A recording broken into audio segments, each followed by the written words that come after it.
I think we're live. We're live. I've adjusted my titles correctly. We are 32 minutes behind the schedule I promised today, but thankfully still ahead of normal Maltown schedule, which should be enough for Siren, and then should be enough for everybody else. So let me grab these names.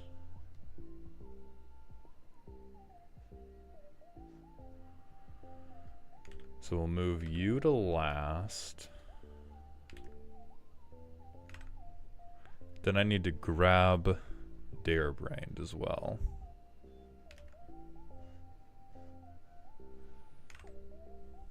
Cannot, okay. There we go. Beautiful. Nightsea, hello my friend, welcome to the stream. Thank you for that rant redeem, my friend, hit me with it. Tift, hello. Malda, you in the next time zone over. It's not noon here yet. No, we are just early to stream for once in our lives. My girlfriend and I were up early today, and we have at least one roasty who does need to go sooner than expected. You got a Crunchyroll sponsorship? Absolutely the fuck not. Depend, it's been going pretty good. I got acupuncture done yesterday for my neck and facial pain, and it was mildly helpful. So I will be going back next week, and I'm hoping over the next couple weeks it will be majorly helpful. Hey, what's up, Rose? Hey, thank you, Board Easily. I appreciate those kind words, my friend.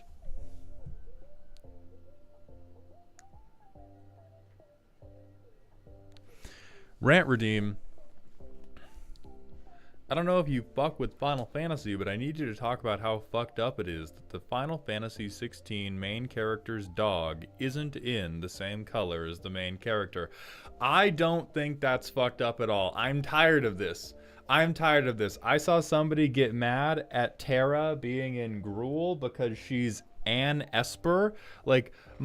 Words can mean more than one thing. Not everything has to be in the same color if they like each other in the property. It doesn't all have to, we don't all have to be holding hands and kissing the entire time to coexist in the same game. It is not fucked up. I have no idea which character we're talking about. I don't even know which dog we're talking about. But yeah, as it happens, friends can be different.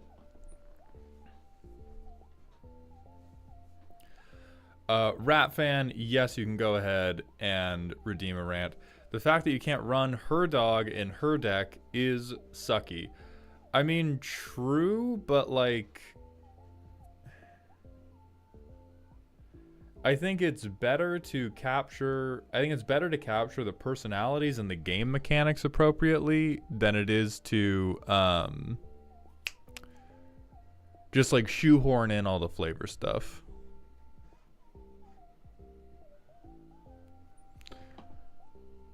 Thoughts would be a cool way to tell you, but I need to see Z's reaction as well. What are you talking about, John? What's going on?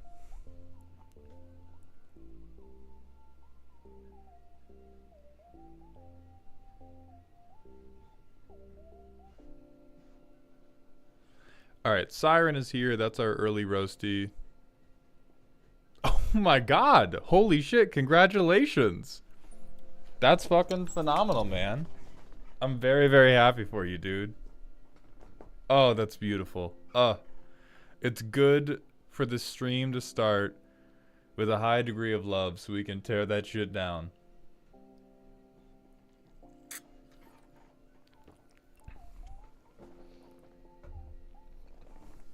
Thank you, everybody, for the congratulations in chat. That is amazing.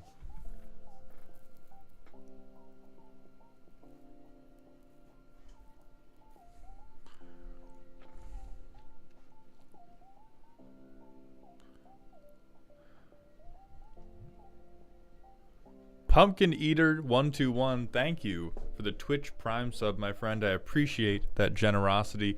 And OG Maz, thank you for gifting 5 tier 1 subs. Welcome to Dog Heaven. I'm overwhelmed by your generosity and overwhelmed by this good news from my good friend John. Congratulations again, buddy. I wish I could watch your streams on 1.5x speed. You can. As far as I'm aware, you absolutely can. If you all of these VODs are on YouTube and can be played back at a higher speed on YouTube if you do not like how slow and deliberate my cadence is when I talk normally. If you want to see me talking at the speed I talk, like in the Commander roast, if you want to see me talking at like wound up speed, just go to YouTube.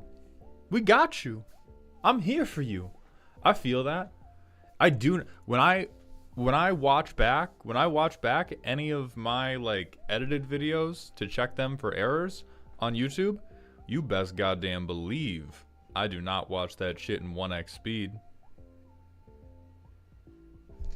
Best believe I'm not watching myself in normal time, in molasses time, as I call it. Fuck that.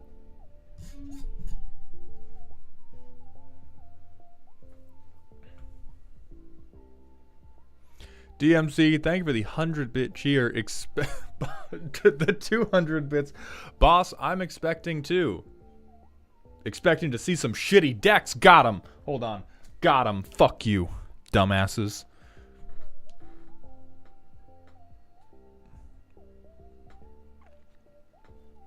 My brain listens to things faster than people say it, crying face.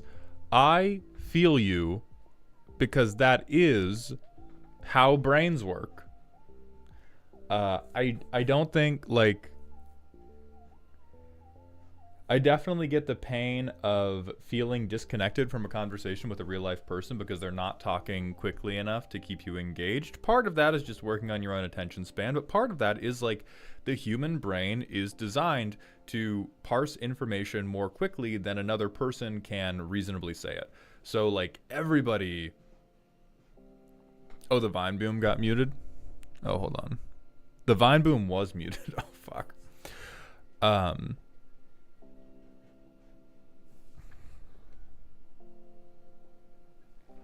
But yeah, like, regardless of what's going on in your brain, every human brain can listen faster than the other person can speak, unless the person is like a trained speed speaker. Like, unless the person is Ben Shapiro, who is on purpose trying to speak so fast that you don't actually listen to the dumb shit he's saying, everybody in the world is listening faster than you're speaking.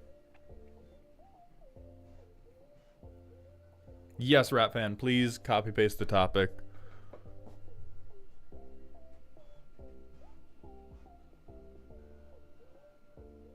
Darebrand, you are not late. We started a little bit early so that we could get the vamping out of the way, because our good buddy Siren is getting called into work early. So we're starting with Siren earlier than normal. I did put the gain up, Defcat. Switch DM, thank you for the 5-bit cheer. Project, I will be refunding that. We're not doing custom cards today because it's a deck roasting stream. Topic: how absolutely fucked up these recent Planeswalkers have been as Brawl commanders, namely Kaito from Foundations, Ugin, and Elspeth from Tarkir Dragonstorm.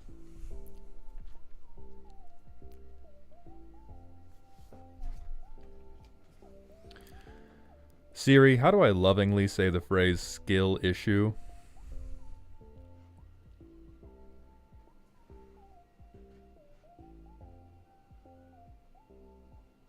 Siri, run back that phrase, but 10% shittier.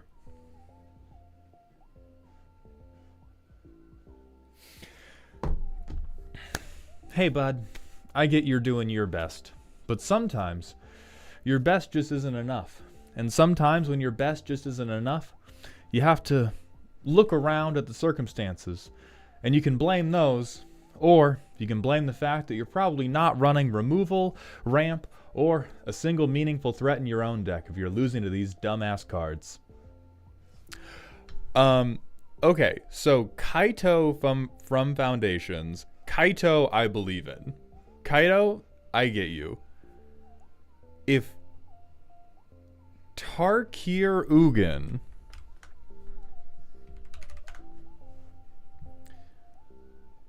if the 7 mana colorless planeswalker is hosing you with love in my heart, skill issue. Now, this may not be a skill issue in like an inability to build decks. It may be a skill issue in like you may be approaching Brawl with the same social expectation that you approach Commander with, which is that like we're all going to get to cook a little bit. I am sorry to be the one that has to tell you that doesn't get to be a reality in Brawl. Once we go back to the 1v1, a lot of the like social customs, a lot of the like punch pulling, a lot of the we're going to build up for the big splashy thing rather than the effective thing, all of that gets killed. Brawl has some internal matchmaking.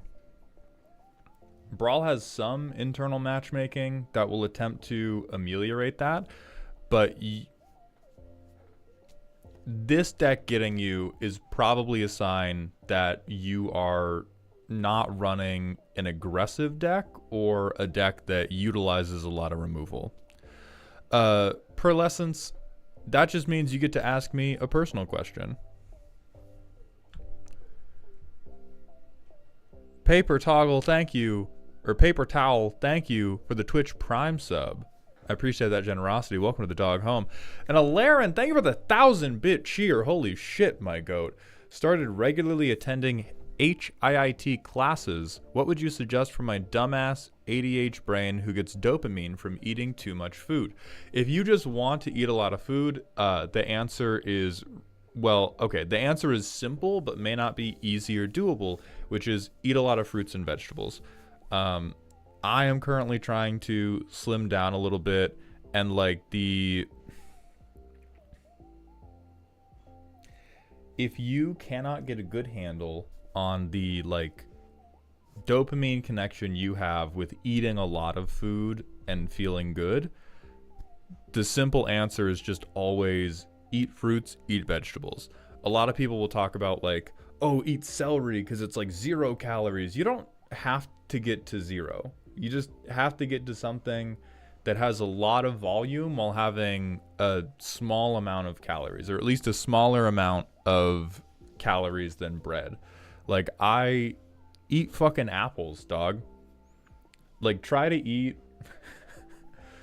like, have one meal where you eat 600, 1,000 calories of pasta, and then at your next meal, try to eat 1,000 calories of apple. You will die shitting before you can get the job done.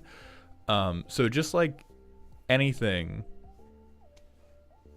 See, the thing is, vegetables can be good if you roast them in the oven and don't overcook them. I hate that shit because the thing that normally leads to overeating for me is the fact that I want something I don't have to prepare. Like going, oh, just eat this because if you do this preparation method, like I swear it's quick and easy. It never is. It never fucking is. I have prepared vegetables a ton of different ways. I have watched a bunch of different internet fitness personalities talk about like the easiest way to prepare a quick meal of veggies that's still super tasty. It's never quick. It's never easy. It always fucks up my dish situation. Always fucks up my time. I hate that shit. So I'm just on like, what can I pick up and eat? What can I pick up and eat? So like, yeah, carrots, apples, even bananas. Bananas are on like the most calorie dense end. Boss, what if I find joy from eating a raw potato? Literally fine. Raw potato, also very voluminous for how many calories it has in them. Then Pearlescence. Okay, then how do you wrestle with back-to-back loss frustration? It gets tough to wrestle with that anger at myself when I do bad in games I put a lot of time into.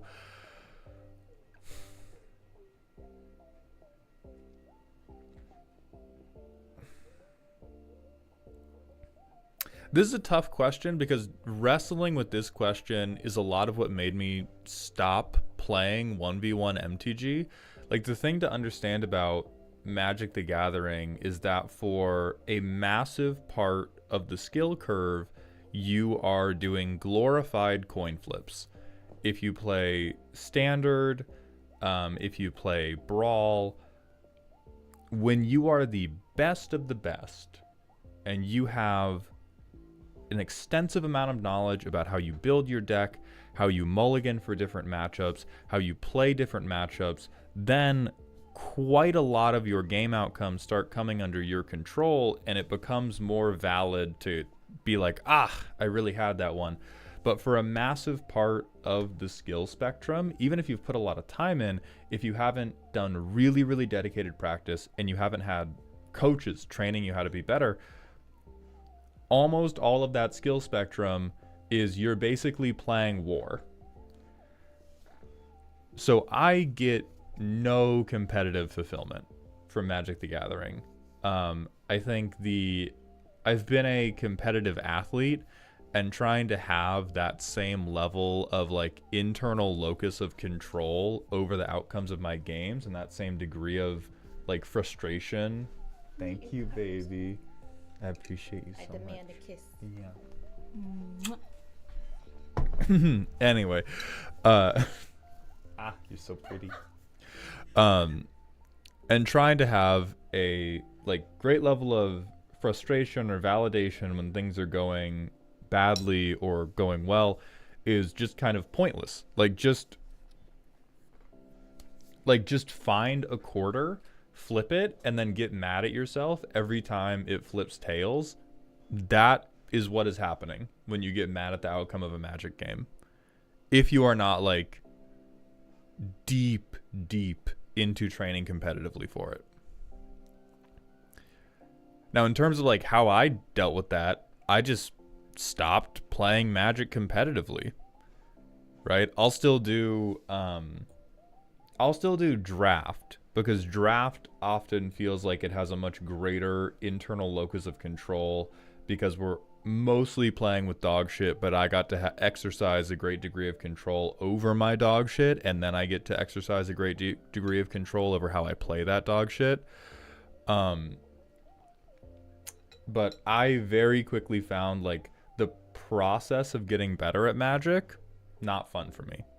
Magic as a competitive thing, it's like even when you're the best of the best, like I don't know what the top Magic player win rates are, but I feel like they're not that good. Like when I look at, if I was going to be the best Magic player in the world, I would want to win like 90% of my games. And I wouldn't. If I was just snap my fingers, I am now equivalent skill with whoever the current best Magic player in the world is for like a given format. If I put all that in and I'm not winning 90% of my matches, that's dog shit. I'm sorry. That is a dog shit trade. That is like the worst genie deal in the fucking world. And so I just don't engage with competitive Magic. I'm sure that viewer Brawl will come back, but that's more of like for community engagement, and that's more of for like laughing at the things we can come up with. I get pretty deep into self-pity and beating myself up for stupid stuff when I don't get a win for a while. But yeah, trying to play games for fun rather than trying to win has been an ongoing struggle. Part of that can be allowing yourself to take more time. Like, I know that I place a tremendous onus on playing quickly, but if you feel like you're beating yourself up for stupid stuff, it's okay for the timer to come up. Like, if it happens on stream, I'll probably make a snide remark about it. It's not a big deal. Take the time you need to take the turn you want to take. Narrate out loud why you're doing the things that you're doing. Sometimes we all have dumb thoughts from time to time. And sometimes all it takes is saying that thought out loud to be able to catch it and correct it. And then it's after that of you have to interrogate what do you like about the game, and what do you like about the gameplay pattern? And for me, what I liked about the like standard gameplay pattern is nothing. Like literally nothing. Seeing my standard decks do well, I would get a very, very small hit of satisfaction from winning the game, but it was much more of a feeling of like, oh, thank God I didn't lose. Okay, let's go to the next game and hope that I also don't lose again. And if I like, it wasn't cool to see other people's decks go off. It wasn't cool to see my deck go off because I was just like, of course it went off. I put a 4 of all of these like hyper efficient threats, and my deck going off is playing a hyper efficient threat. Who gives a shit? Symbiotic Xe, thank you for the Twitch follow. Welcome to the doghouse, my friend. And Jester the Clown, thank you for the 45 bits. Blueberries are awesome because of the antioxidants. I think that antioxidant stuff is mostly cap, but yeah, blueberries are tasty.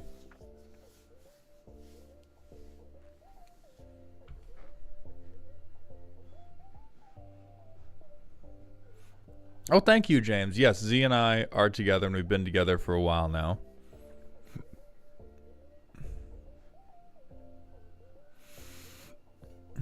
I like when I get to play my big silly boys a lot of the time, so most of my decks are trying to get a specific combo or big payoff, so when I die turn 3, it pulls the wind out of my sails. So that's a thing where, like, Brawl's probably not the fucking format. Like, if you want to do big silly stuff, Brawl is almost never going to bring you satisfaction. Oh no, Alec, I'm sorry, I was not in the compiler. Thank you for the $5. While we're still in the Malltown self-help corner, you know anything stretches for legs below the knee? Been suffering for a month on my right side. So I'm not as big on stretches. This is going to sound tremendously, tremendously dumb. No, you're good, Alec, man. Thank you for reminding me. This is going to sound tremendously, tremendously dumb. I'm going to make sure the camera's in an okay enough spot to show this. And you're gonna watch me do this and be like, that doesn't do anything.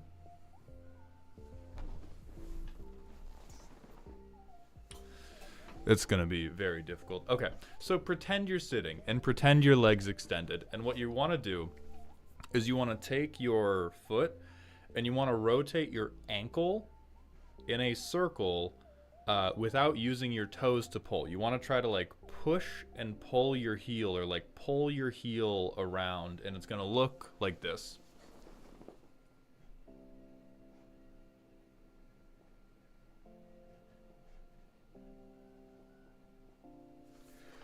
And you're going to do that clockwise, and you're going to do that counterclockwise. And you're going to give yourself, you're going to do it a lot slower than I just showed. You're going to spend like 6 to 12 seconds per revolution. That is kind of your first line of defense. And then past that, you can do calf stretches. You can do this stuff called tibialis raises. But I have typically found when those lower joints are dysfunctional, it's either something in the hip or something in the foot. And I'm not even going to look at chat freaking out about seeing my grippies. But I have found those to be very helpful. Half a rotation and my shin told me to fuck off. That means go slower, go smaller, keep doing them.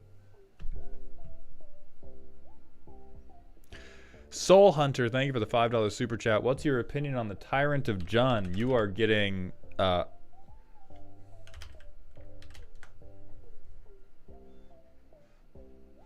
damn, that art looks sick as fuck. What a moderately okay card for a sick as fuck art.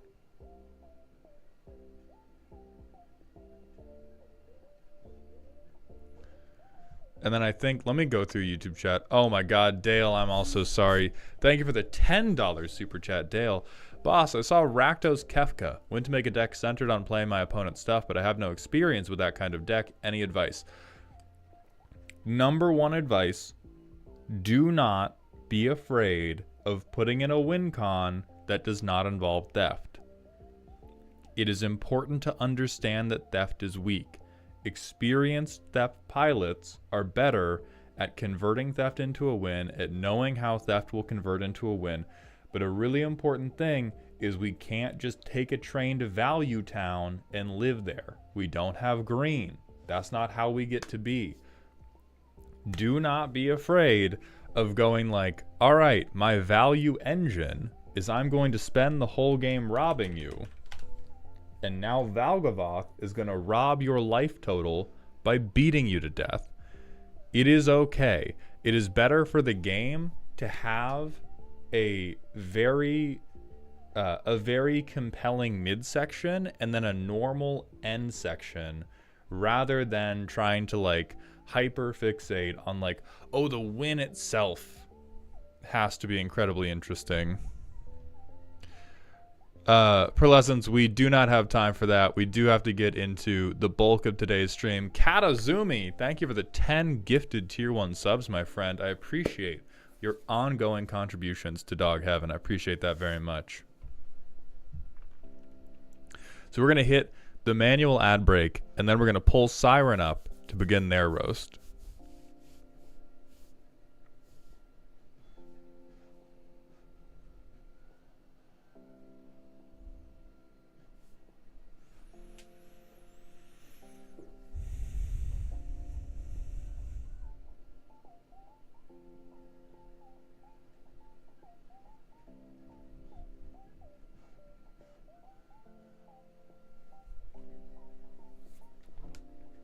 And I'm going to eat some of this sausage and ramen that my girlfriend brought me, because they're very nice.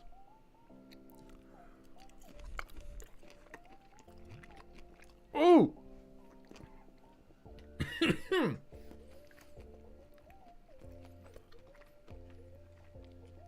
Oh, Lord.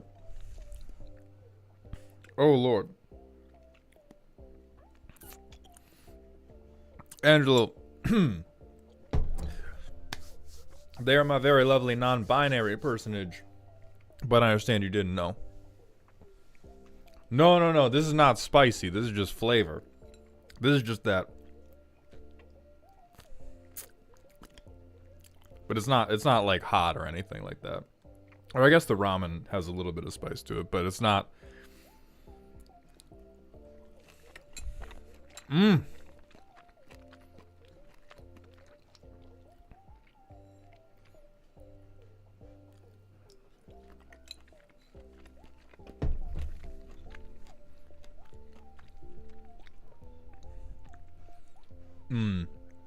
Fire Biddy, thank you for the Prime sub for the second month in a row, my friend. Welcome back to the dog home. And Alarin, thank you for the 500-bit cheer.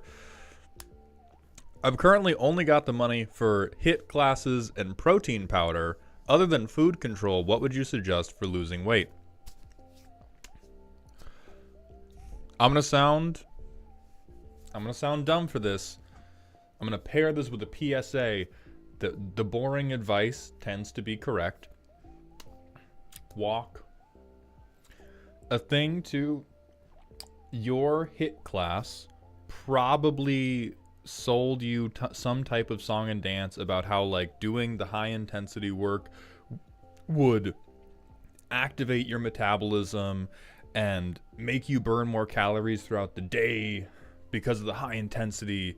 And that's not totally untrue, but it's not really doing all that much.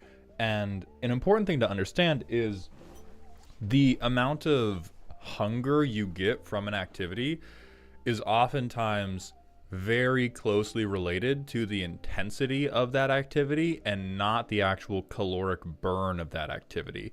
You can do some extremely short, sharp efforts without getting super hungry. And you can do some very, very low intensity stuff without getting crazy hungry. But it's really in that like moderate to high intensity exercise for prolonged total durations. That shit will make you crazy hungry. I don't like, even if we control for total amount of calories burned across all the exercises.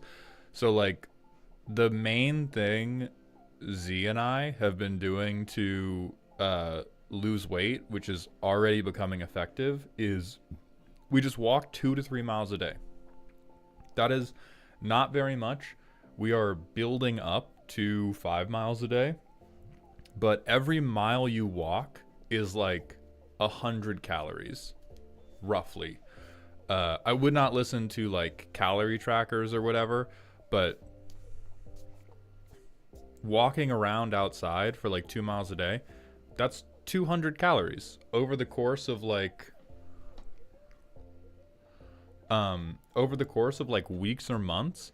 That will add up to multiple pounds of fat loss, which is typically enough for you to have a noticeable change in how your body looks if it's combined with other resistance training or other high intensity exercise.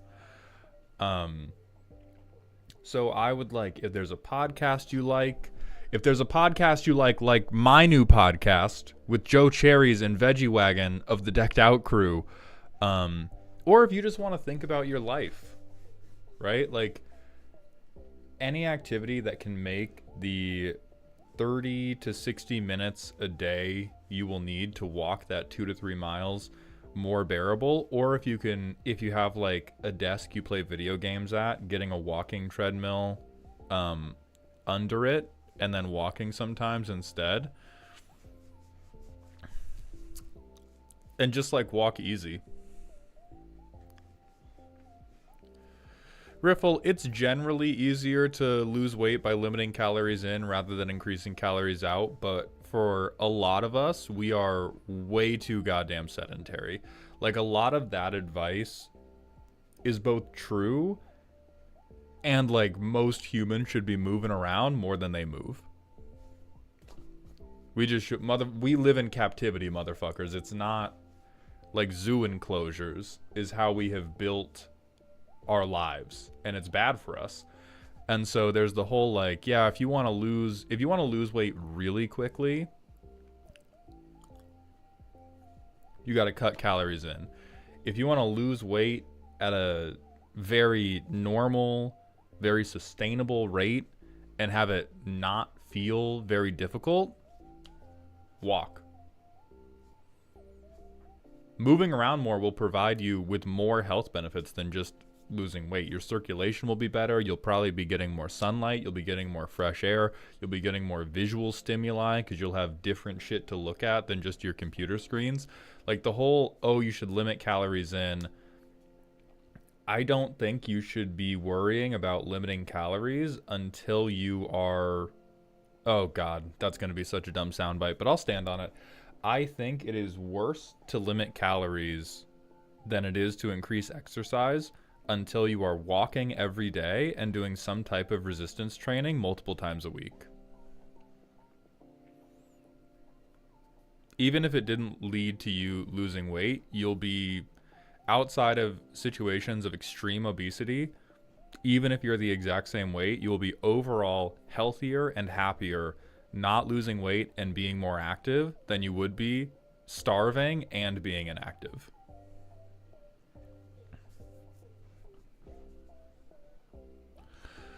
Oh yeah, Rat. I've done, I think the longest stretch I did carnivore for is like 9 months. Best 9 months of training I ever had.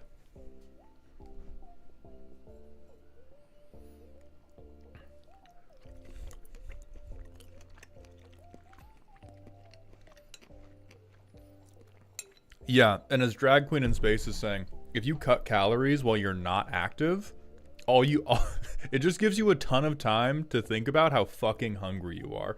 If you start walking and then you just don't replace the calories that you burned while you walked, wait like a month, 2 months, you will see a difference in your physique.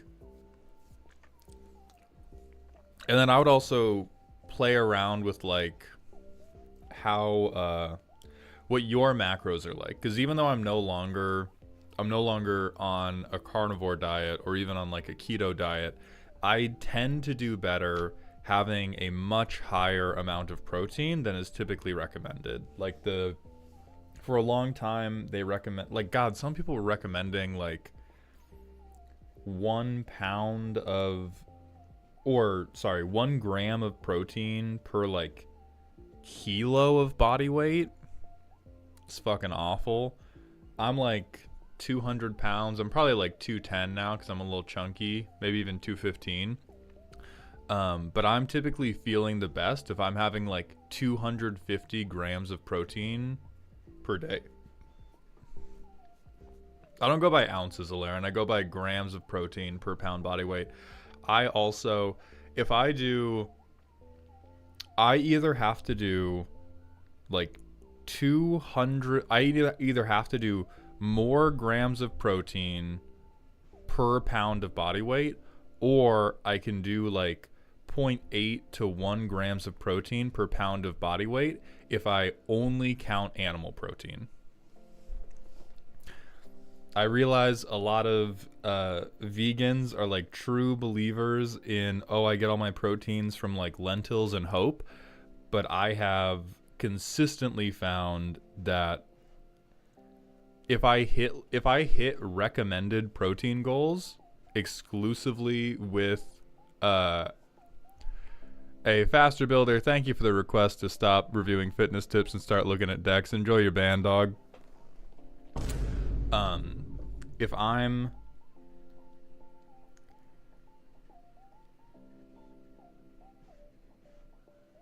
if I hit like typical protein goals just with animal protein, I feel much better than if I hit typical protein goals counting all my protein.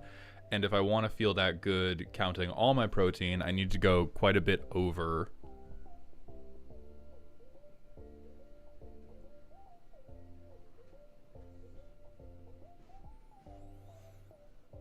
How can you affordably eat that much protein though?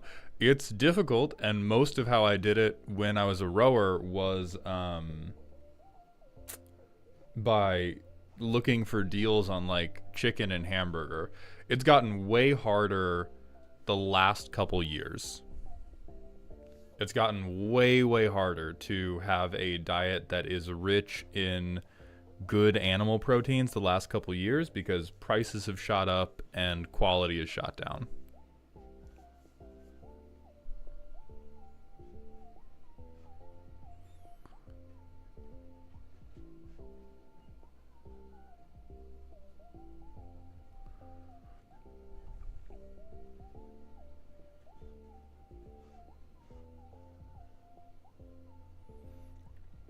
But yeah, like you can do it with beans and tofu. I think beans is probably the last bastion of relatively affordable protein for a thing that is like hearty in general. What's up, Troper? The problem with frozen tilapia is that we're starting to get more and more concerns about the mercury content, like heavy metal toxicity in our fish. Because as it turns out, factory farming, not all that fucking moral.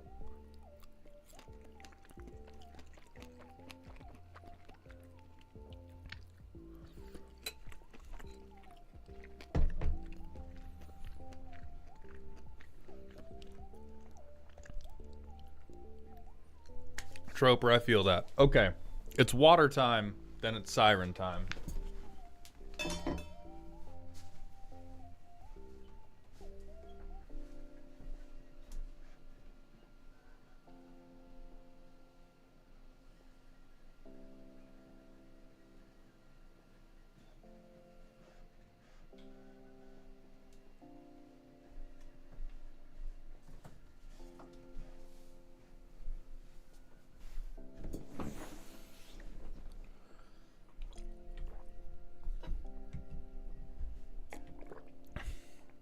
Weird question, but I have kind of the reverse problem. I have a problem with gaining weight. Do you have tips to help with forcing myself to eat more? I do. I'm going to force myself to hold that until after we have done Siren's deck. So that will be the topic of the vamping when we are in the ad break post this first deck.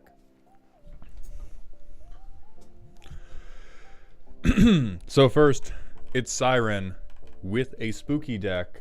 Primers in Moxfield. Lesbian Mail Bomb. You know what? Sorry. Let me move. Since this is Gruul counters, let me move my soup out of the way of my Vine Boom button. Yeah, of course I unbanned you, dog. I joke ban.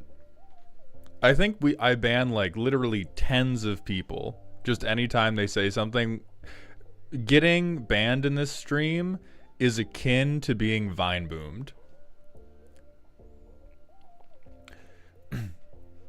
Very simple deck. Use the Historians called them Roommates commander to power out a damage equal to power creature and pull the pin. If you can somehow dodge exile removal with this, you now have a live grenade that is only being held back by your own hand, and you may now use it to do Gruul power matter stuff like draw cards or dump cards. Normally wins by casting a draw spell for 22 with 13 or more green mana in the bank. If I draw Last March to the Ents, this game is a wrap. Real simple, real fast, real pizza. Current problems I have. Keeping the engine going after eating more than 2 pieces of removal at once, drawing more cards in the short term without compromising our ability to go off. Remember, the more you move the counters around, the more they end up being a lot of the time.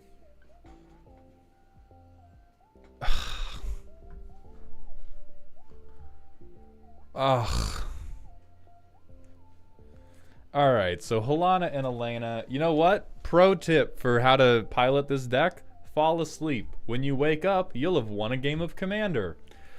Helana and Elena give another creature X +1/+1 counters, where X is Helana and Elena's power. So it starts at 2.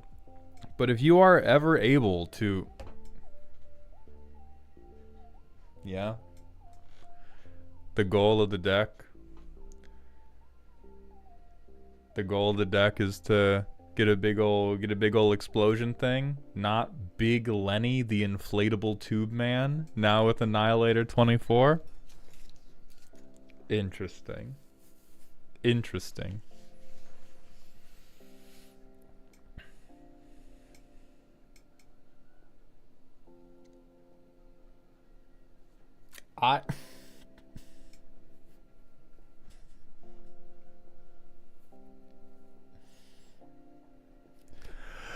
I will never fucking get over looking at green player decks. Man, I hate Solemnity. For anybody uninitiated, Solemnity completely turns their deck off.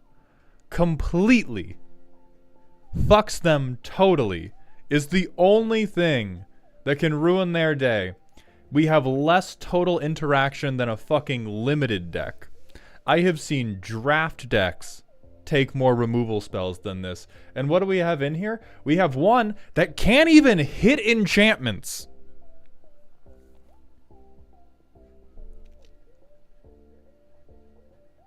Absolutely fucking amazing. Absolutely fucking amazing. Nails in the bomb. I can only presume this is the win more section. Yes.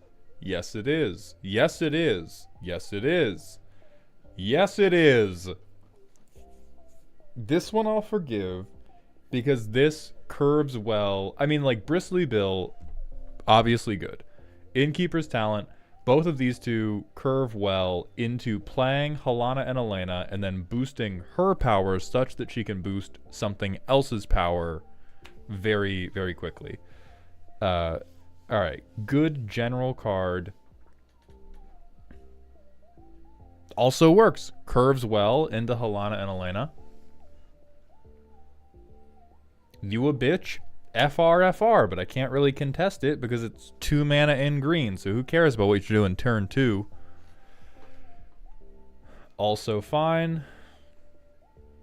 Also works good. Works great.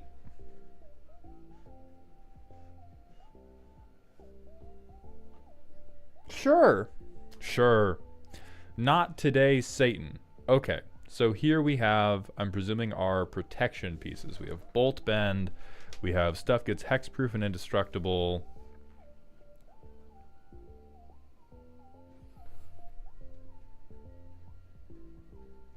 Yep.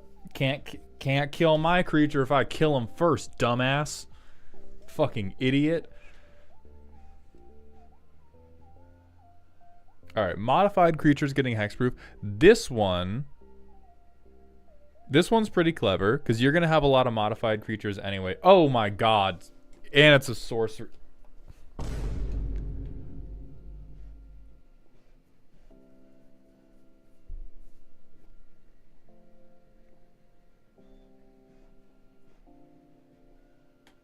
Fuck going on. Fuck going on. I will preemptively protect my creature by sacrificing them at sorcery speed. Okay, hexproof indestructible. We're probably getting power 4 or greater. And then more hexproof indestructible, hexproof indestructible. Now it's a dirty bomb. I'm sorry. This is the win more section. Wow. Fucking beautiful. Please, Mauled, I don't understand how to navigate my deck through multiple pieces of removal. A protection equipment? What's that? I just have a belt that costs 9 million mana but will let my commander put 10 counters on somebody. What could be going wrong?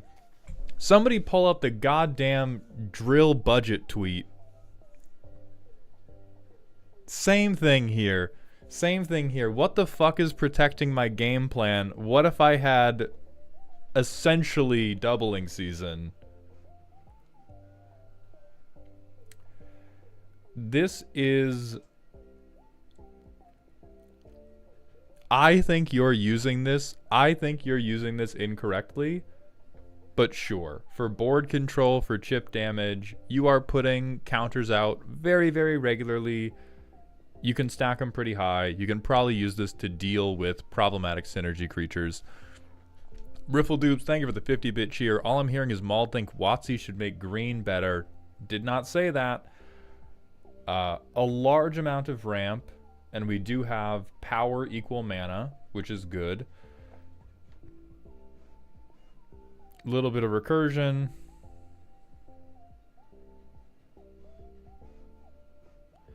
Those two would probably go feral for her, and that's the only reason why she's here and not Xenagos. I will not contest that. They would do tricks on it. They would count crazy style. Why the fuck is Xenagos not in here over literally anything?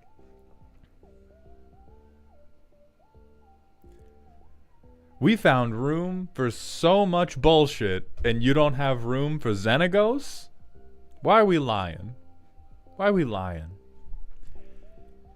Tutor, when you want to start building your bomb. Okay, best card in your deck, no questions asked.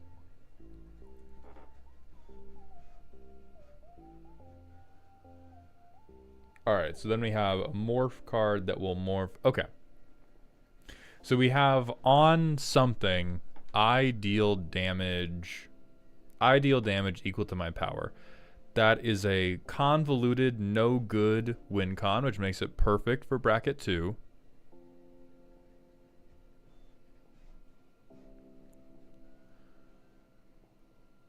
Sure.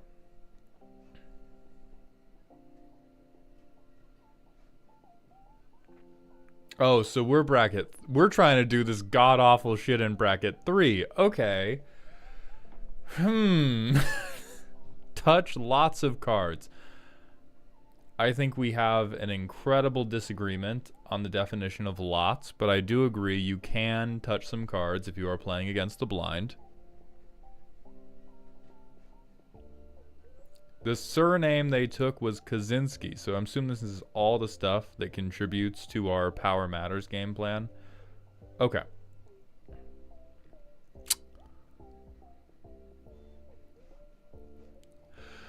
I believed in this deck much more as bracket 2. I'm going to say that off rip. I think Halana and Elena, we have an incredibly threatening and surprisingly slow thing in the command zone that people know they're going to have to be able to deal with. The presence of tutors, game changers or not, we're probably bumping this up to bracket 3. And in bracket 3, you're kind of like double Voltroning We want to get Helana and Elena's power up so that we can put counters onto like Heartfire Hero.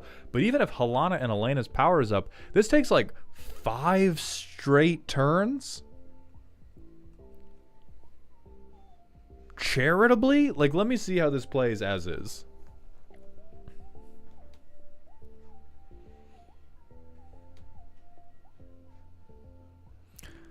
So we have 2 lands, but we have an elf in hand. I will call that good enough. Verdant Catacombs is going to crack for Stomping Ground. Elf time. Oh, and we drew Command Tower is draw for turn.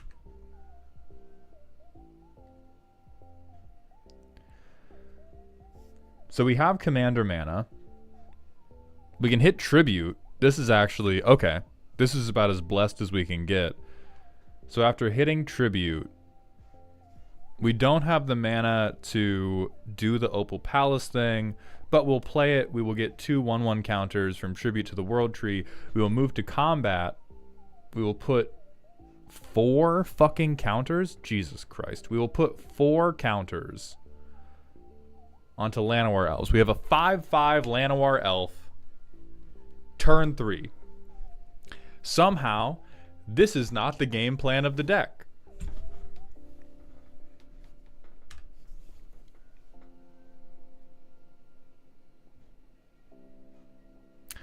So we can do stuff with Goblin, Raise Runners, we can ramp to the African Swallow, or we could play the Party Tree for fucking free. So I think we move through combat.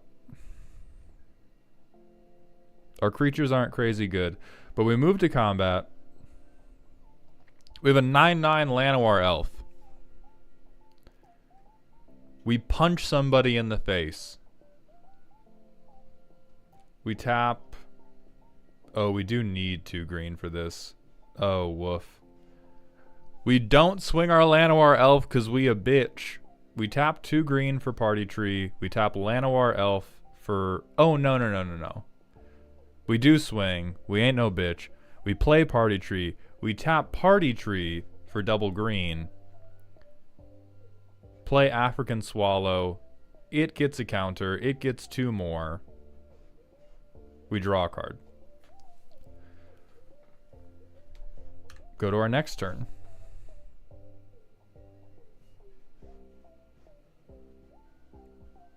We Inspiring Call just for the card draw.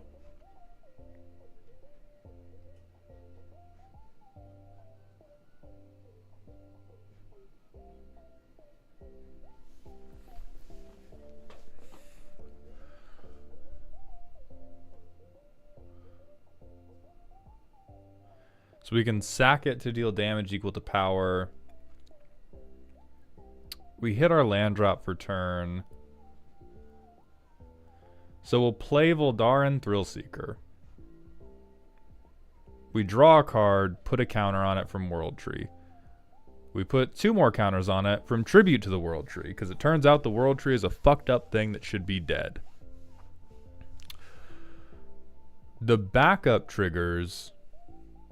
We obviously put on Helana and Elena. The ability it gets doesn't matter. We just want to juice her power so that she can put more counters onto things. And now we put 6 counters onto our fucking bird.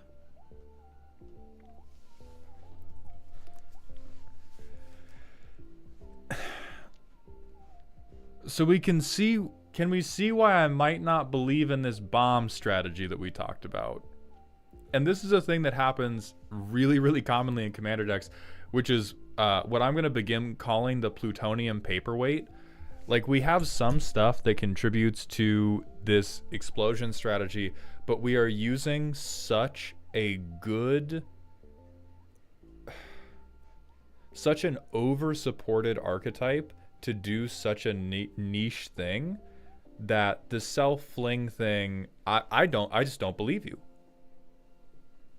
I don't believe that we have a self-fling game plan that runs out better than doing Elf, Tribute to the World Tree, Helana and Elena, and now me Elf big, me hit you. So I'm going to call you a liar straight away on what the, like, flavor of the deck is. Although I do believe, like, I believe that the explosion thing is a thing the deck can do.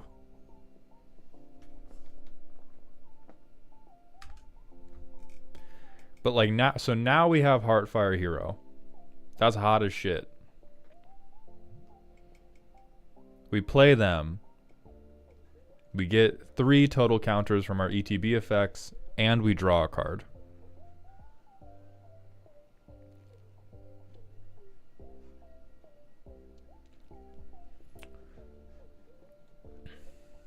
So I guess we would have tapped that.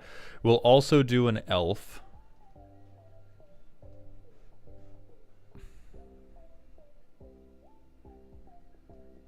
To get another piece of card draw. I hate that the Belt of Giant Strength is becoming fucking relevant, but so in this situation now, we can either A, spend all of our mana to try and equip this to Heartfire Hero, or we can spend 1 mana. We have a 19 power flyer.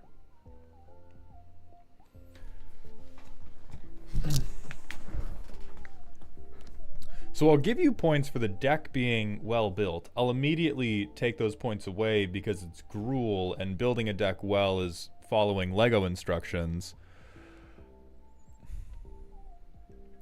And so, like, everything works from here, but I think the bomb strategy is made up. The bomb strategy is deeply, deeply made up because all that really matters is, like, I get a good creature and I beat you to death with all these good creatures. Like, this hand we can't keep because it only has 1 land.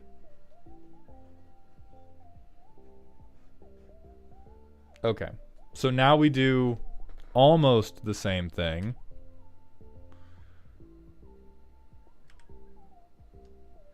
Yeah, we're gonna Boseiju Elf. We're gonna hope to God we get a forest. We don't, but we play this tapped and we play Innkeeper's Talent. Counter onto the elf. Mountain, we can't afford that. We can play this guy, put a counter on him in case we get like Inspiring Call or something.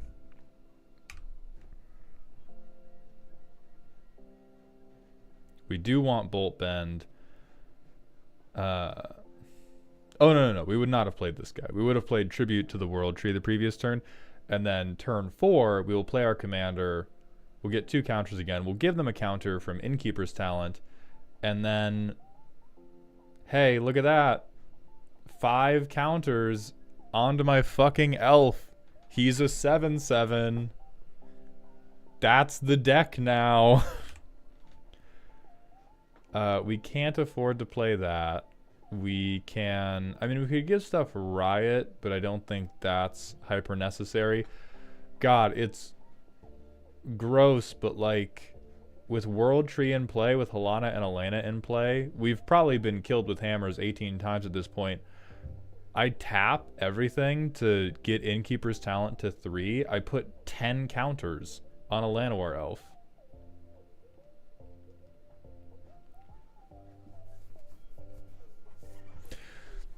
Main issue I have is that when make big creature, it doesn't have the evasion to close anything out quickly enough. That is true, if only...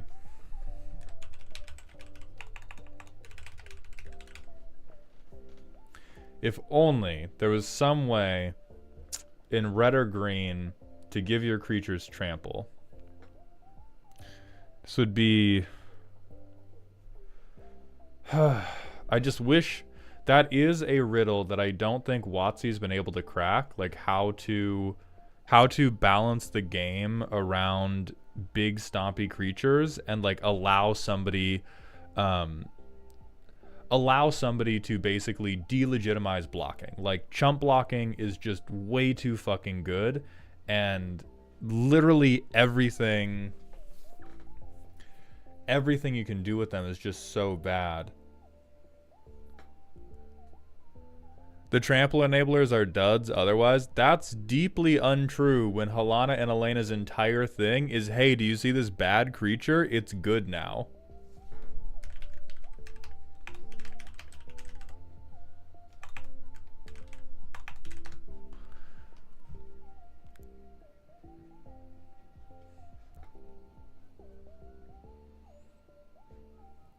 Like, this is just, okay, you can't block anything I control. And even if we do,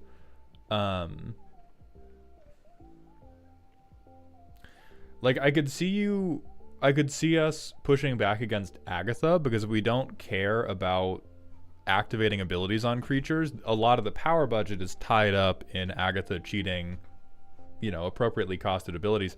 Cactus Vote Sure Shot is literally just a big guy to help all your big guys hit. That's never a dud. That's literally never a dud.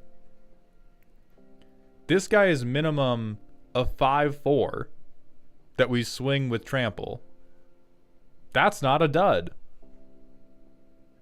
This is a 5/5 that we swing with trample. And I think we have 3 mana Kodama in the deck, but I think you're like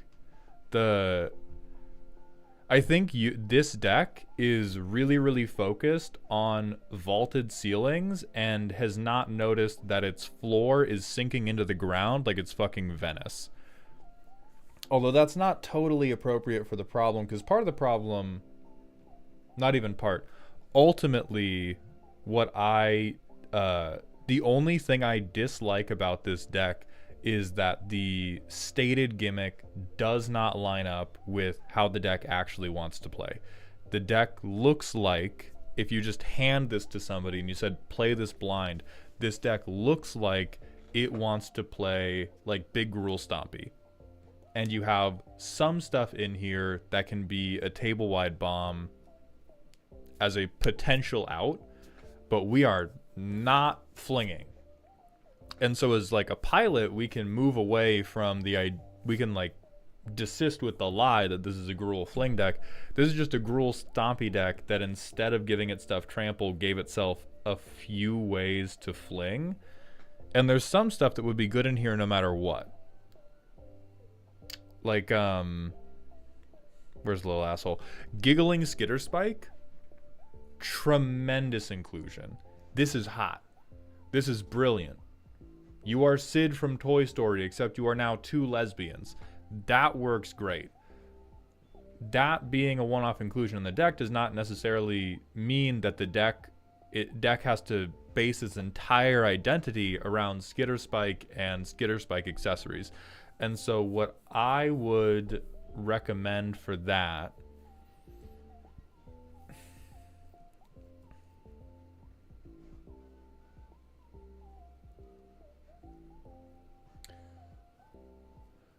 first and foremost, I think you are so concerned with protecting your commander that it would be reasonable to think about equipment. We have a fair amount of stuff. Because if we go Gruul Stompy, we do need the board-wide protection. Maldhound's third ball, thank you for the $5 super chat.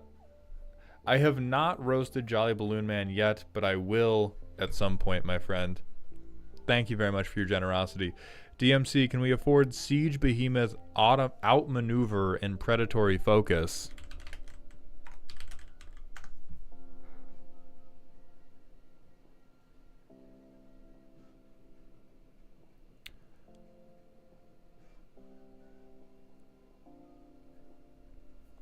Yeah, I mean, like, here we got 8 million ways to duck this whole blocking situation. I just don't want to win via combat damage compared to doing something else that says counters matters. Okay, I can align with that, and if we align with that, I think you have the wrong commander. This commander is about beating motherfuckers to death. Spend 2 days in Brawl, and then tell me how we feel about this being like a 1/1 counters matter thing and not a combat damage thing. I think you could benefit tremendously from pivoting to Jund, because what Jund is going to give you access to is way more tools to let you say, me sacrifice this thing for like, here is a reason to sacrifice this thing for value instead of just hitting people with it. Everything in your deck that we are currently spending resources to build up as the bomb comes off as like half-hearted and condescending, because there's no reason to not punch a motherfucker in the face with them. But if we go into Jund, you start getting tools like Disciple of Bolas, you get Ruthless Technomancer.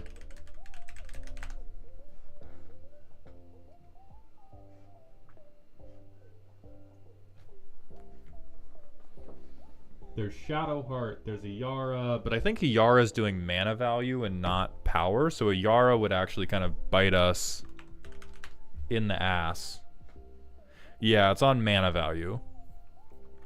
But same idea. Like, we can get a lot of tools in Jund to do this type of stuff we want to do, where like now having an 8/8 Llanowar elves on turn 3 is going to convert into us drawing a ton of cards to execute the bomb strategy, rather than just like, hey, where's the mole man?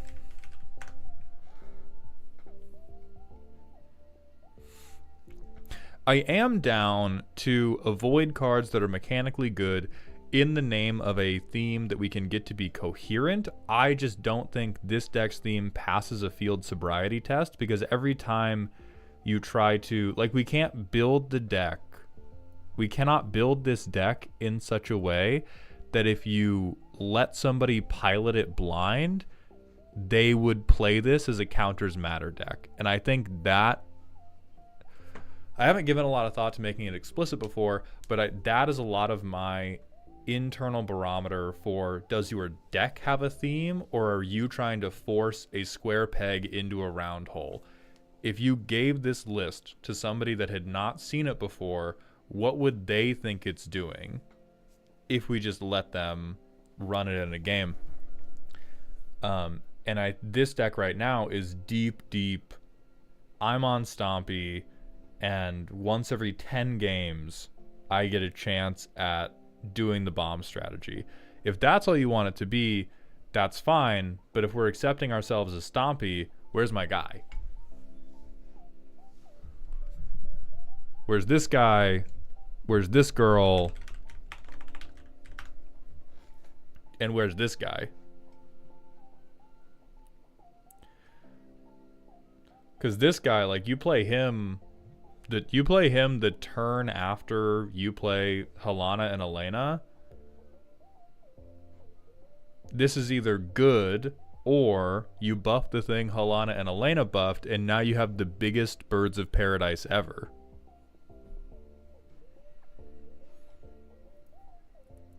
I mean, red-green could be a fling deck, but Siren's specifically saying they want it to be a counters matter deck. And I think for counters matter, red-green has some tools to support that. I don't think red-green has the tools. Well, I specifically think Helana and Elena's tools are so strong that it's like you're asking them for a screwdriver and they're pulling out a shotgun.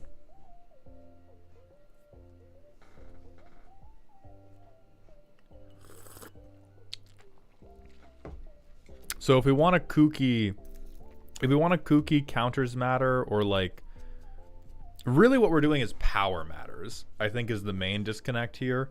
If you want to do a kooky counters matter thing, as much as I do not want to damn your soul for all eternity, the answer is probably Bant for counters matter.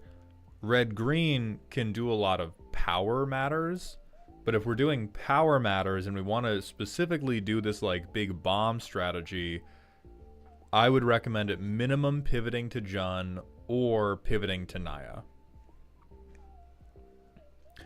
Why not build Hydras then if we care about counters, because they get haste from the commander as well? Memo, Hydras immediately devolved into, I'm just playing Stompy.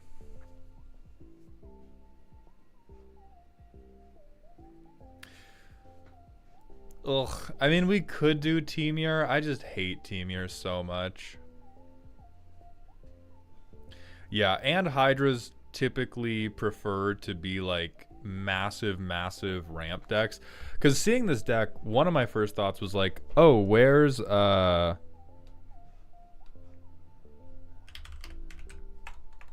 think I'm getting this guy's name right. Like, where's this guy? This is massive card advantage. You play him hopefully the turn after you play Helana and Elena, and now you get to go 8 cards deep to look for a different creature. So if you do want to try to keep it towing this line, at minimum, get the God Elephant in here. This guy plays on curve right after your commander, and right after you play your commander, now I get to check my entire fucking library for one of these bomb creatures. And the turn after that, I get to check my entire fucking library for another bomb creature. And that can be how we improve the card advantage a bit. I would not recommend going Zeatora if you want to go Fling. Zeatora is a massive kick me sign. If you go Zeatora because your commander's 6 mana, now we suddenly have to spend like more than... We have to spend like 55 or more cards on mana. So that's between lands and that's between your ramp pieces, which is so much to then get Zeatora shot one time.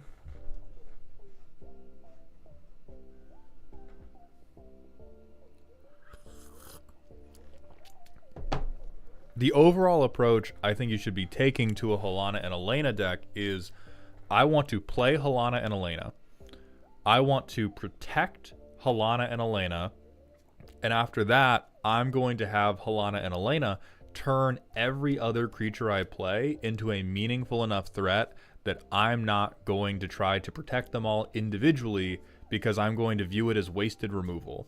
You killed my 8 power Llanowar elf, have 10 power Ansrag, have 8 power O'Hare Castlum. Like, I think the straight up and down, which I realize conflicts with the lesbian gimmick of the deck, but the straight up and down Helana and Elena decks just want to take a ton of creatures where you're happy to see any boost to their power, and then you beat people over the head with them like a mallet. And they're so good at that. It is incredibly difficult to shoehorn in this other outlet for it when the deck is already so effective at just punching somebody to death with a bird. So if we look at Jund commanders, who might be good for this?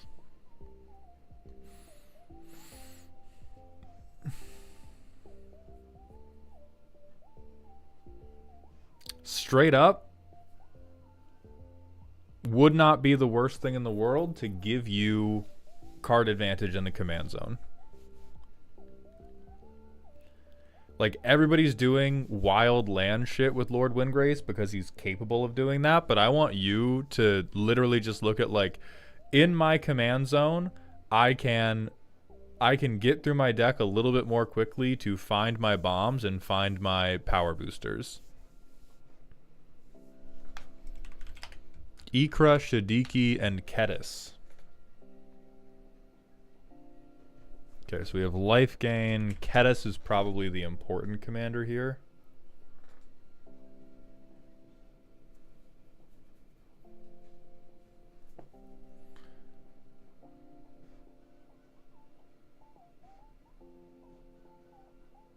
No, because this just goes straight back to Stompy. If we are on Ikra, Shadiki, and Kedis, then we kind of definitionally have to be Voltroning. Like, we have to be counters Voltroning Kedis or Ikra, Shadiki. And then we go back to, oh, we have to connect for this to matter. And then we go back to, oh, we're just doing Stompy. But I think Lord Windgrace could do this. Corvold is another example where I think we work ourselves into a Helana and Elena situation. So this is more of a PSA than a recommendation. Hey, this guy would be great. He gets 1/1 counters on himself. He draws me cards. He allows for value loops. And he's so good at that that anything your deck does is immediately going to be lost in the noise of you Corvolding all over everybody.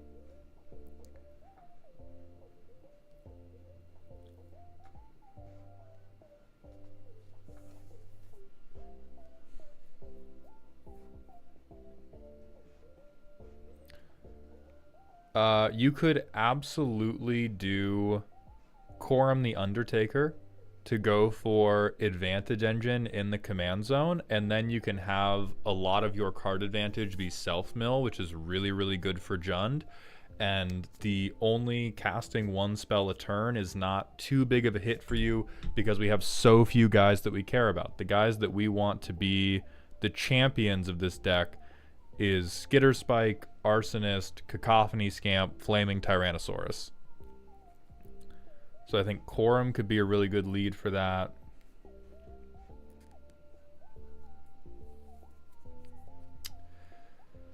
Prosh. We don't even care about making the kobolds. He only has potential in my mind for the instant speed sack outlet. True, and then king of all power bomb decks, like this is the Spirit Bomb commander, but then we cut all of the creatures we want to play with because our bomb is just the Indoraptor. So I think that also hurts the vibe a little bit.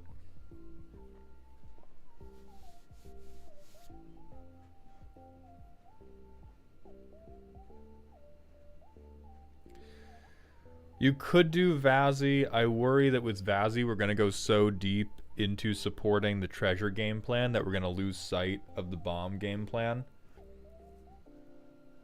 Kresh is another Indoraptor situation where we just go into, okay, Kresh is the bomb. Fuck these other guys. Kresh is the bomb now.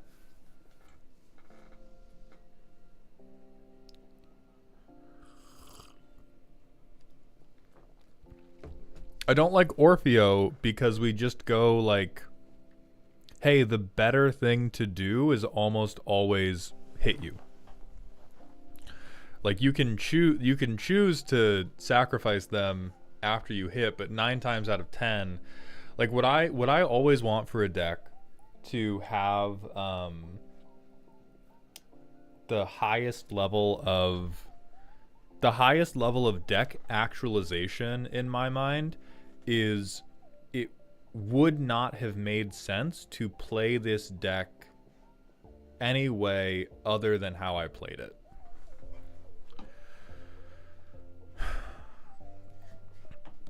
I could come around to Orfeo extra combats. That lets us go like, that lets us think about Karlach again, so we can still bring in like Orfeo. I don't even know what situation is bringing the Rhinoceros Man near the lesbians, but Orfeo is like the beleaguered father figure while these two date, and then Karlach comes have a threesome. And then we can just, then our big Winmore line can be, okay, by getting multiple combats together, I will get multiple doubles together, and once that is big enough, I will use a fling to translate an Ansrag into 3 dead friends.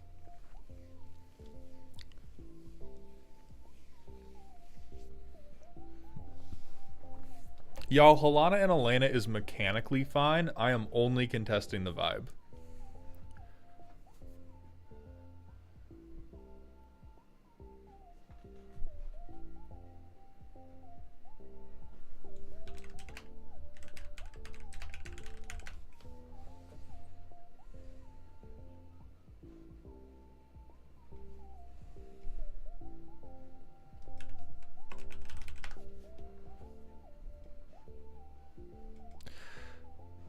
I do not like Zeotora because of how expensive they are and what a widely known threat commodity they are. I have never seen a Zeotora stick for a turn cycle. Like having the commander be 6 mana means we have to ladder multiple instances of ramp, and then we have to ladder multiple instances of protection. Like it's just a lot of work. Absolutely not. Okay, I know what Reyna... I know what Rayhan does. What does Elena Kessig Trapper do?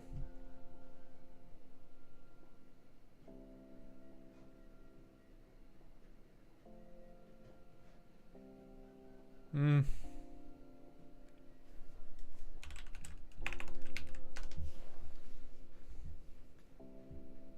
Hmm.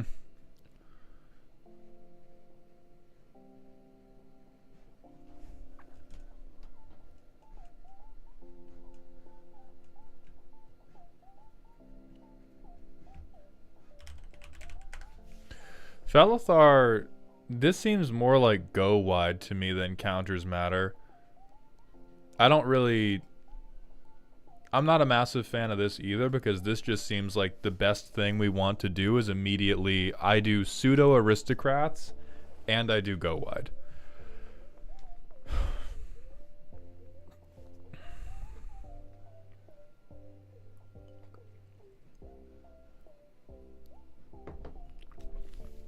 But looking at the deck we have in front of us, this works.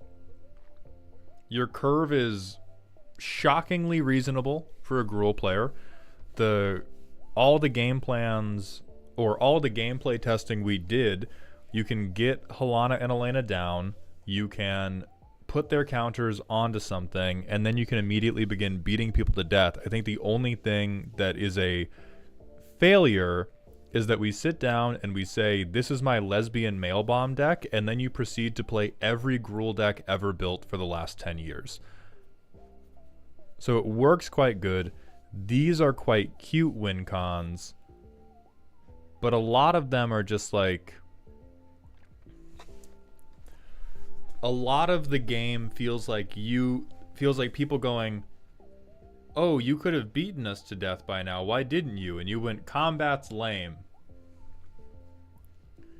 Which is tough. It's tough to go, combat's lame. Here's my deck where I definitely beat you to death via combat. And then fling is my like, oh shit, backup. The board has stacks on it, or the board has some type of... They have a Zatalpa. They have something where it's legitimately impossible for me to swing through on you. If we do want to double down, if you want to double down on this plan and make it feel more like the lesbian mail bomb, I am going to suggest you things that are going to feel bad, which I'm going to suggest you cut good cards for the deck, like Arwen, Weaver of Hope, and like Skullspore, or like Clam of Us. I'm going to recommend you cut these good usable things, or like Ornery Tumblewag, and replace them with fucking Cathartic Reunion. If we want to be about our mail bomb business, we need to have a ton of ways to get to our mail bomb business. Dale, thank you for the $2 super chat. Minsk and Boo, Timeless Heroes. Minsk and Boo could also do it. That could be...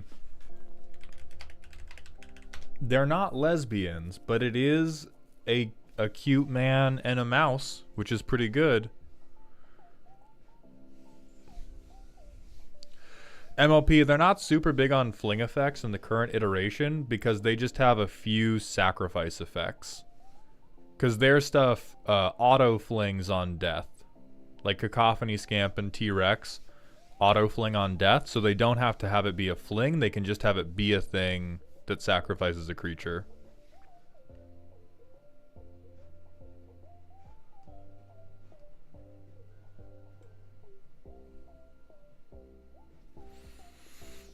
So Minsk and Boo can let you do some burst card draw from the command zone with Boo. But those are the two directions of upgrades you can go. If you are okay with the bomb being relegated to a backup plan, which is what I think it already is, I would highly recommend Ansrag. This is the lesbian's pet mole, and we go from Ansrag to probably putting Xenagos back in, and then we just... Oh, and we put Oher Kaslam in, and then we just let this deck... And then we just let this deck beat people to death. If we want to double down on like, no, this has to be lesbians build a pipe bomb together and it has to feel like that, genuinely cut some of your good synergy for a wheel. Maybe not this proxied one, but cut it for anything that will let you discard to drop, because you have a couple highly specific things you want out of your deck. I think if you go too deep on tutors, the deck's going to be at too high of a bracket for the threat it can actually present. But just do whatever you can to be like, draw, discard, draw, discard, draw, discard. How do I get my fucking... how do I get my... Like, you could even use 6. You could use 6. You could do, like, Satyr Wayfinder for ramp. You can do other stuff that's going to get you access to a bigger batch of cards, and then you already have shit like Bala Ged Recovery. Green is not that bad at getting stuff back from the graveyard. They're not as good at it as the black people are, but green is pretty good at reaching into the graveyard and grabbing stuff back out. And that is the type of behavior that your deck has to be on if you want it to feel viscerally like a build this threat up and then explode it.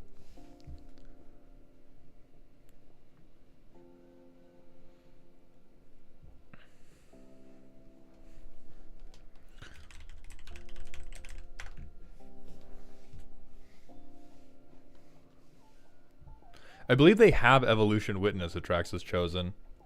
Like, that's the thing. Siren's on good cards. These cards work. These cards make a deck that work.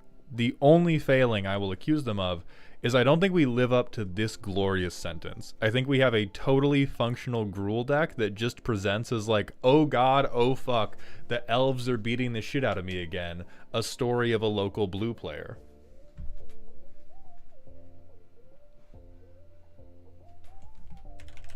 This is also true. We are missing a third lesbian with a third bomb.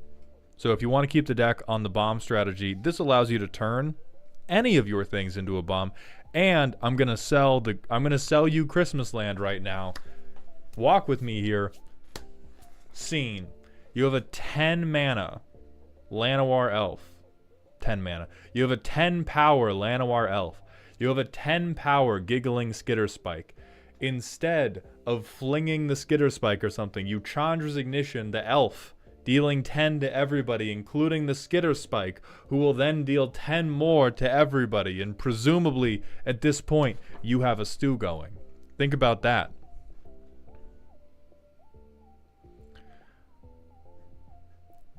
So you put this in, you get... Skitterspike doesn't work like that? No! I thought it was on damage. I thought it was on stuffy doll behavior. That's my fault. Then yeah, you just do it on Skitterspike. But this becomes a way to double dip Skitterspike. If you have a 10, then all you need is a 10 power Skitterspike. You target it with Chandra's Ignition. It deals 10. And then it deals 10 again because it's 10 power. That's hot as fuck.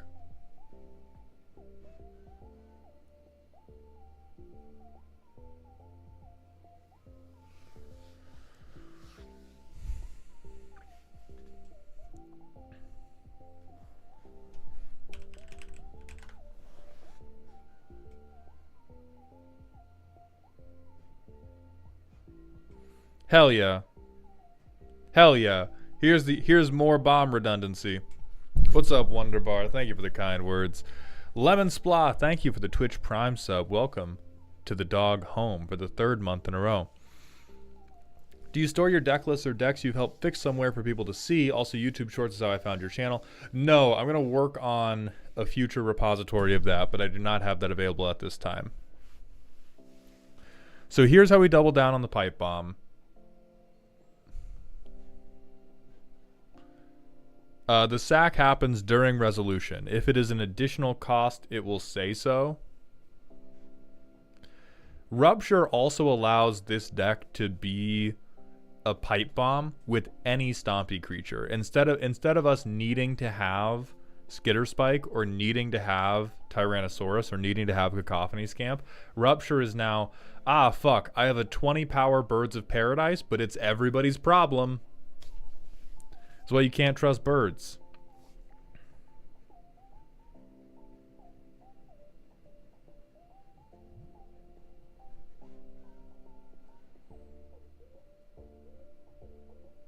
We do not play Repercussion here.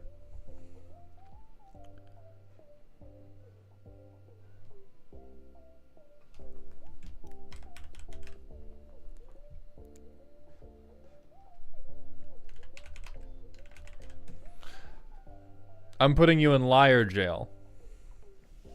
That's where you go right now. Deck's good. Does it work? Yes. Does it work in the way you told me? Hell no. The things you told me are ingredients in there, but you have put like one single basil leaf on top of a gallon of mac and cheese and told me this is your basil mac and cheese. So tasks failed successfully. There are like 3 paths in front of you I think we have laid out with a great degree of care.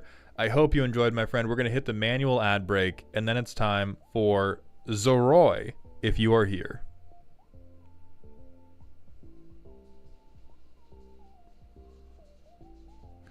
Do we have a date for the next raffle review? No, but first week of June. I'm not sure exactly when. I'm going to go and refund these rant requests real quick. Or not the rant requests. I'm going to go refund the custom card redeems. Because we ain't doing that shit today.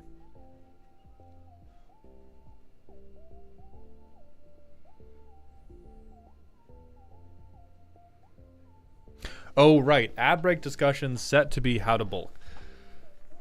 DPM, all you've missed is the first deck.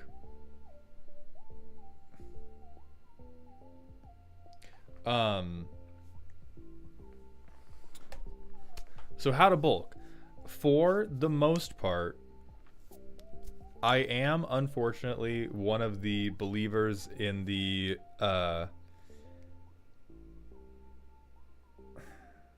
actually, I won't get into this because this is not actually the question they asked about. So how to bulk. The first step is always to try to double down on finding a calorie-dense food that does not fill you up too much. Unfortunately, this is not a universal thing.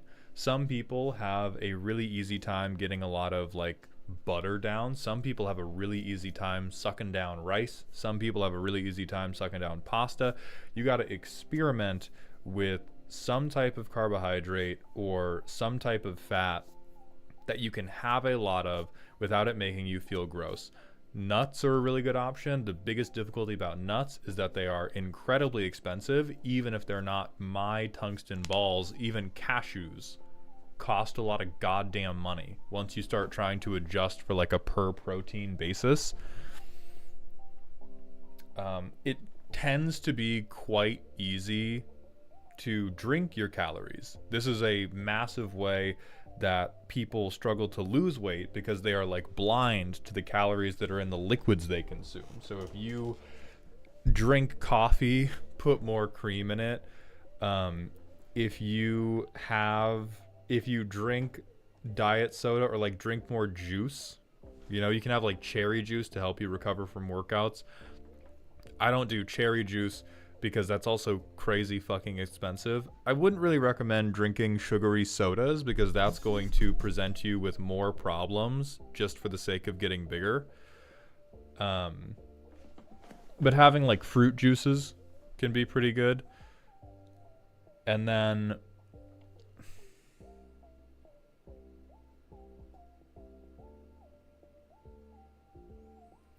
after that, it's really just like setting alarms and forcing yourself to have a little bit at a time. Like bodybuilders' meal timings are fucking deranged, but if I ever needed to gain weight, the easiest way is to set a timer for like every 3 hours, I'm putting something in my body. Every 3 hours, something going in.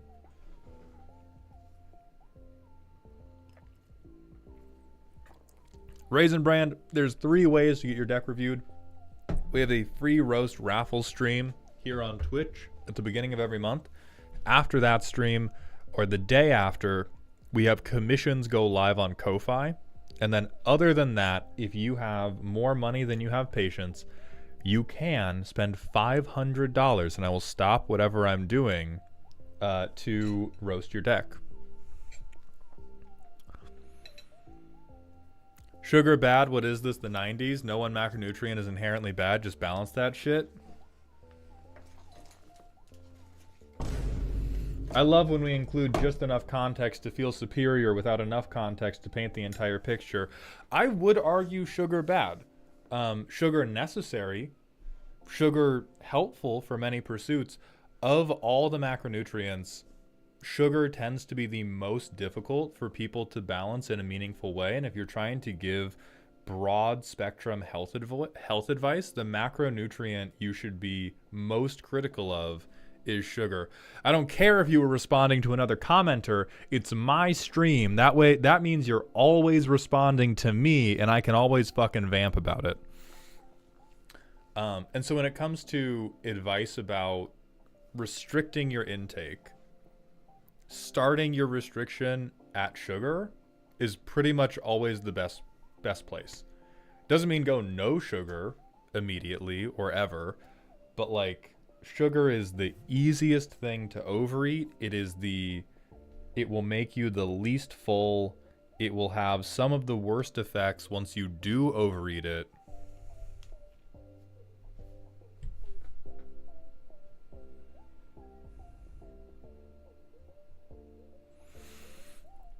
And again, Riffle, if you're like, I realize you're not responding directly to me, but the consume 400% your daily value of any macronutrient and see where that gets you. It is so hard to consume 400% of the daily recommended amount of protein. It would be horrendously bad for you, and you should not do it. You would stop eating well before you got to 400% of your estimated protein value. Even fat, you would feel fucking terrible attempting to do it. But sugar's the hardest to balance because it feels the best to overconsume on.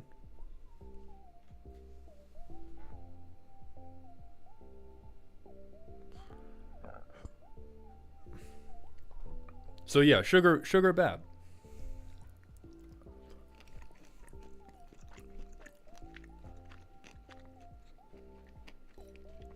Krim said, I did know you could die from radiation poisoning if you ate enough bananas. I also know that the number of bananas is high enough that it would probably kill you for other reasons first.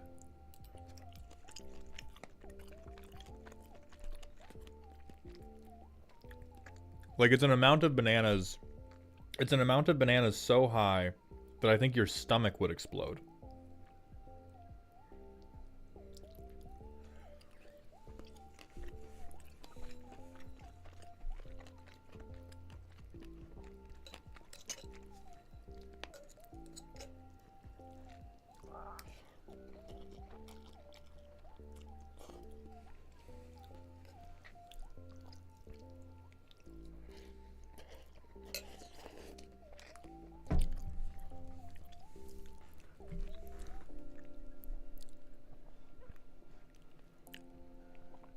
MLP, it is Polish Beer Dog. Then Lemon Splaw hit me with a personal question. Atrax is chosen. The only thing I can tell you about Dak Faden's death is that it sucks to lose one more handsome man in the world. Lord, do we need him? And Lord, do I deserve to have control of your artifacts? But other than that, he's a planeswalker, so he deserved to die, and I hope he went out like a bitch. Fuck him. Oh, Lord. J. Arlington, thank you very much for the raid, my friend. We are currently in between deck roasts talking about how to bulk effectively. Holy shit. We're actually in the middle of the Peta dude donating $500 for an instant deck roast.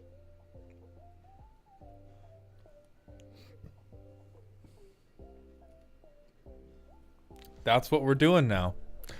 So hello, Jay. I hope you had a good stream, my friend. Lemon Splaw, personal question. Do you have a preferred sleeves brand? Yeah, whatever the Peta dude uses. That's my preferred sleeves brand. Where's the Hall of Fame?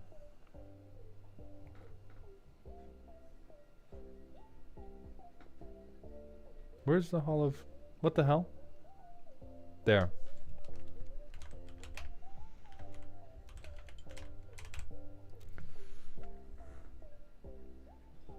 Thank you very much, the Peta dude. I appreciate your generosity immensely.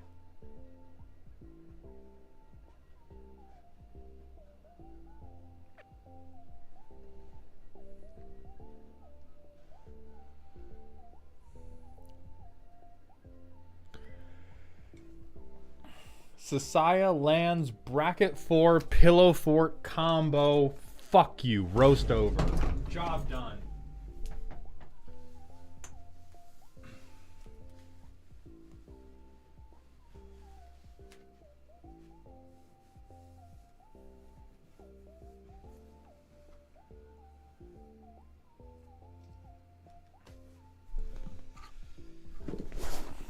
Seems only fitting that it's the bracket 4 mono green deck that has $500 to throw at this shit. 39 lands. I'm tired, dog. Alright, so we get what? We get 7 lands into hand and then we show them to everybody and ask if they'll concede. So we turn all of our lands into like Gaia's Cradles if Gaia's Cradles cared about lands and not creatures. They did spend more money on the review than the deck, which is good. This does not deserve to have even $1 more put into it. Basics, bitch. There is no way you need this. Reduce, reuse, recover. So we get a land back to field. Why are we... Okay. I don't know what the fuck is forcing us to discard, but we're going to find it. Lands from graveyard is good.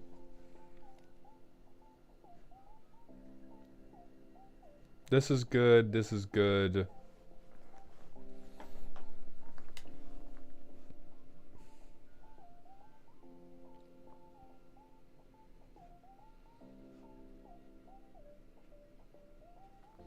What's happening?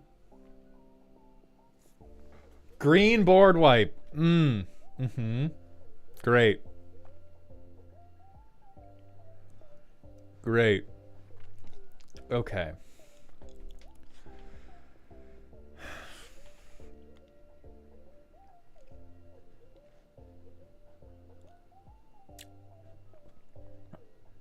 So we have 4 pieces of removal. Condoms. Good. Permafog. Love that.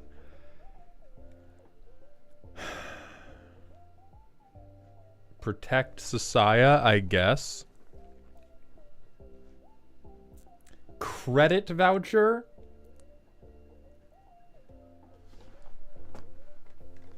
That's actually good. That's actually good. Shuffle all my non-lands away. Hope that I draw more lands. I hate that. I hate that. That's a terrible card. That's okay.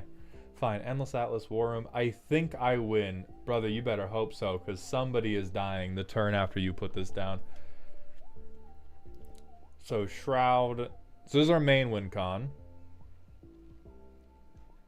We could not help ourselves from doing the board-wide win con.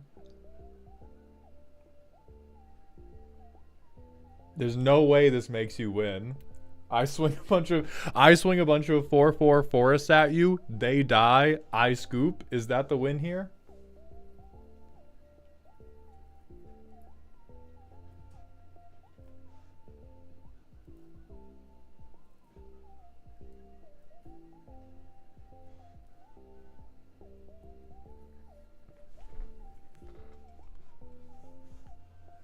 Oh, true, true, true. We'll use it multiple times. True. Yeah, never mind. We'll have 30 lands. It'll be plus 30, plus 30. Thank you, MLP. Thank you, MLP. And then we're back to the typical green shit of what if I had just one big muck? What if that was it?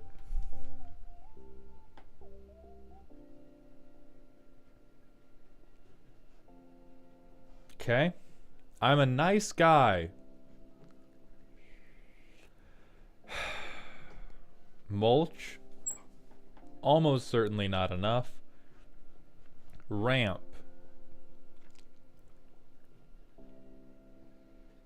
There is no way you play this shit in bracket 4 because you are DOA.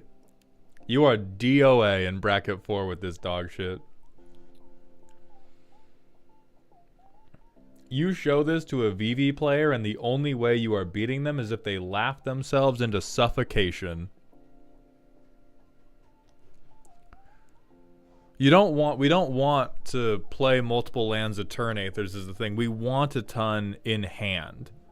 We want a shitload in hand, and we want basically as few as possible on the field to achieve this.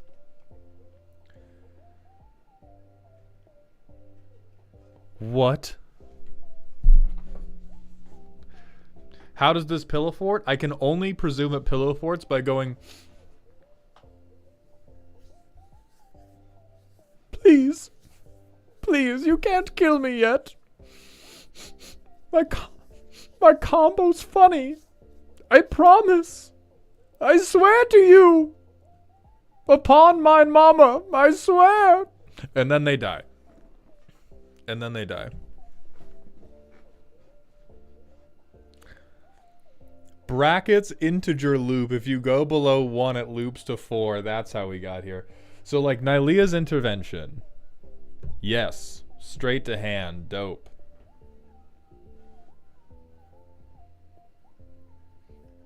Even Nissa's pilgrimage, like Kura, dope.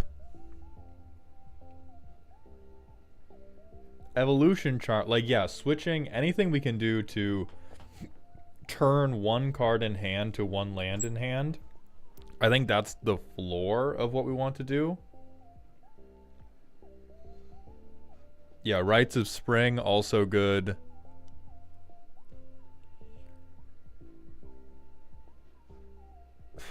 My God. There's no way this works. What is even making this bracket 4? Is it just the Herculean effort we have to go through to be able to tag this as Pillow Fort?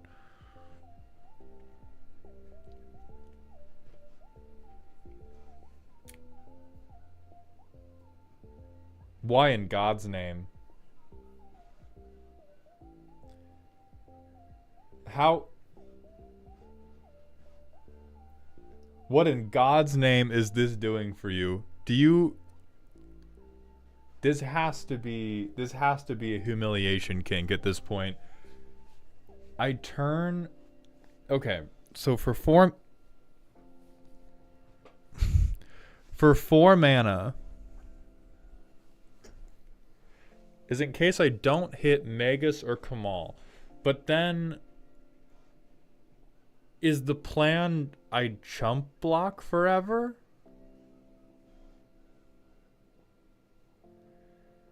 Like, I understand, okay, I can turn my lands into 1/1s. Turning your lands into 1/1s seems actively bad. It seems like placing your ballsack on the table and handing somebody else a hammer.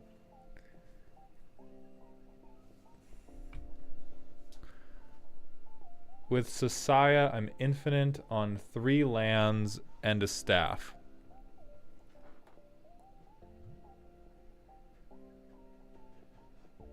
Ah, okay. So it is to create infinite mana to draw your library to get to everything else. Okay. That is a horrible, no good, bad combo, but it is at least a combo. But we are... How are we getting the staff, though? This is crazy dog shit, by the way. This is... I would God, more than the deck itself, I am growing interested in who you play against, where this is the most effective way to play Magic. It feels like I'm looking at some type of highly specialized sea creature, and we're trying to work backwards to figure out what the fuck was this thing's environment like, that at bracket 4 the evolutionary pressure was I must play planar bridge.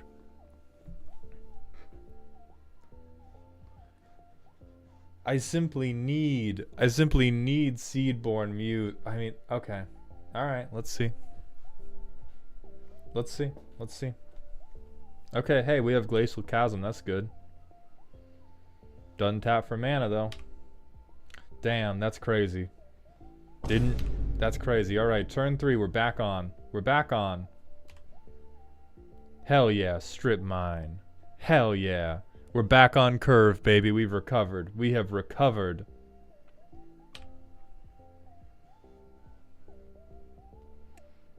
I cultivate.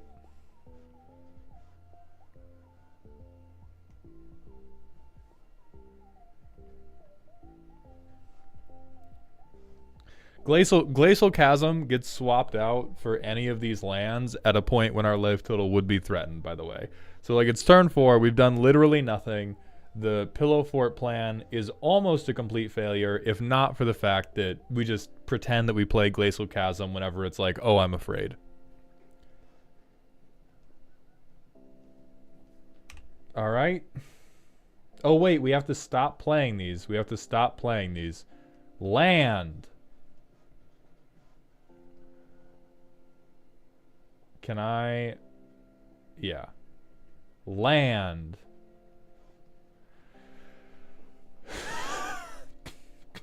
All to graveyard. Fucking.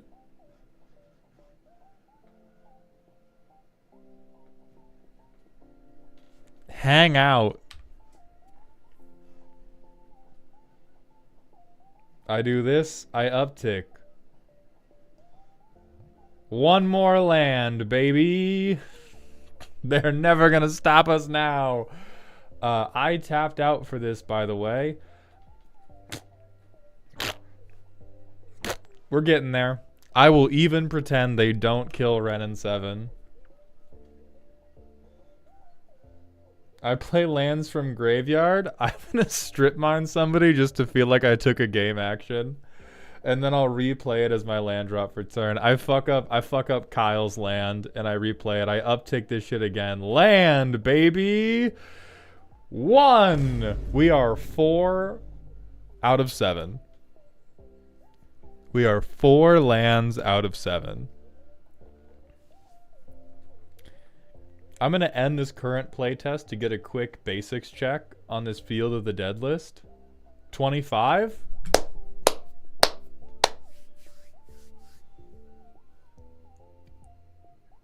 Lovely. Truly perfect. Truly.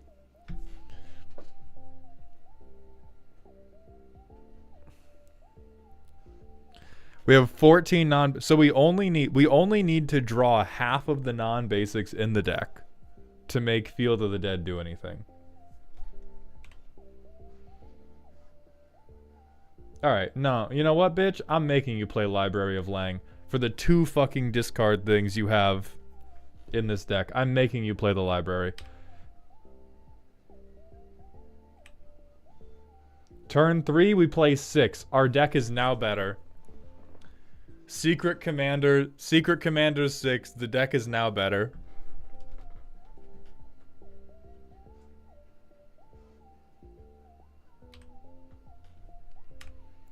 Turn 4. Land. Hell yes, we get one. Fucking tremendous. I will cultivate, because that gets me 1 to field and 1 to, you guessed it, hand.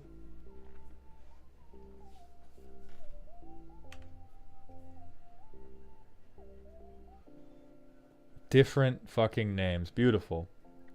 I cast Realms Uncharted. So we get Forest, we get Scavenger Grounds, we get Vesuva. Can't get Forest. And we get Drownyard Temple. Who cares what we get? I'll say they probably give us these two and they don't give us the utility lands. We tapped out for that shit. We're on 1, 2, 3, 4, 5, 6, 7. Hot as hell. We do need Lang to skip our discard phase. Alright. We've done it. We play her. We can immediately reveal 7 or more lands in hand and flip her. So now every forest taps for, I think, total number of forests. No, each other. So it's number of other forests. So each forest currently taps for 3. Now each forest taps for 4. And now I play this and I get fucking board wiped. This is unbelievable. My bracket half combo deck.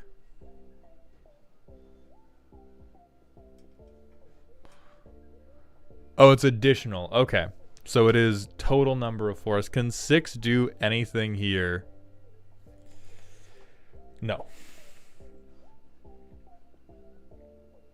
So we life and limb. We can now be board wiped at will. I'll also... Hey, fuck it. I'll draw a card. Crazy. I can board wipe flying creatures. Next turn. Now I go infinite and win? No, actually, I can't even give you that. You go infinite. I don't know if you win. We go infinite and we get... And we get infinite life. Oh, right. This stays around to make everything a 1/1. So now that these are creatures that can be untapped, they tap for enough mana. So I like tap to untap, do this. I have 1 additional green on top of this. And I draw infinitely into like... I draw infinitely until I hit Kamal. I put Kamal to field. I make each land infinitely big. I swing 1 at each person, and then I win. This is the worst fucking type of combo deck I think I've ever seen in my life. Have you just mastered how to... Have you just mastered how to squeal at such a loud, ear-splitting frequency that nobody dares remove anything on your board?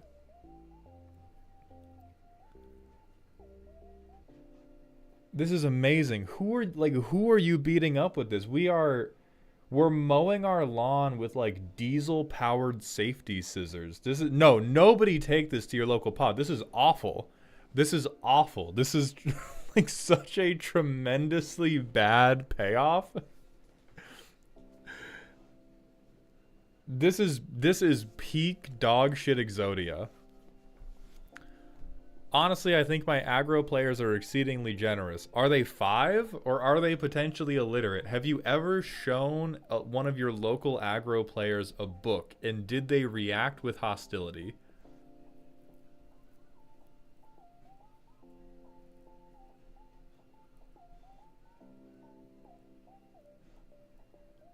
Your aggro players aren't generous, they're Bill Gates.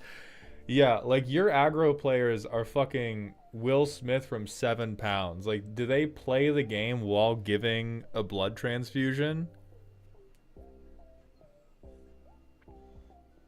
On advice of counsel, I have no This is the type of like...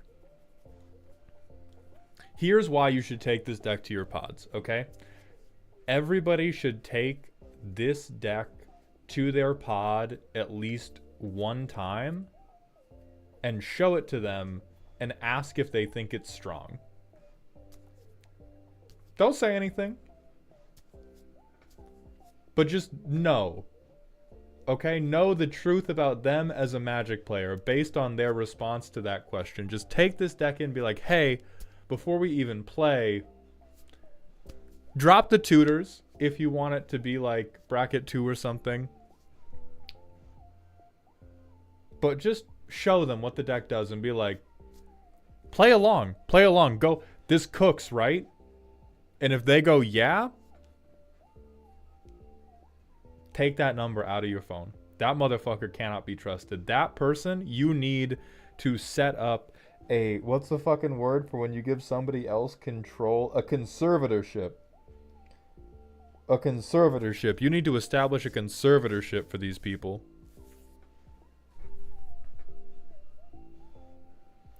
If I may suggest, you may not suggest, we are not helping this person.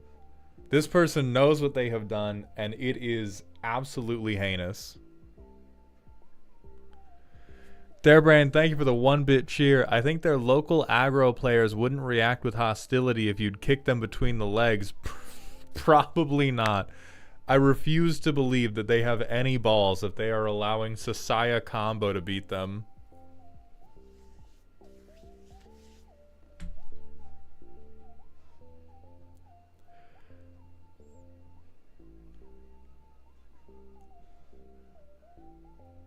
I'm having a stroke, dog. This is awful. I hate you.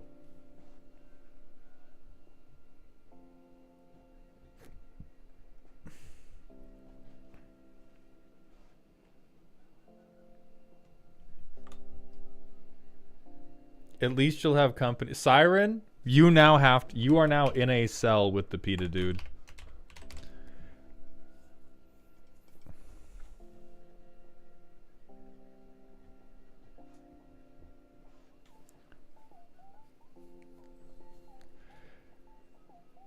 This is...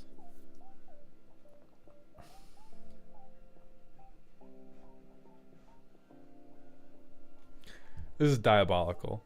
That's awful. That should... It makes... The deck makes me less mad than the knowledge that it has ever worked. Like, that is what is fucking sending me about this list, is not the list itself. Because anybody, any random kindergartner can pull together a list of 99 bad cards, much like this list. What is pissing me off is the knowledge that this deck sits down with a straight face, says, let me cook, and people are like, yeah, probably fine.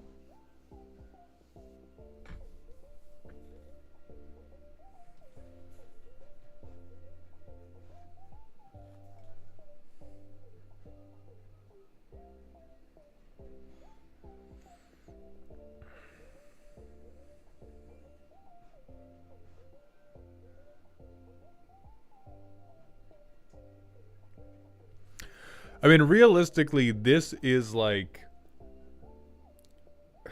So the people bringing up bracket 4 versus bracket 3 versus whatever, this deck, even though Moxfield's calling it bracket 4, because Moxfield is a liar. If we include this deck in the video, Mango, make sure we get this part. Make sure we get this part. Moxfield is always actively lying to you about what bracket your deck is in. Never fucking trust them. Realistically, this deck is probably a like bad faith 3. Not bad faith in the sense of Peta dudes trying to jerk you around in bracket 3, but this is like definitional 3. Will combo often win after turn 6 or something? Peta dude might be calling it a 4 because they don't want to underrate it.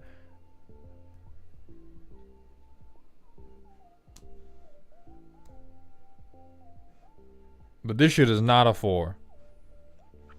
Realistically, this is like definitional 3, and some people can't handle it because they are playing Magic during nap time, which is a terrible crossover activity for your Commander games. And they're probably just calling it a 4 because it has a near limitless number of relevant tutors, which Cultivate being a relevant tutor for the win is funny. That's a funny thing, being like, oh shit, one of my best cards. Cultivate. I'd scream.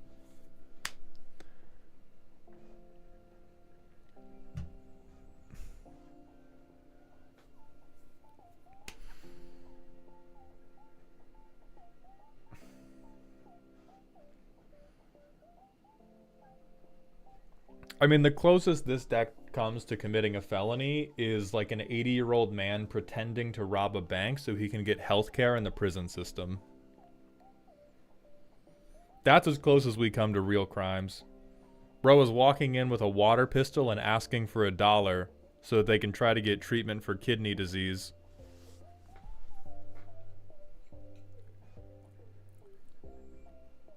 Truly heinous. Truly heinous. Thank you. Thank you. We're going back to the ad break. And then we're going to do Zeroy's deck if Zeroy is here. DPM, thank you for the $5 super chat. New bracket 4 metric. Does it lose to on-curve Voltron? Keurig turn 1 tutor for Death Grip past the turn. Yeah. All right.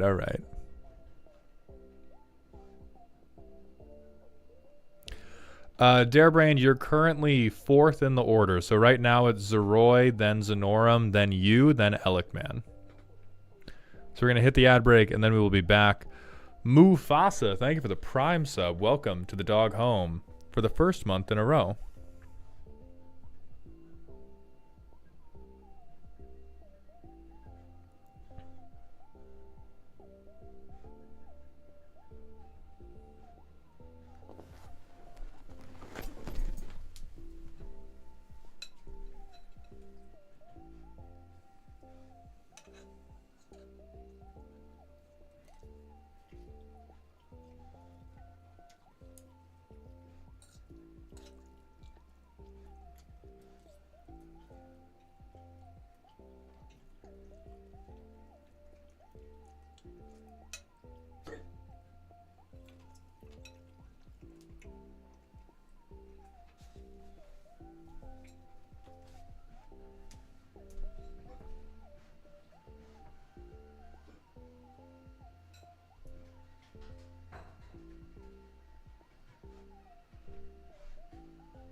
I don't know what I was smoking when I set this to 4, but I need to hit up that guy again. I'm going to go with the previous commenter who said that you probably thought we were still on 1 to 10.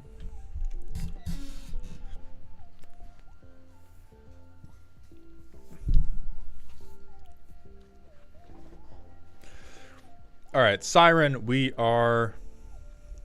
Oh, go ahead and hit me with that rant request, my friend. And then it will be time for Zeroy. Are you around? The Mr. Lifeguard, thank you for the 3 months in a row with Prime, my friend. Welcome back to the dog home. Thank you for the ad break, for the reminder to re-up. Always got you. Always got you, my friend.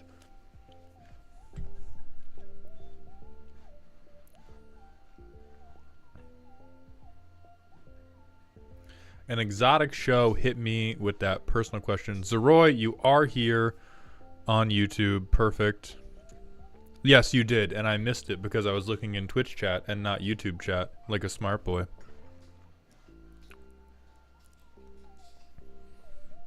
Mr. Ninja, thank you for that drink water redeem. Appreciate you looking out for my health.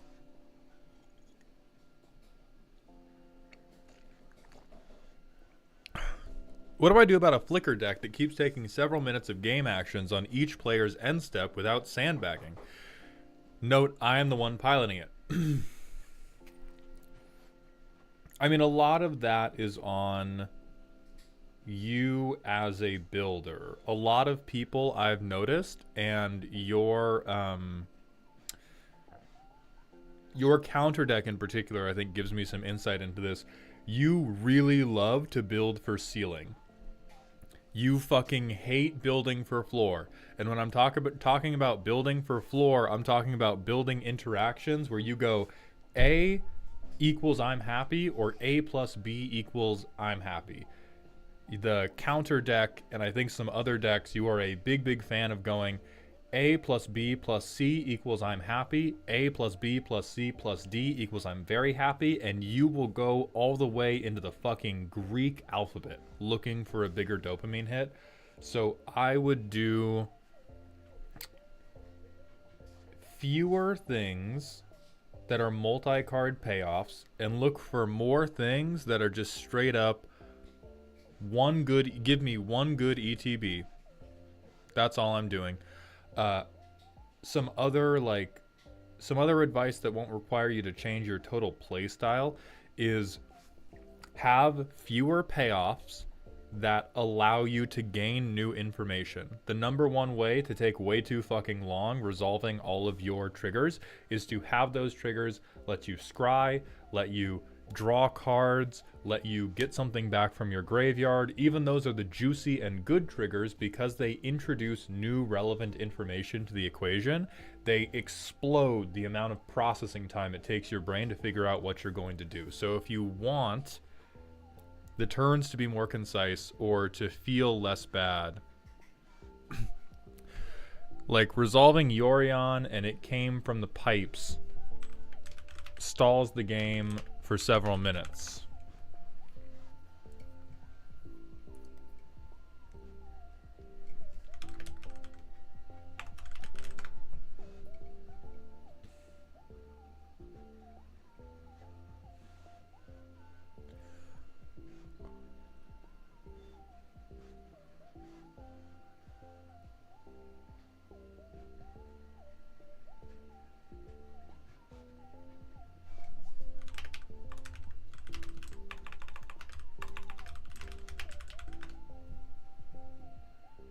Oh, they came from the pipes.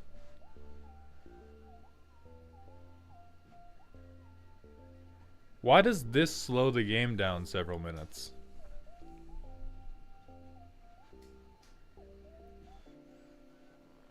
This is look at top two and draw twice?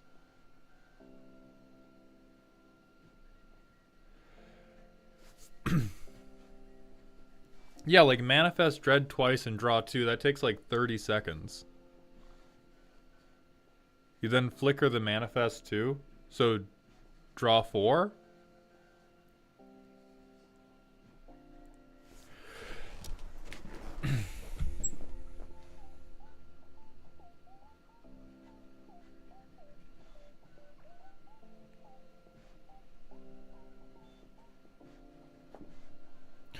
Okay, Zeroy, would you be willing to go one deck later in the stream so we can do Darebrain now? Because it's getting quite late for them. I planned to start stream earlier and do less vamping, and we did start stream a little bit earlier, and then I failed the vamp part, as I often do. They're reading the Manifest Dread reminder text out loud every time. Yeah, like, Siren, are Are your cards in a language that you don't understand?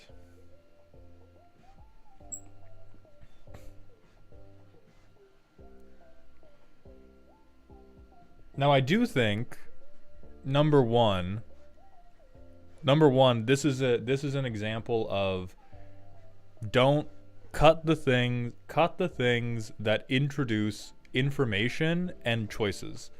If this was, the triggers add up quickly as you do this 2 to 4 times a turn rotation. So that is the fault of you are building for ceiling and not floor. Like, that is a choice you made to try and make a deck that gave you a mid payoff 18 times than a good payoff once. Like, I'm sure there are different ETB effects that you could do that are more expensive, but if you did them one time, it would be decent. And other than that, they came from the pipes would be a good cut on the basis of if you have to resolve this 4 times a turn, like, yeah, that's a lot of choices to make. Making that many choices is hard on the brain. And so if you want it to be less onerous, then you have to cut the things that make you make choices. If it's just like,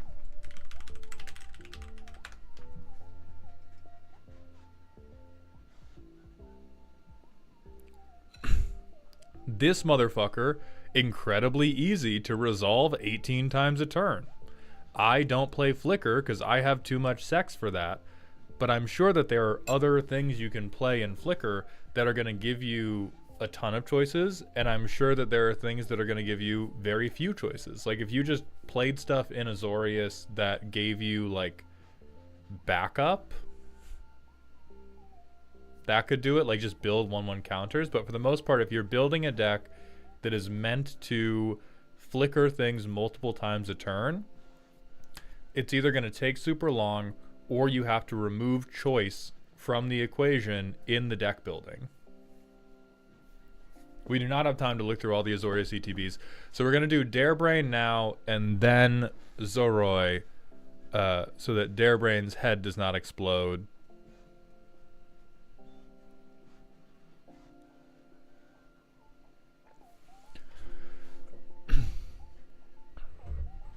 But those are the two ways to go. Either stop trying to flicker. We're moving him up because he has to leave soon.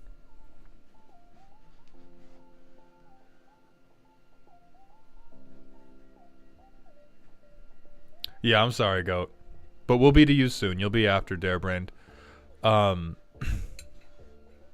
gotta go at like 6:30. What time is it for you now?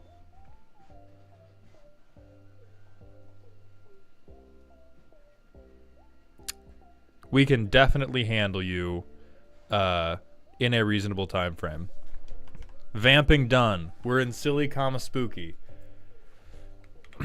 I closed all of the wrong tabs. Vamping re-engaged.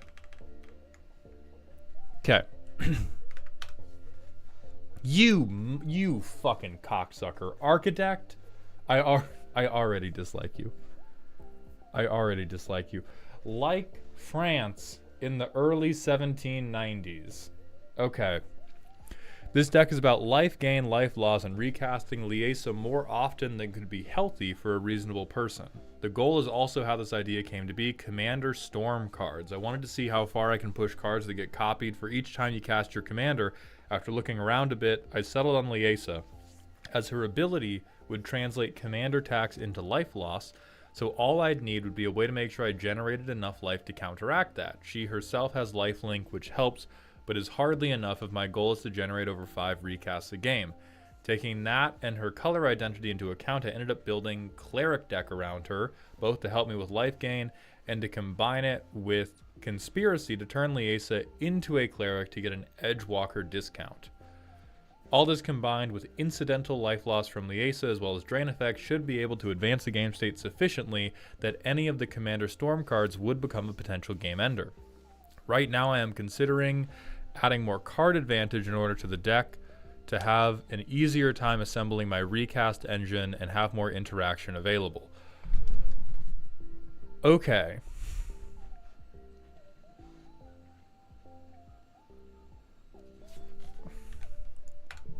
More expensive primer in email.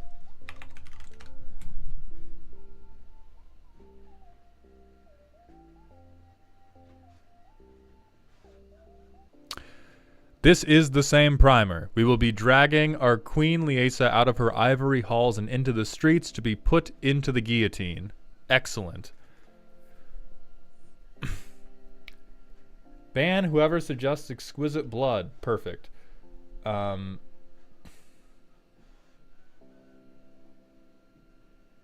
These are, I think, the wrong half of that equation, but okay, whatever, sure. We're in Orzovv. It says life gain or life loss. That's fine.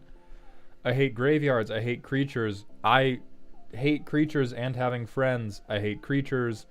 I hate it when people touch my creatures, despite the fact that I won't stop touching theirs. Please don't touch my queen. Please don't touch my queen. I really hate other people having any creatures ever. This is not interaction.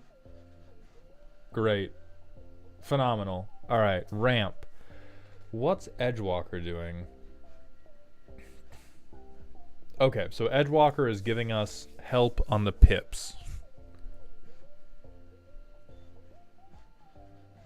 You can pay life to reduce spells by 1. Alright, ton of cost reducers, ton of good aristocrat shit. Card advantage. We should have sack outlets. Oh, let me look at the core gimmick. So what? Commander's Insignia. Creatures get +1/+1 for each time you've cast your commander from the command zone this game. That's really bad. On Cleric, Kindred, and Orzovv, my belief up here. Commander's Insignia. Roop. Imperial Storm. Make a 4/4 for each time you've cast your commander from the command zone this game.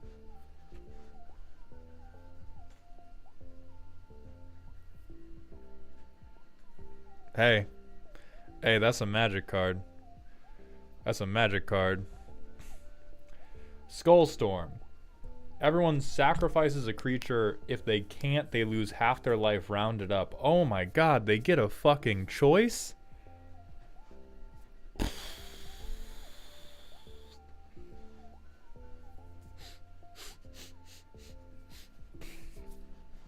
I mean, it's not a May, Darebrain, but it is, like, the fact that we're spending 9 mana for them to duck the life loss if they have any creatures hurts me in my fucking soul. And, like, if it's a token deck, 9 mana, I sack 3 mana dorks. Have a nice day, dog. Put her there. Okay. Immediately better than everything else in your deck. Probably works.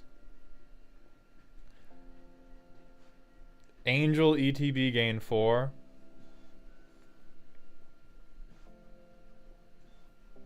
I'm smelling another plutonium paperweight coming.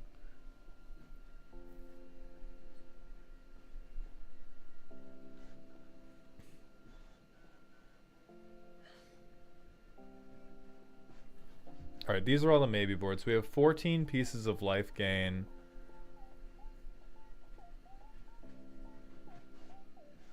We need max speed, which speed... I mean, we have a flying commander. Speed's not impossible. Oh, boy. How are we going to save this one? How are we going to save this one? As said, this deck started with what can I do with Commander Storm cards. It seems like your answer was ignore them totally. Alright, we're taking this to Moxfield. First and foremost.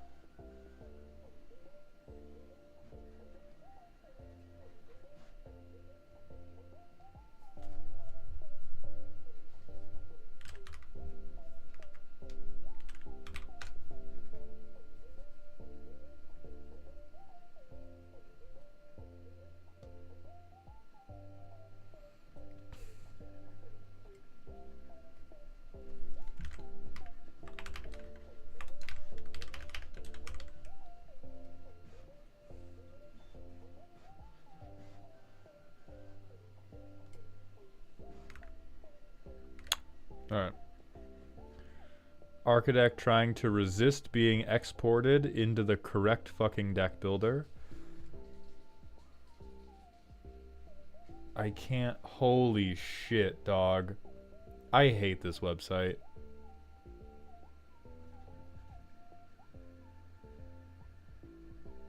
Alright, so we include everything but the maybe board and sideboard. There we go. Save and continue editing.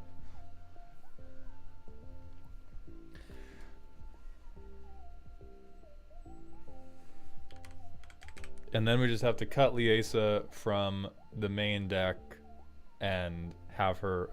This is the wrong Liesa.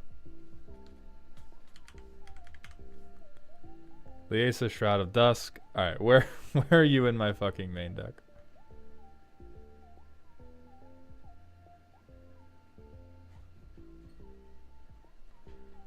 Wait, is this? Where's the... Do I only have the other Liesa? No. Oh, huh? Ah, Moxfield auto-swapped it in. Okay. So we'll cut Forgotten Archangel. I mean, sure. This is allegedly what we need to succeed. We would have to draw way more gas for this to do anything, but I have slight doubts about the deck's ability to do what it says it's going to do in the first place. So we play Angel of Vitality. We would gain extra life. Isn't that nice? We play Liesa.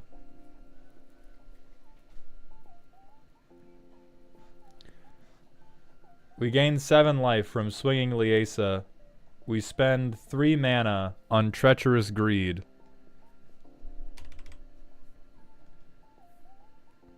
I think we go down 2 because we have to... Oh no, we sacrifice her to cast it, so I think we dodge it.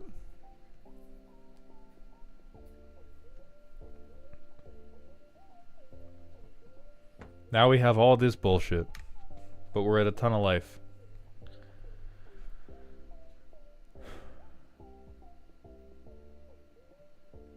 So we pay 2 life and 5, and I'm going to pay even more to do the Opal Palace thing to make her enter as a 7/7. Next turn. I mean, we can sack her to gain 1 life, but like we also shouldn't. We should just swing her.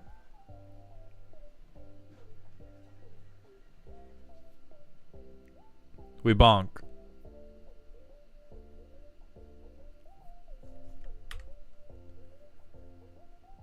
We could sack her for 1 mana, which would be a little bit dog shit. We play Maskwood Nexus, paying 2 life for the privilege, but now Liesa is a cleric.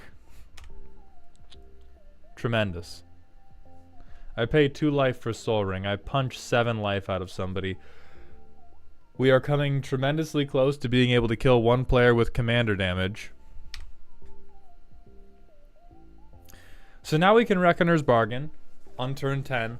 I do think this is an appropriate moment to bring up what I think is the difficulty of managing this gimmick with Liesa, which is I can turn her into card draw and life gain, or I can kill a player. Now let us pretend that everybody has taken the obligatory pregame Xanax and nobody has stopped us from reaching this point. But especially once you're doing Angels and Clerics, even at bracket 2, that is a very, very straightforward, tremendously straightforward beatdown strategy.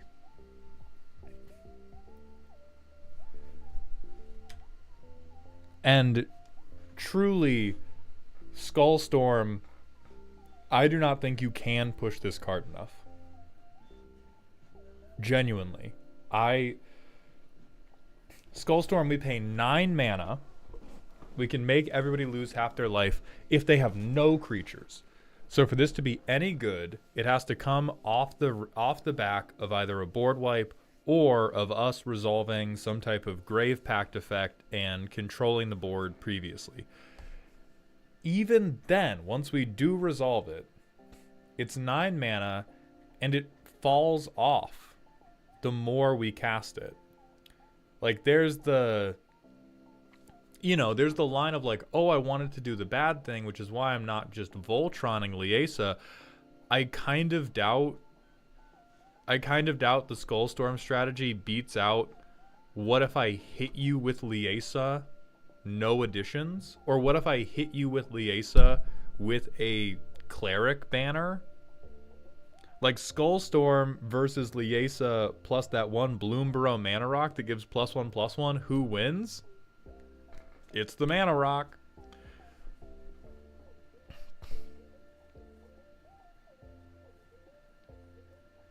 Revon, we're not saying not bracket 2. I'm saying that when we pick a gimmick for the deck, we want that to feel like a sensible thing to do when playing the deck. We don't want it to feel like I'm forcing myself to play bad magic in service of doing this thing.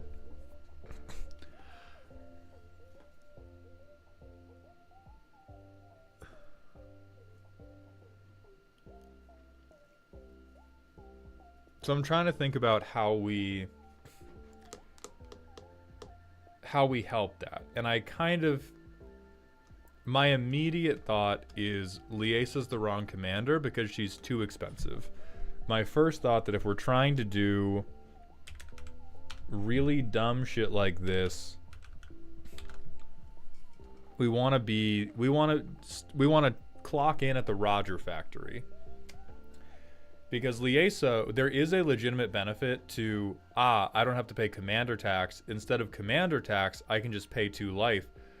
But we have to consider that in context of the base cost for the commander is still 5 mana, which is too goddamn much mana. Compared to, like, this is only cheaper than Rograk once we get to, like, the 3rd cast of Rograk. And I think a lot of these cards that we are trying to push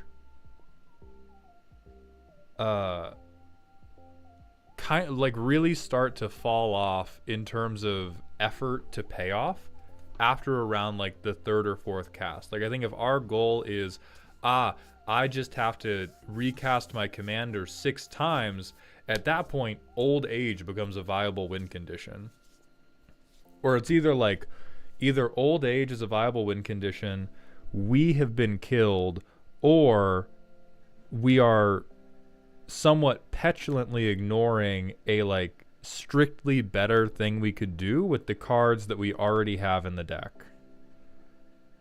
So like this, we gain 1 life. So we lose 2, but we gain 3, so we net up 1.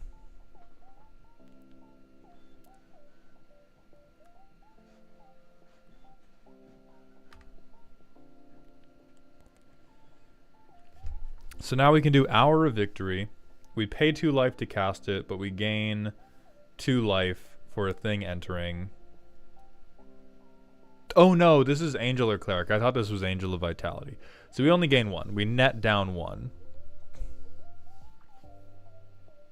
And we have a 2/2.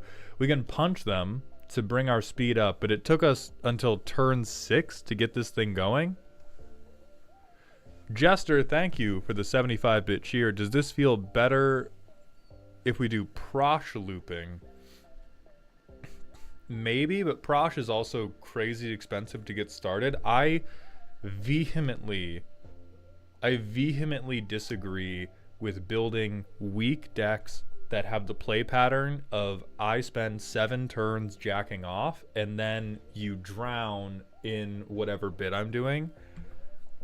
I really think if you're doing something that is meant to be like silly and satisfying to you, you should aim to get active early. It's just okay if that activity sucks. Peta dude, thank you for coming by the stream, and thank you for submitting peak dog shit. But now we're in a situation where we drew one of our alleged card draw engines. This is... I'll even pretend that you have Seedborn Muse and we get to play this. All right. Every time we lose a creature, they lose 2. Now we wait and we triple dog dare everyone to be mean to us. Now we got a stew going. So now we can Morbid Curiosity, draw 5. We spent 3 on that. Everybody else sacrifices 2 things. We don't have enough to recast Liesa because we do not have enough to pay her initial cost.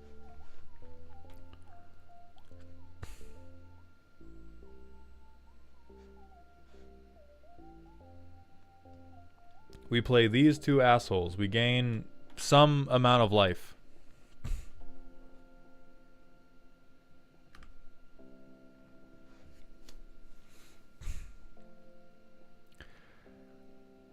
And now, like, we could begin attempting to recast. We can begin attempting to recast Liesa, but recasting Liesa is just going to be subpar to, like, okay, I do cleric class, I level it up, and now I just play anything. So if we...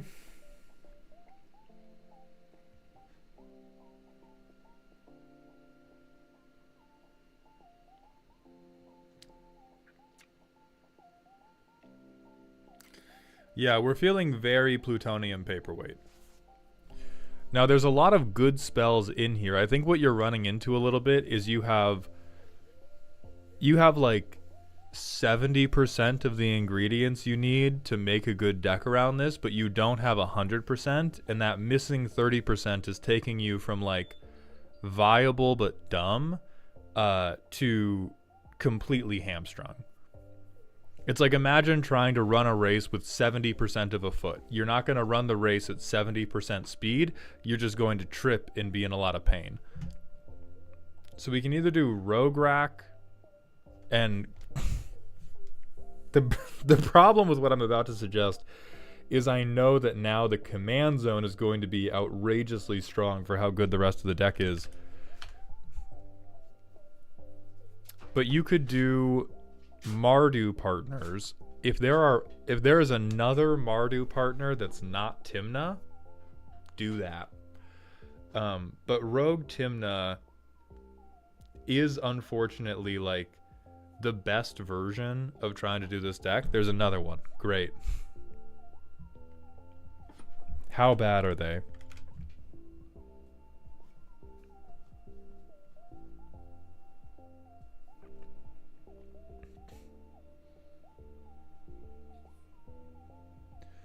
I looked this up wrong, but I barely care.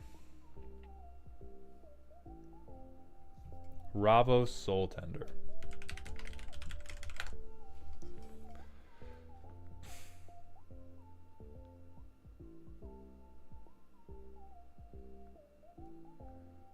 Okay, this guy is truly terrible. Yeah, if you don't want anybody to feel even the least bit threatened by your deck, then do Rograk Ravos and just use Ravos for colors and have him be like, I hardly give a fuck about his effect. And that will give you access. That will give you access to more hand selection, which is going to be very important in covering that like missing 30%.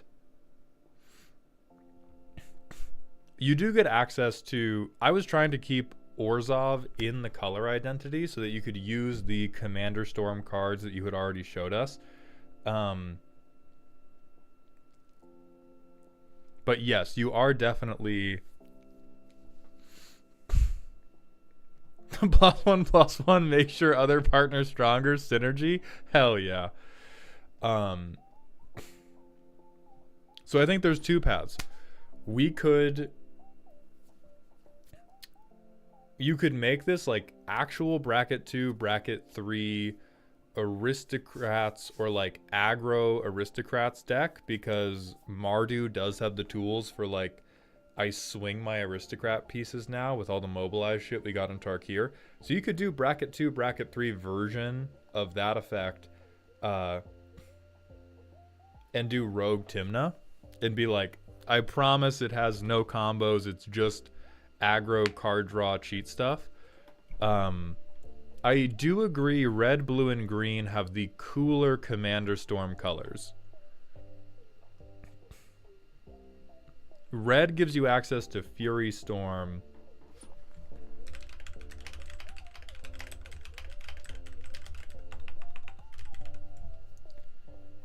And we'll just do all colors to kind of do a quick tier list.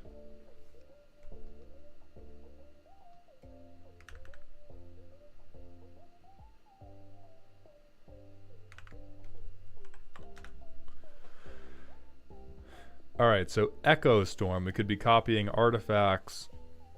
Like Imperial Storm, we could almost get something going if we had like 8 or more casts of our commander.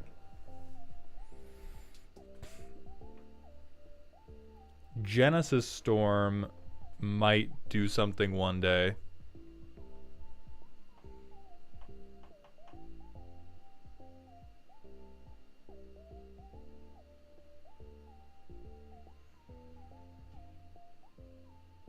And then Fury Storm is a decent way to like double dip on your Commander Storm triggers.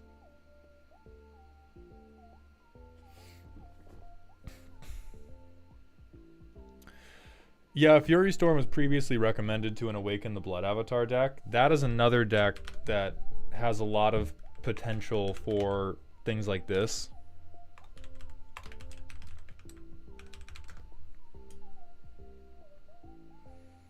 Anything that has inbuilt cost reduction and a way to get to a low total cost. Awaken the Blood Avatar would be a very good choice for this. You want low total cost. You want a way to consistently cheat the commander tax. This will give you a win con that matters in Mardu so that you don't have to worry as much about like... Because the other problem we can get with this deck, like this deck to me strikes me as a cult that has secretly given up on their religion. Like they're still going to prayer. They're still sacrificing goats. They're still doing Tuesday sex bingo to honor their god. But none of them really believe in it anymore because we lack a lot of like meaningful ways to win other than my flying commander murders you. And the way you want to win, which is by pushing all of these Commander Storm cards, the Commander Storm cards pretty fucking rough. But Blood Avatar, it's going to give you a path to cheat the cost. It's going to give you a thing that will give you agency in the game whether or not you have assembled your Commander Storm win con. The only thing I would recommend is do not put Magecraft in. Because the moment you put Magecraft in with Fury Storm, we have infinite somethings. If you want the deck to be bracket 3, then we can do that at bracket 3. If you want the deck to be bracket 2, I would do Awaken the Blood Avatar, Fury Storm, don't do any Magecraft, or do like Rogue Tymna.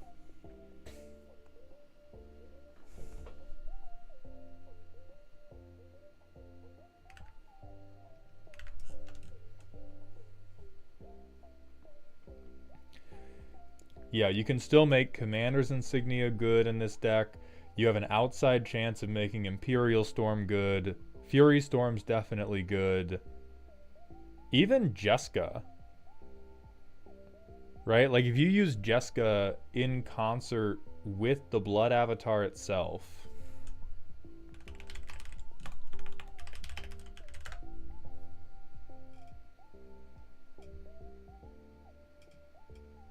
Hey, look at that shit.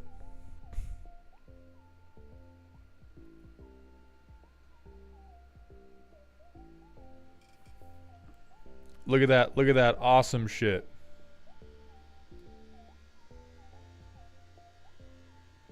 Now it's only going to hit the combat damage, but it does turn it from a 3 power creature into a 9 power creature, which like matters.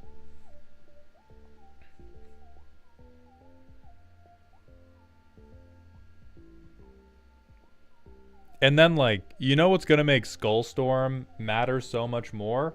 Having a repeatable 3 flat damage trigger. Like, the thing I didn't like about Skullstorm in the previous deck is that we Skullstorm to get people from 20 to, like, 5, and then we just become a combat damage threat anyway.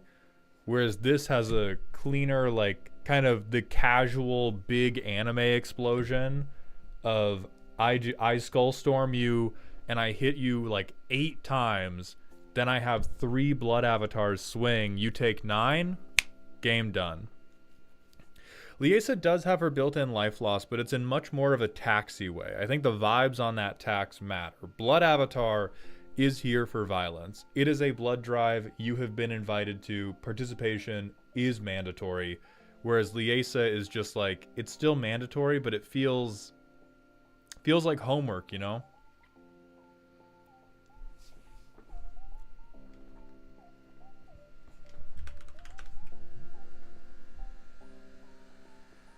I disagree with the Dargo suggestion because I think if we do Dargo, we end up going so in on treasures that we lose the space to properly support the Commander Storm strategy.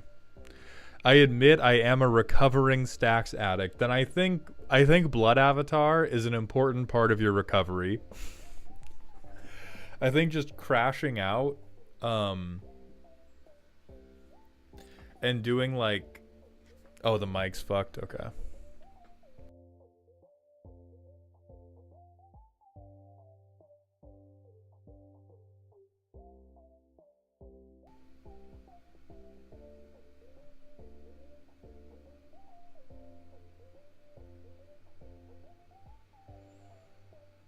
Blood Avatar is fun, but some pods don't like sacking a creature every turn.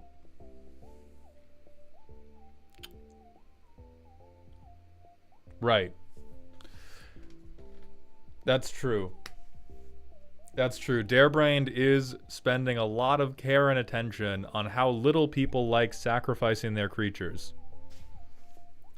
So I do think whatever we pick as a replacement should really, really give some space to that and make sure we don't make anybody mad by making them sack 2 or 3 creatures every time they sacrifice something. Yeah, I hereby mandate that you do Awaken the Blood Avatar. There's a lot of there's a ton of bad cards that we can run with Awaken the Blood Avatar. You can do like persist things, undying things. You can do things that have like afterlife, which is they make 1/1s. You could do things that have endure. Like there's a tremendous number of extraordinarily fair cards you can play in this deck where it's literally just I'm gonna make bodies. There's like a lot of good ones too. You can do all of the Bitter Blossoms, all of the Mardu token generator .deck things. Or you can play dog shit and turn them into a 3/6.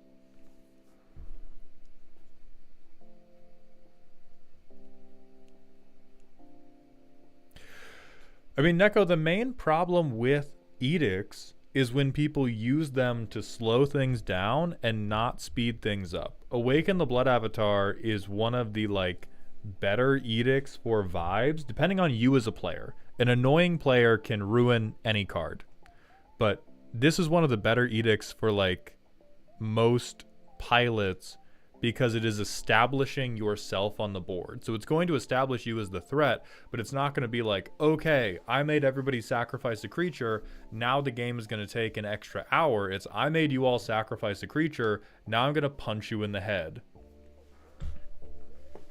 And having an edict in the command zone makes Skullstorm way more likely to be worth 9 mana, which is almost impossible. But it makes Skullstorm more likely to be worth 5 mana. Because if we don't make them sacrifice their creatures, this just translates into 9 mana, you sacrifice your board, nothing else happens. It is Fox.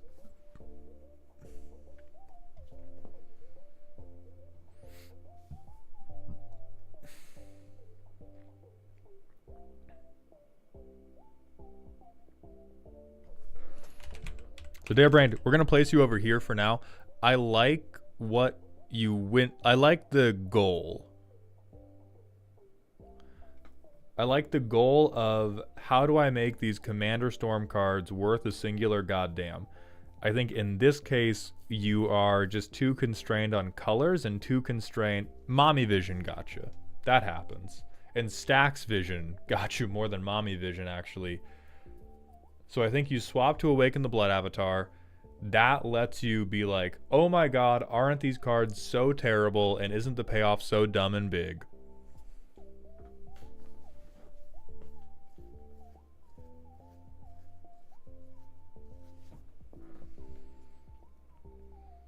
So thank you very much for the submission. I do hope this was at least helpful. We're going to hit another manual ad break. Then it's time for Zeroy, who I do know is here, and I'm sorry we had to delay you. We will be right back, everybody.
Zeroy, thank you for the Prime sub, my friend.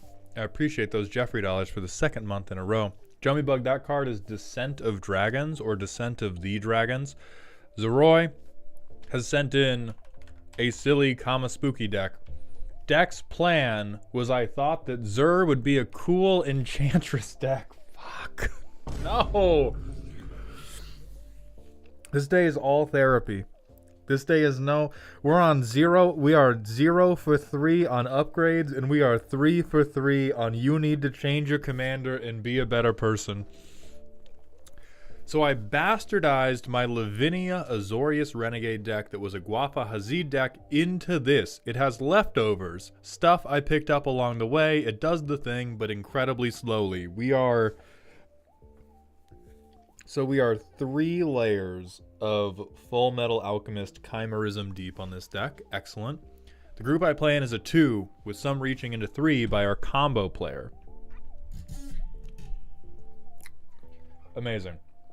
So our enchantment creatures are now good at fighting and cannot be removed. Pre-Zerd. So enchantment creatures that are going to give us even more fight keywords. We get a little bit of ward. We get a little bit of draw. We fart. No. Okay, we get some board control. No. No. Okay, these buffs are good. Flying Vigilance on Death-Touching Lifelinkers, that's great. Board-wide buffs, great. Growing board-wide buff, great. No. And this is fine to make one thing a big threat. Cards that got way more expensive than when I bought them. Yeah, this one makes sense. Somebody board wiped you a lot. Somebody board wiped you a lot. Okay, Tutor and then land tax, which is just extraordinarily good. 4 pieces of card draw, and it's a tutor. It's not even card. It's not even card draw. It's just look for a god. Okay, so we can flip it. We can flip it into enchantment card draw. We have good card draw. We have okay card draw. We have probably fine card draw. Maybe I can play 2 enchantments a turn.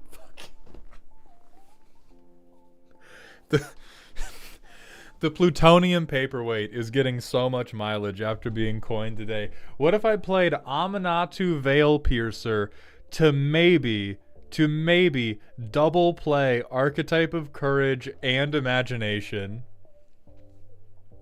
Amazing. Alright, this is just crazy fucking good. Same goes for this. Generic cost reducer, probably fine. Old deck remnant. Okay. I like this one. This is acceptable. I like this one less. Still acceptable. Acceptable.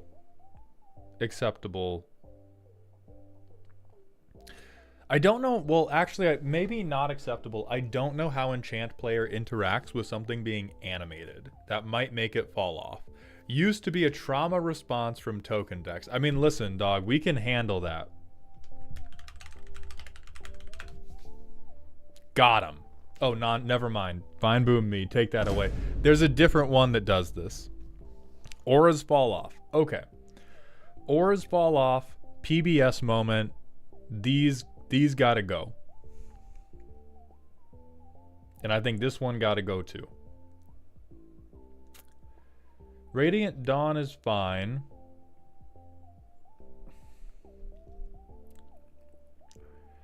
I think...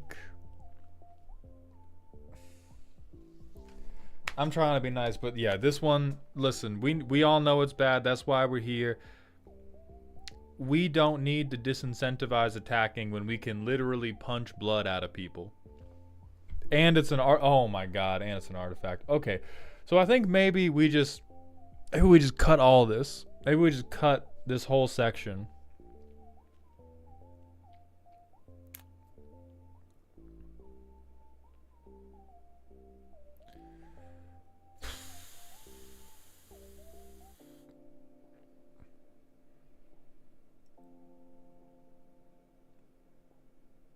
Okay, so like, do you... Based on this section, I can only imagine one of your other hobbies is going to the gym and pretending to struggle on the bench press with an empty bar. I cannot wrap my head around why.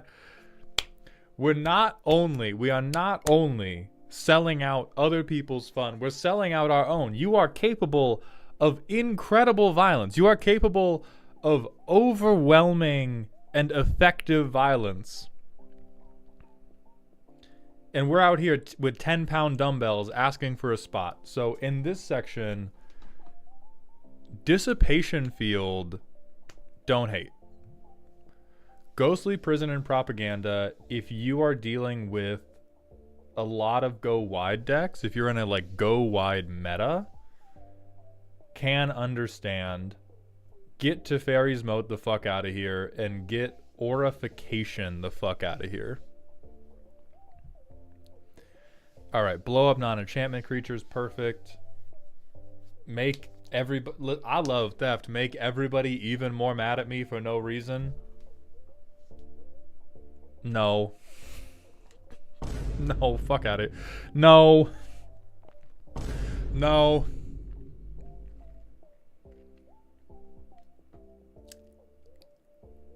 This one's gonna get you in trouble. At this point, you're trying to get spanked in public.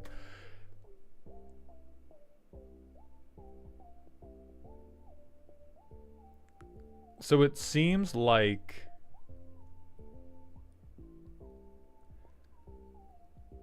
this definitely seems like a trauma response deck.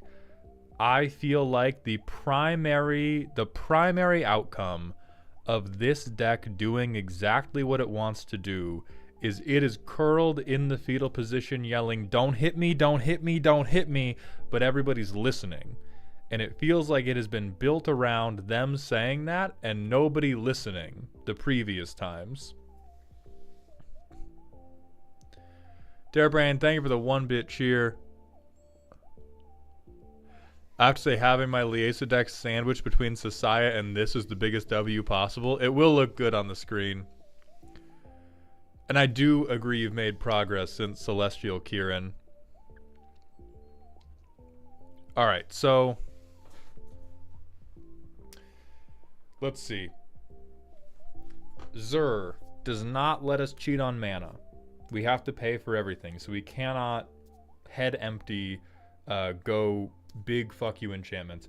It allows us to cheat having a board, or it allows us to cheat our creatures into being better creatures.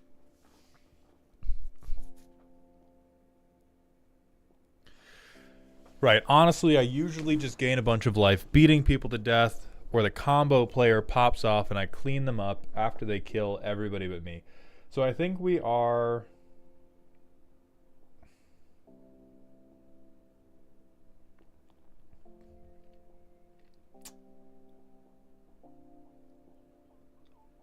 I think we are overemphasizing how good at combat and how protected we need to be before we're willing to move to combat. We are probably missing out on a lot of really cool creatures in the name of strapping on 18 different Kevlar vests. Like, we look like a small town police department after they get access to military surplus goods, because we have a ton of stuff that's just like, oh god, I need vigilance. Oh god, I need first strike. Oh god, I need flying. I need to make sure that you can never ever chump block me, and you can never ever swing into me. And that's also why I need these 6 different pillow fort techniques. And I think you can have more enjoyment, whether or not this immediately leads to more wins because you have to learn how to pilot these types of decks. You can have more enjoyment if we focus more on you having a full hand and you having better enchantment creatures to move to combat with. I've considered overlords for sure, but I fucking hate ley lines on principle. Zeroy, you are running double Zur. You have no principles. You got to get right with yourself before you can get right with God. I'm a Rakdos player at heart. The six different pillow fort effects have determined that was a lie. I would believe propaganda from a Rakdos player at heart. I might even believe the EDH Rec Brainworms got you on Spear of Safety in an Enchanter deck. Teferi's Moat, nobody knows what the fuck this card is. This is a desperation move. This is a desperation move right here.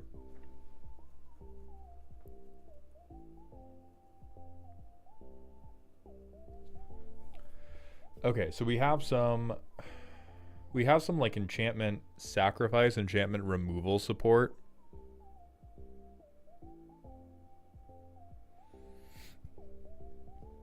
It beats people to death though. It's a 7 mana 5/5. Calm yourself down.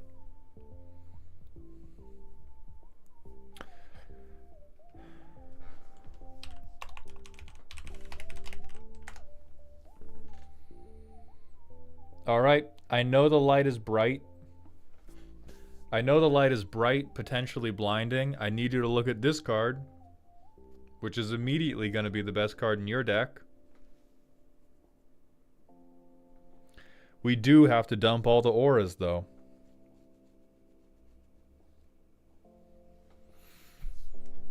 So this is just going to put Zur's effect onto everything for free.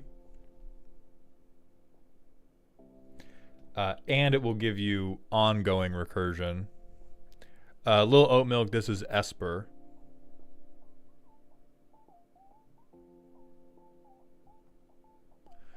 Read card again and Vine Boom yourself. At the beginning of upkeep, return target enchantment from your graveyard to battlefield. As long as you control 5 or more enchantments, each other non-aura enchantment you control is a creature in addition to its other types and has base power and toughness, each equal to its mana value. Yeah, that's why I said cut the aura. What?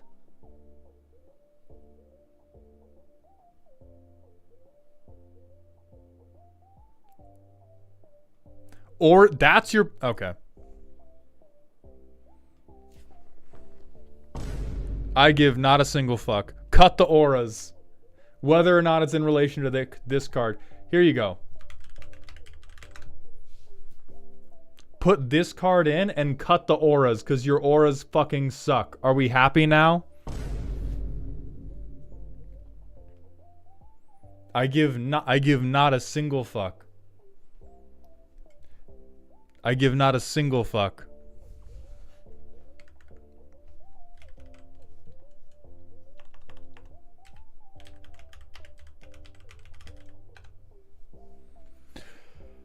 Okay, so Starfield of Nyx will do a ton of the things you want. We have a lot of like one-off instances of recursion, and I think Neva could probably be... You could just like one-to-one swap Neva for Starfield of Nyx and be happier, because this effect is going to happen every upkeep instead of just once. And I doubt your enchantments are going to the graveyard often enough for this to matter. Other pieces of card draw that are just low to the ground things that you are missing are Entity Tracker. I think there's probably other Enchantress stuff we're missing, but Entity Tracker is the one that I immediately remember from Duskmourn. Jelly 880, or Jelly 8800, thank you for the Prime sub, my friend. Welcome to the dog home. Suds, I'm not going to look at any of the new summons right now, because the problem with a lot of the summons is they are power budgeted around already being a creature. If we want them to be good for this deck, we want stuff that is balanced around not being a creature and gets to become a creature because of Zur. Let us see if there are any rooms that are worth putting in, because that could be some good cookery that will be infinitely more interesting than Teferi's goddamn moat.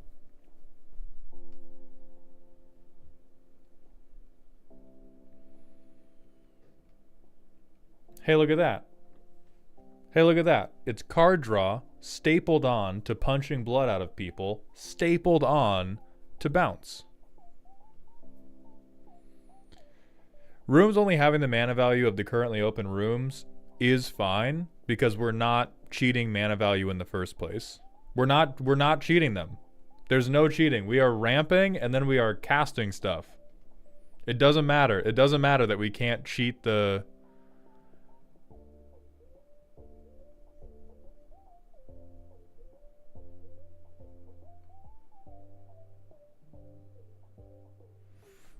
It's more so we can't convert them into Zur creatures effectively. Yeah, if only there was a fucking way to turn an enchantment into a creature. Like, just because it doesn't combo with Starfield of Nyx does not mean it's not useful to the deck. This is strike one for Twitch chat. We definitely do not want to include a fucking room win con.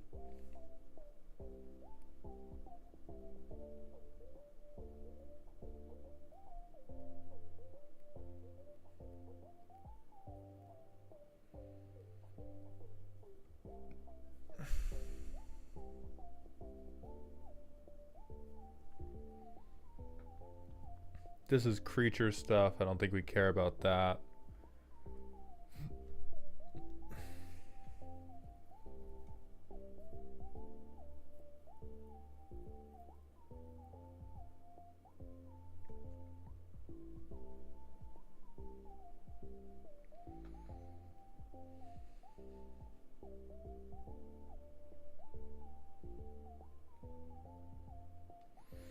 Maybe Unholy Annex is worth looking at for another source of card draw, but this is just like second Phyrexian Arena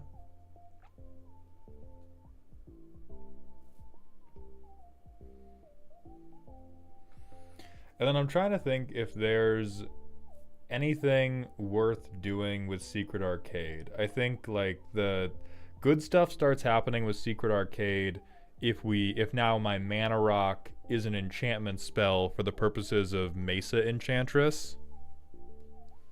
True, and being able to get a 6/6 flyer is pretty good.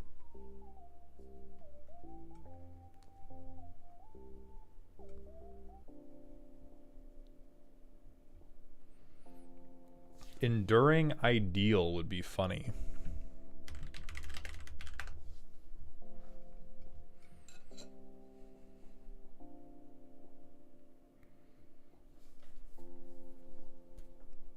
The deck is weak enough. The deck is in fact weak enough that we could run Enduring Ideal and this could be your top end. Put Starfield of Nyx into play.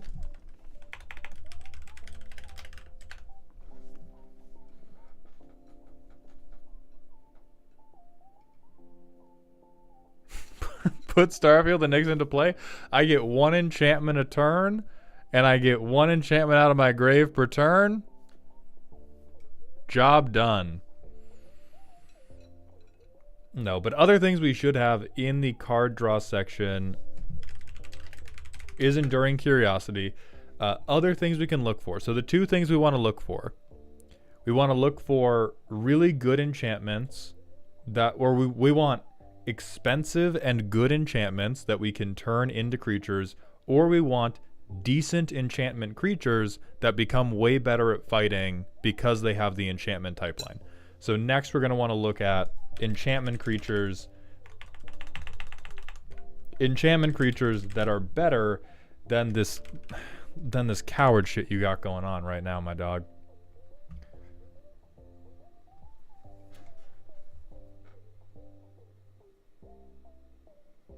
What?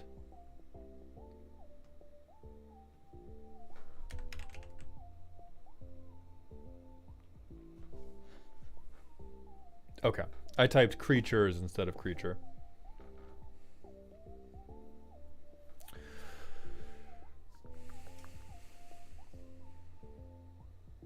We don't need the death touch bullshit. I loved stealing, but I realize this is probably not that good.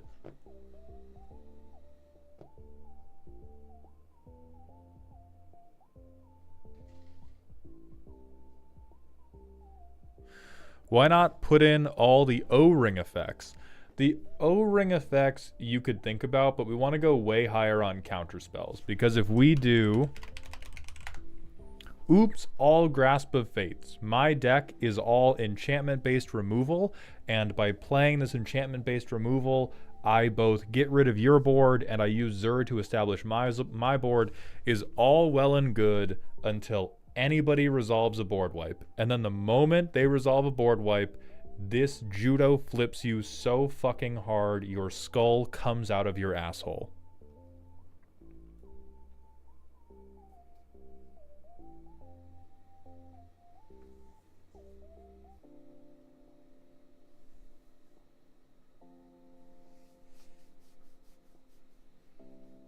We don't care about sacking this man.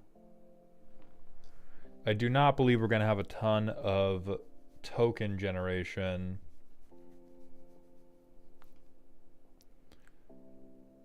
This would be another decent form of card advantage. We now have an indestructible guy that we probably will have to settle for him being a 4/4, but we settle for him being a 4/4 because he has card draw stapled to him, and he's a 4/4 with indestructible, lifelink, hexproof. Shit's crazy.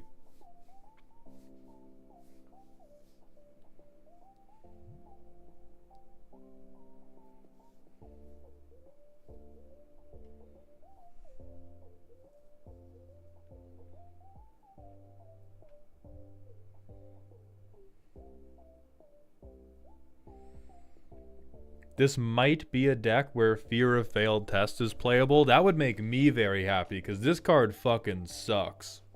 This card sucks ass and it makes me incredibly sad. But with Death Touch, people might be willing to not block this motherfucker.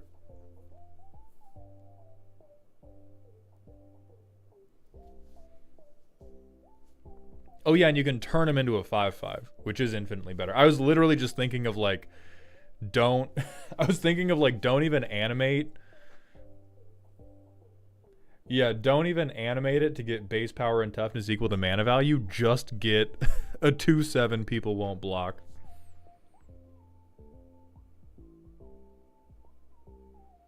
We don't need Fear of Infinity.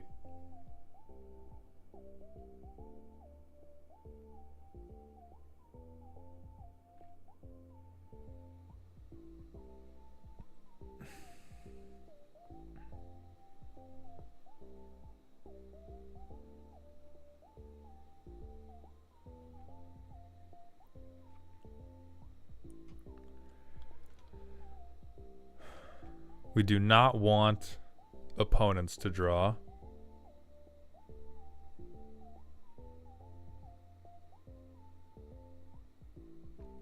I hate that I'm about to fucking recommend a life gain strat to you, but if everything in your fucking deck has lifelink because of your commander, I would be remiss to not have you include. Like, it would be actively bad. It would be actively bad to not include the like, oh, well, everything's going to gain me life on hit. The biggest instance of life I gain makes all my life linkers that much bigger.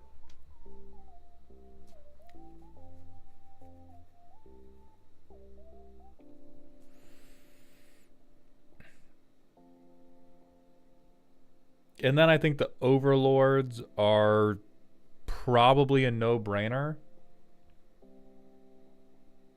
Maybe not Baelmerk. Well, no, probably still Baelmerk because we have just creature synergies.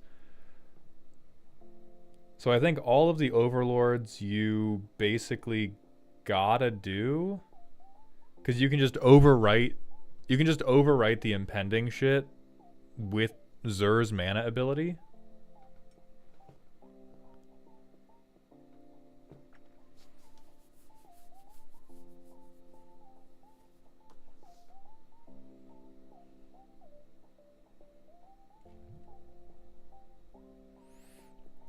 This is a good, like, early to play card draw. This is just if you want your deck to be 99 cards instead of 100 cards. Because he just replaces himself and then is a death-touching chump blocker.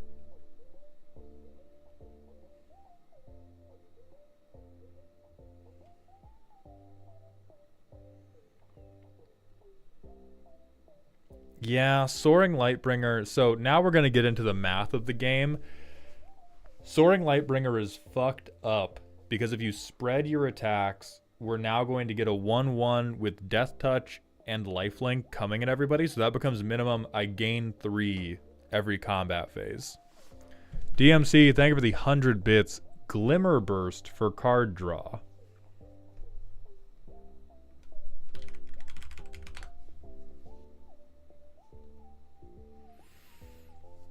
I think 2 draft build. I think it's right on the edge of like, this is a totally okay card that becomes better, but we do not have a lot of enchantment ETB payoffs. Right now we care about having enchantments, but draw 2, make a 1/1 with Death Touch. I firmly believe this deck is good enough at getting an enchantment to field quickly enough. If we wanted just pure draw, that is when you turn to generic things like Stock Up. We have Mesa Enchantress. We already recommended Entity Tracker. We're already recommending Fear of Failed Test, Erebos, Enduring Curiosity as like on-theme card draw. Monologue Tax. If you have people double spelling all the time, yeah. Like I would, yeah, this is great if people are double spelling. They don't have Starfield, but we did recommend it.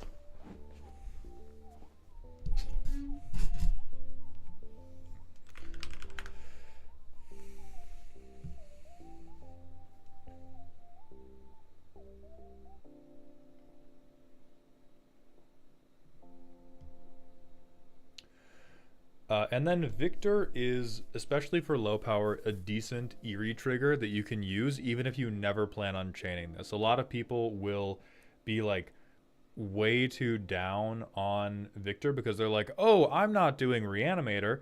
But if you're having a ton of enchantments ETB, getting Surveil 2 on every creature you cast, that's decent. Hallway Creeper is fun for us if we have another big enchantment to copy. Thank you for the 100-bit cheer, DMC. I'm not even going to show that card. We're not... This person is already damned to win more hell. I mean, you can say Victor, but a problem was that I wasn't getting more than 1 down per turn. Let's run back in grayscale me saying this is good if you play 1 enchantment a turn. Let's run that back in grayscale. For bracket 2,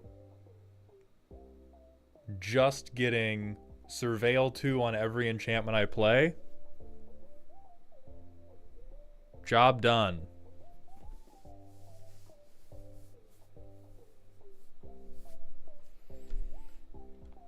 Oh, God. I didn't even look at the land base yet. So we should get you proxying. Buddy, my guy, my friend, we should definitely get you proxying. Because this land base is basically you just saying, sometimes I don't get to play Magic. Why? Because I didn't want to spend $600 on this casual game I play once a week.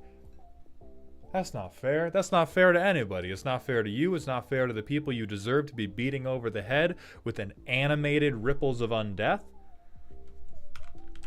Thank you, chat, for reminding me I was sleeping on this. Will it be a great creature? No. Is it a great enchantment-based draw engine? Hell fucking yeah.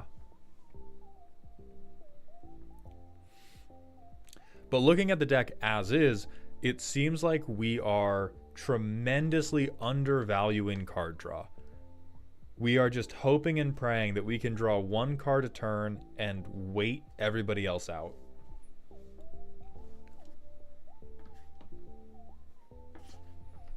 I'm forcing you to keep this one. I'm forcing you to keep this hand because I know that other mulligans won't be better.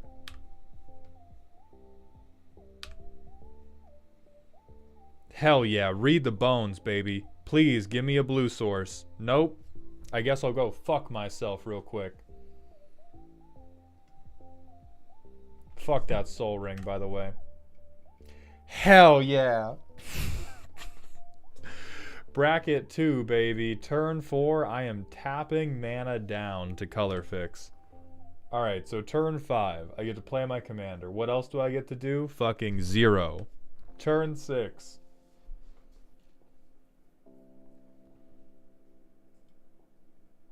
I pay Sphere of Safety to get a propaganda effect in play.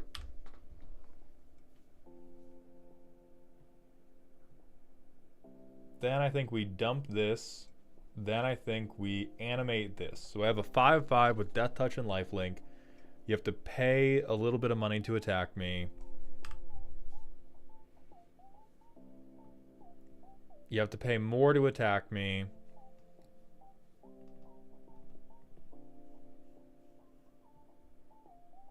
And I make like this thing big to make a big threat.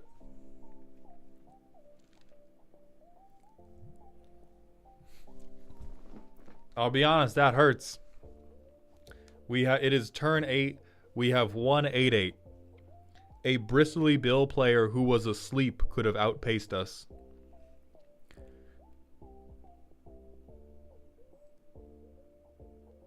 And I think we're suffering because we have like...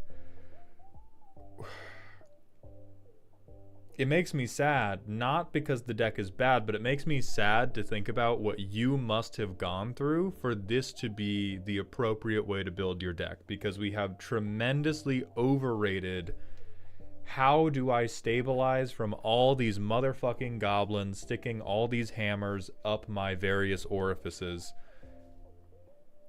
with like the Doomwake Giants, with the various fields of Don't Touch Me.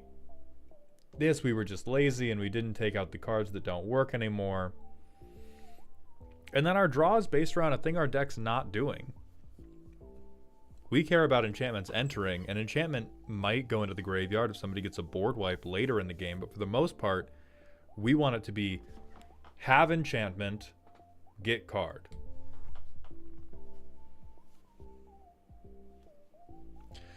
DMC, thank you for the 100-bit cheer. Wait, if all of our stuff has hexproof and we want big enchantments, Dismiss into Dream might be a good ad depending on our table's meta. That's not true. I'm going to look at this card, but that sentence is not true.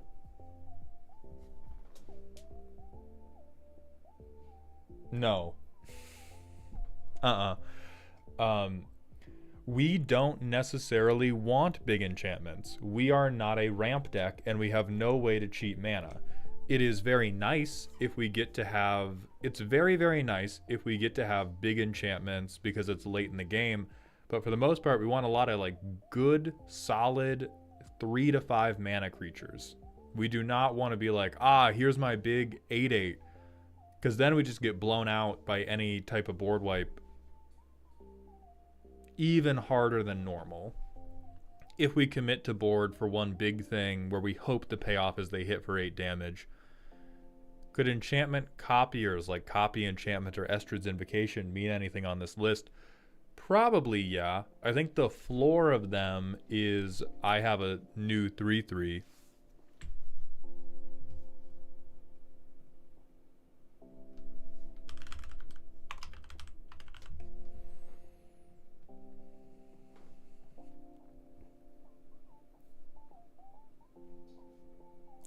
Jester the Clown, thank you for the 45-bit cheer. Please forgive me if I misunderstand how the card would work, but Luminous Broodmoth. That would work. I think that's too deep in Win More Hell.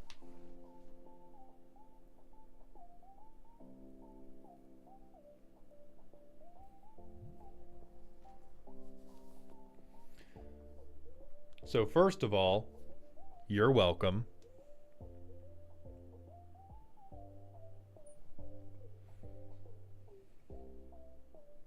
Mob Psycho, thank you for the Twitch follow. Welcome to the doghouse, my friend. Second of all, you're welcome. Now, it does depend on how petty your relationship with your brother is. Maybe this is not appropriate for the type of familial relationship you have, but this is how you kill the token shitter.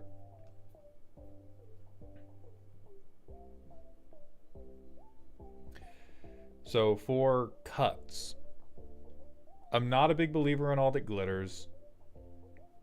I am not a big believer in Heliod, God of the Sun.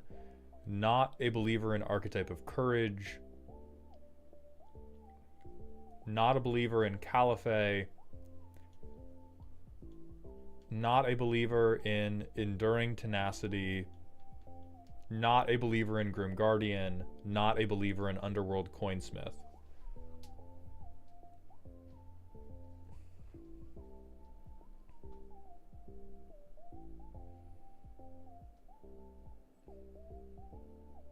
Not a believer in Control Magic, Curse of Exhaustion, Curse of Verbosity, Norn's fucking Annex,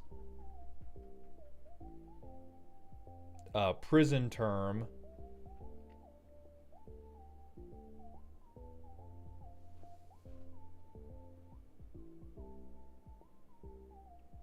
or Teferi's Moat. Depending on your meta, I can see allowing these, but I do not believe in Teferi's Moat.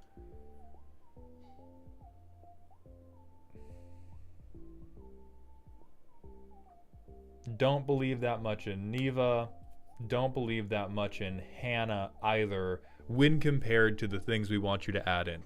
So I would cut all of those, put in the numerous things we suggested to you, draw 3 times as many cards, and actually present an onborn threat before the combo player has killed everybody else. We are not doing flickers, Zoria. Under no goddamn circumstances.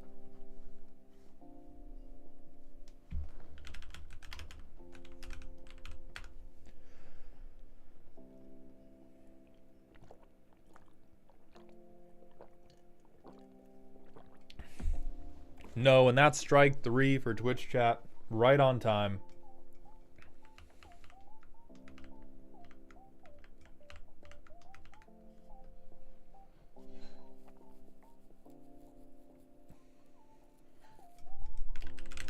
I think we are straight lost, but hopefully now you are found.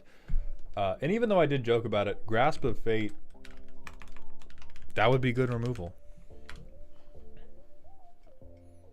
That would just be good removal. It shouldn't be all of the removal in your deck, but this would be a very strong piece of removal for you.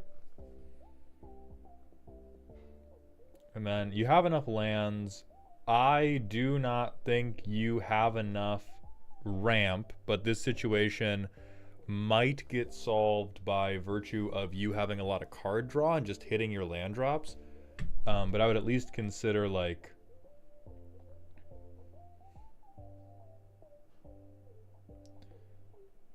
do we not even have like, there's Arcane Signet, there is Talisman of Blank, there is like Mind Stone. You have a ton of really expensive shit. Or, well, okay. Mango, one single tear rolling down this cheek, please. You should have a ton of pretty expensive shit to play after Zur. You want a lot of like valuable 4 mana permanents, and that's where you like really hit your stride, but you also need like 2 mana rocks to play, and then Inquisitive Glimmer.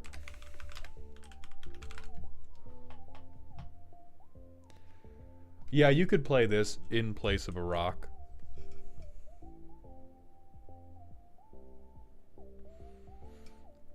Nathan's other show, thank you for the Twitch follow. Welcome to the doghouse, my friend. Alec, we have Zenorum and then you. Smokey, that was all of them. So Zeroy, thank you very much for submitting. I hope you enjoyed or at least learned a little something.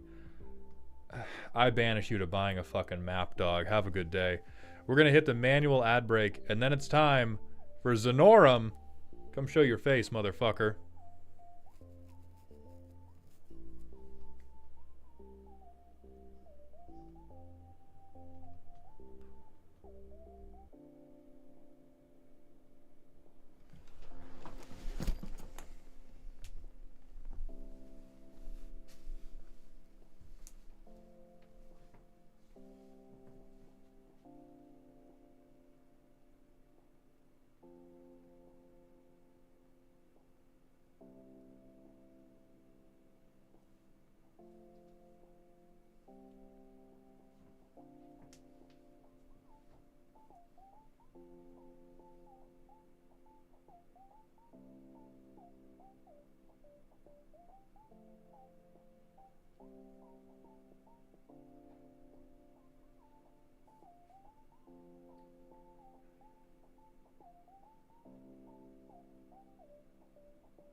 Okay.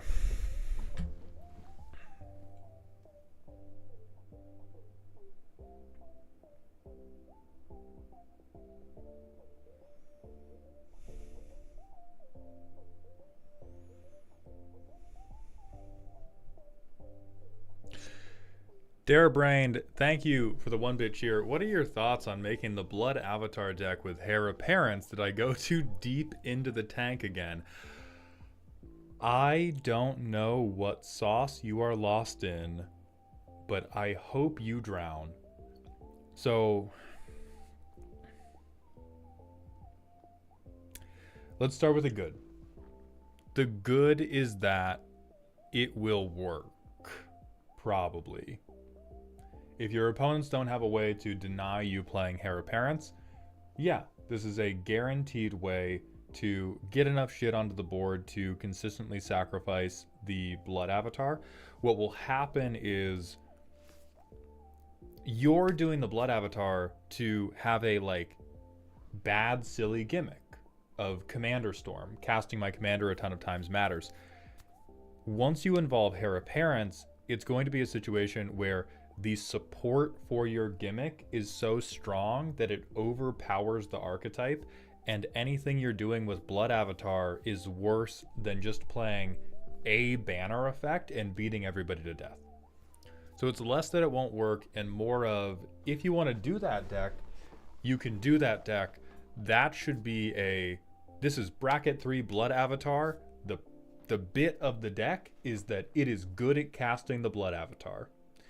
And then you can use all the token generation for like Aristocrat card draw, for Weenie card draw, to fuel your land drops, to fuel your other like either spell copiers, populators to make more Blood Avatar tokens. There's a ton of good effective shit you can do. If you try to do it in the Commander Storm deck, it is going to dismantle your gimmick because the people playing against it are just going to be like, oh, you're just going super wide. Then every once in a while you edict me, I guess.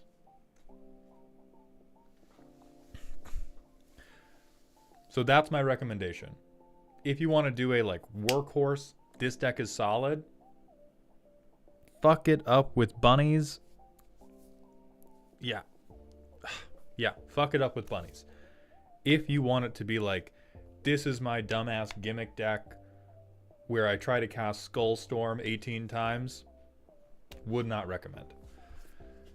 Felix Royale, thank you for the 20th month in a row at tier 1, my friend. Happy as always to continue my support of such a witty, thoughtful, smart, supportive, funny dude. Hope you're doing well. Do you know the card Butcher Org? I love it for its simplicity and how silly it goes with intense redness, and try to include it in decks just for fun.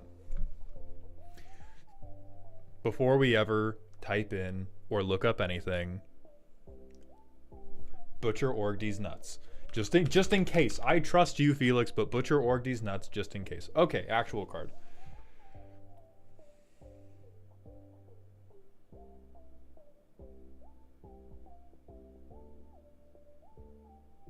That's pretty funny, actually. I see it. I see what you're doing. Okay. No, I see what you're doing. I would also set my combat damage to 0 to blow up all your tokens.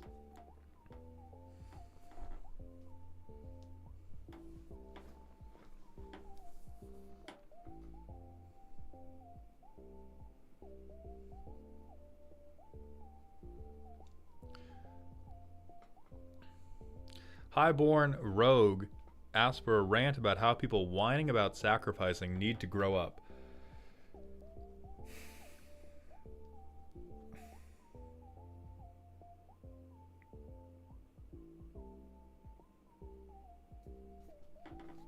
Before we do that, we are going to circle back to the previous rant, which I believe was from Danny about why Flicker was bad. I will accept that rant. I'm not going to try to contest that Flicker can't be played at least to like a bracket 3 level. You can do Flicker. Flicker works. The problem with Flicker is that it is boring as shit and achieves nothing until you have flicked it for the 17th time, at which point I have already picked up my bean and gone home. Like, showing me a cool Flicker deck is always like somebody, it's like somebody coming to me and being like, check out this sick basketball shot, and it's 60 seconds of dribbling. I cannot fucking handle it.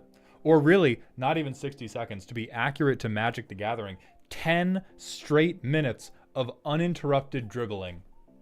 Every 2 minutes, they pass it from the left hand to the right hand, or vice versa. And after 10 minutes, they make one free throw and the ball goes in. That is every Flicker deck. That is why they are bad.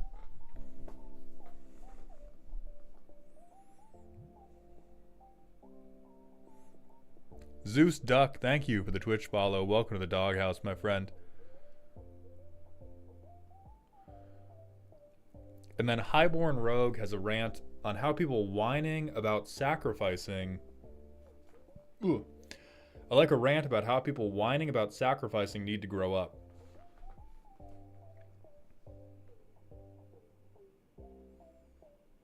Oh.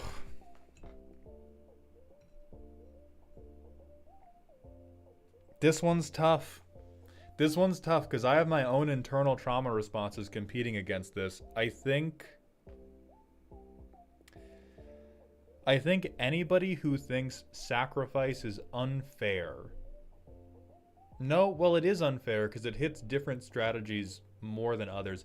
Anybody who thinks sacrifice, forced sacrifice of your own creatures, anybody who thinks that is too powerful, needs to be locked in a room until they can climb to Mythic on the MTG Arena standard ranked ladder. And I think after they do that, they can be allowed to play Commander again with actual knowledge of what strong Magic cards are. At that point, it won't matter because they will be insane. But I do understand not liking sacrifice. Sacrifice to me is one of those ultimate not quite good enough while feeling terrible. Like Grave Pact. If Grave Pact is able to win you games, it wins you games in just the worst way.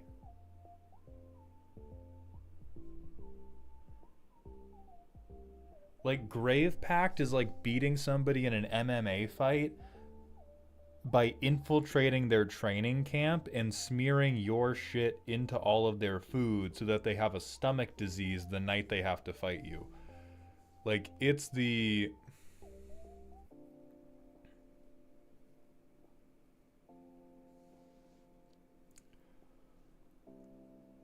These effects always feel really bad, and they are always, like, not that powerful.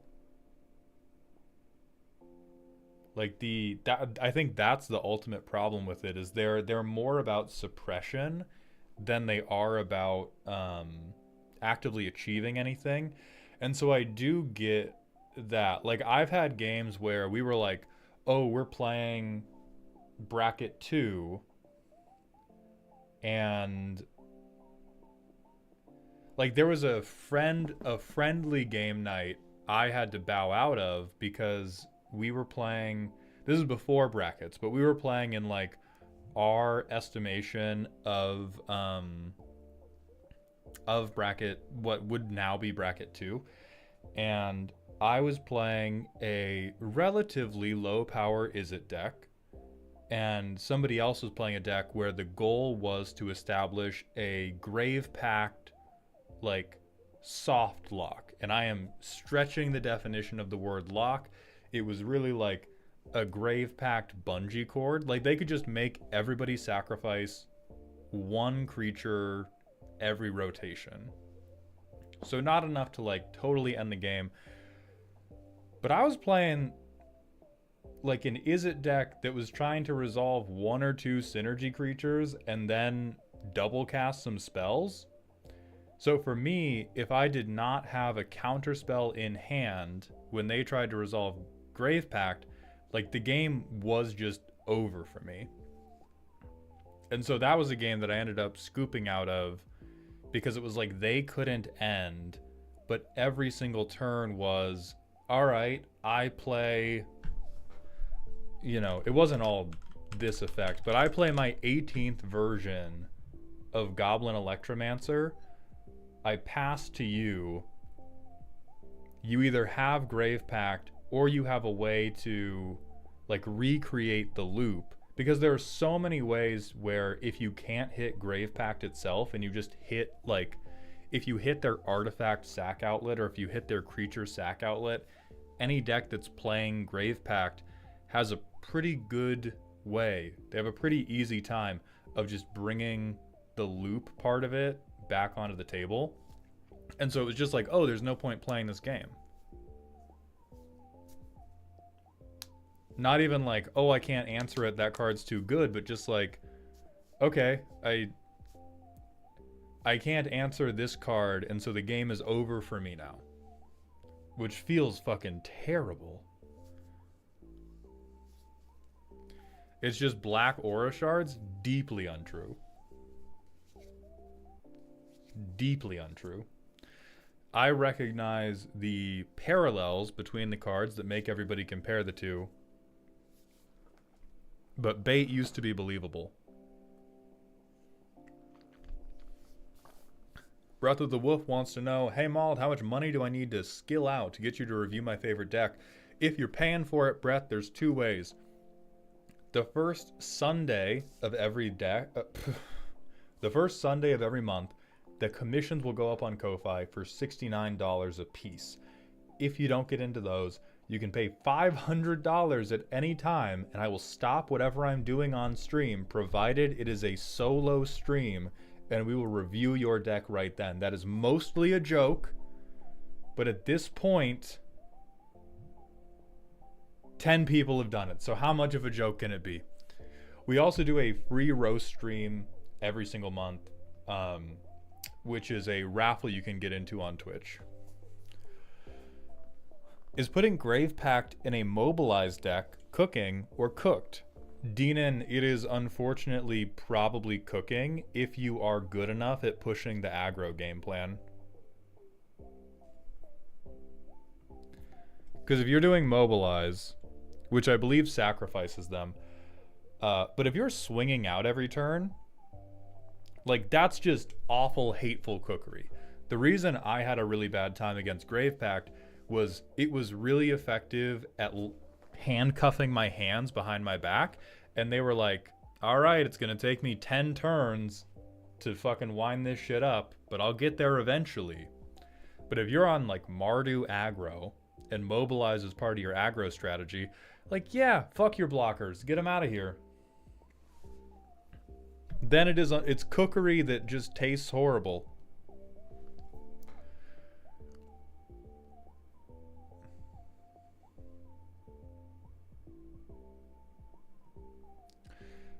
Ascendants, hit me with that rant request, but please understand, if I feel like it'll take more than a minute or so to answer, I'm probably going to skip it in the interest of getting Zenorum and Elec Man roasted.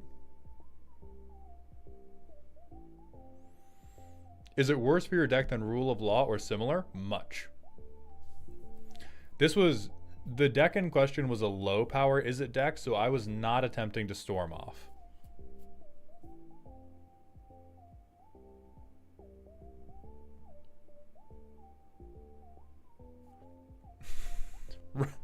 Raisin Bran, how would you go the fuck outside is how I feel about that.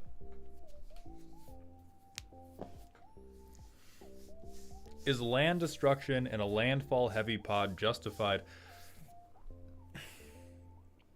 It is justified. You are playing into what they want. Targeted land destruction or targeted land hate on that player is justified, will make you feel good, and will be ultimately ineffectual because these people have already built their deck entirely around what if I had more ways to play more lands than other people. It's like, I know what'll show the token player. I'll play Go for the Throat on one of their 1/1s. The appropriate way to punish the landfall players is to save removal 4 and remove with extreme prejudice all of their good landfall synergies and just beat the fuck out of them while they are trying to establish a landfall board. Like if they're... One of my friends has a relatively tuned Yarok deck, and the way to defeat the Yarok deck is not try to stop them from having lands, because you can't. If a deck has green and wants to have a bunch of lands on field, they are going to, no matter what you do. Unless you have raised them in a lab where they don't have access to the internet and their only knowledge of ramp is from like revised. In every other situation, they're going to have the lands anyway. And so all you can do is do not let them keep the lands. Do not let them keep the Lotus Cobra. Do not let them keep the AC. Do not let them keep the Tatyova. And then you just send damage at them every single turn. But even if we mass land destroy them, they just laugh and resolve the Crucible of Worlds they were going to play anyway. So not only is land destruction, even though it feels good to play land destruction against them, it actually does less than it does to other people.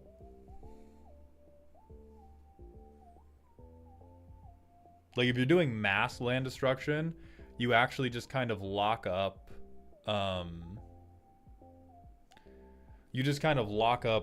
somebody else is going to win.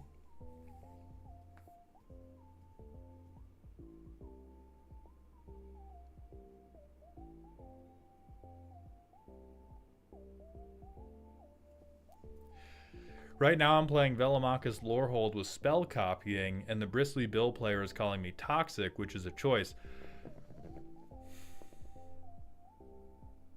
You know, I'm not going to argue that you shouldn't do it, but I am going to argue you are being toxic in a way because you are taking the less effective route in order to extract your happiness at the cost of their despair. They are being a baby. Whatever I've played against a Velomachus Lorehold, what if I free cast or free copied like Stone Rain?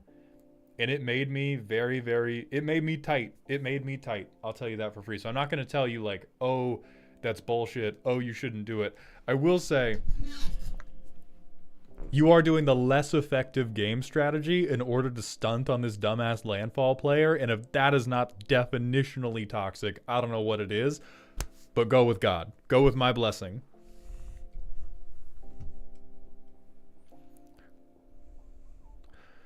And then Black Hole Beauty and Alias, you can dump those personal question asks and that rant request, but we're going to save it until after the next deck.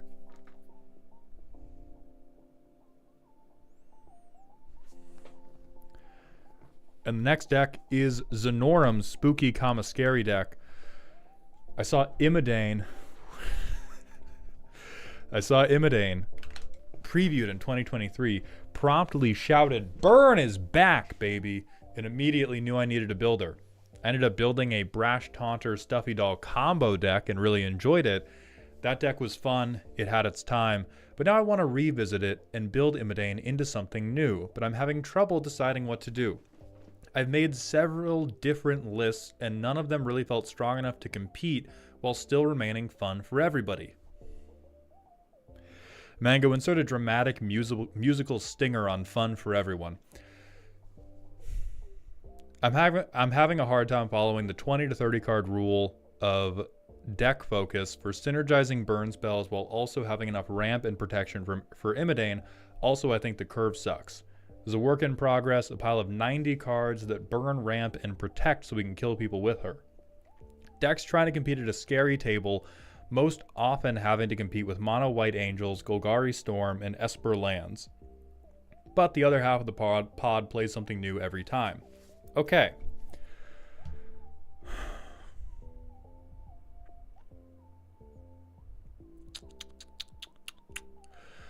Off rip, before I even look at the list, what I'm going to question on the premise is I think Imidane is best built as a combo deck.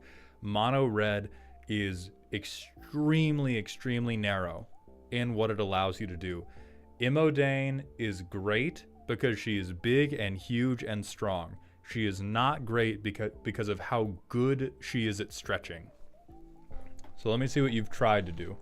We have 40 lands. We have, hey, look, every good card in red. All three of them. All three of the good red cards are here. God, I love this card. All right, the deck has a chance. Okay. Okay, the deck has a chance. 9 utility lands and some mountains. Very real of you. All stars. See, this is where we went wrong.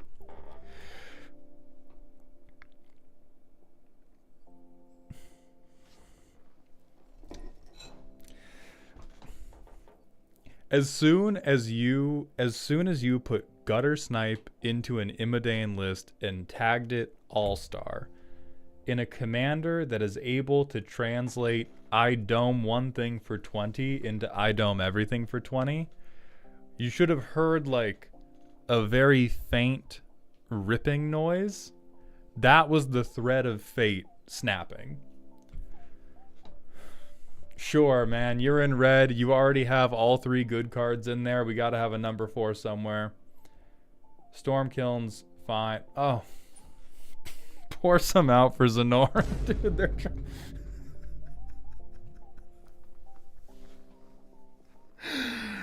Man, you got the successful Stuffy Doll list done, and you were like, what else can I do? Surely there must be something else good I can do with Imidane. Right? I mean, this one's much less sad than Gutter Snipe, because this one you can make a 1/1 to shoot with Imidane to give you targets. But oh boy, break glass in case of mono white, beautiful.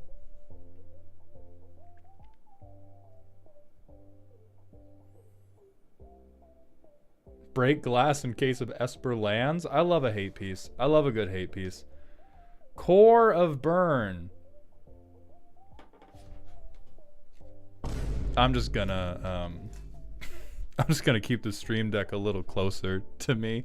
And I want everyone to understand, Zenorum is submitting this having already built an effective Imidane list. If this ends up on YouTube and you come after them in the comments, please understand they did it right once. And they were just like, hey, maybe I'll try it walking on my hands this time. This was a good hike the first time through. How difficult could it be in a handstand? And the answer is very... Oh yeah. Oh sure, this could pay off eventually. 10 years later, 20 damage, baby. Based on the pod you're telling me, I'm going to hold back the Vine Boom. Darebrand, I am sorry to tell you, this kicks the shit out of your Liesa deck. Fine Boom for a different reason. This kicks the unholy hell out of that deck.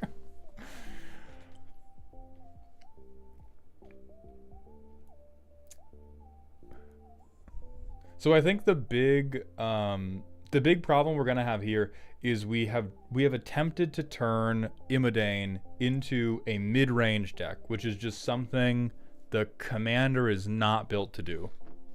They're just not. The game is very broad. You can do almost everything in almost every color, and you have found the lovely little blind spot that mono red cannot fucking deal with, which is trying to do a more battle cruisery strategy.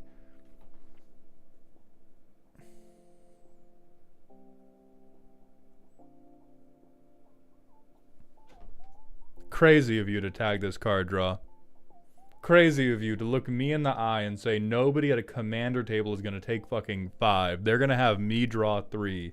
With no damage doublers, I believe. Do we have any? No. No damage doublers in sight, but we do have Arcane Bombardment. Beautiful. Oh, true. Yeah. Oh, God. What if I took 7? Please stop killing her. So these are good and appropriate.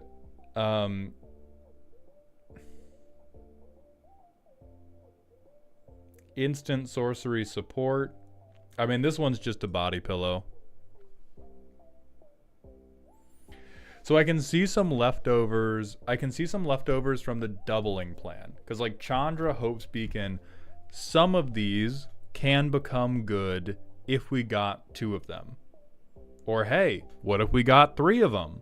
What if we got 4 of them, right? Like then the possibilities become endless, but they're always worse than just like, what if I cast 1 good one?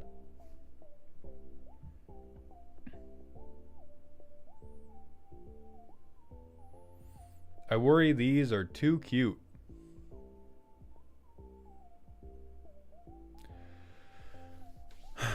I mean, Radiant Performer, it's less that it's too cute and more that it's too cute for mono red. If you were going to do Radiant Performer, you probably want the mana to do this with like 1 pretty big spell to try to take the game with. Right? This is like Sivan Meteor stuff. Steamkin I think is dope. Steamkin I think is actually better in this terrible execution of the mid-range plan you have put in, because you have a lot of spells that are quite bad.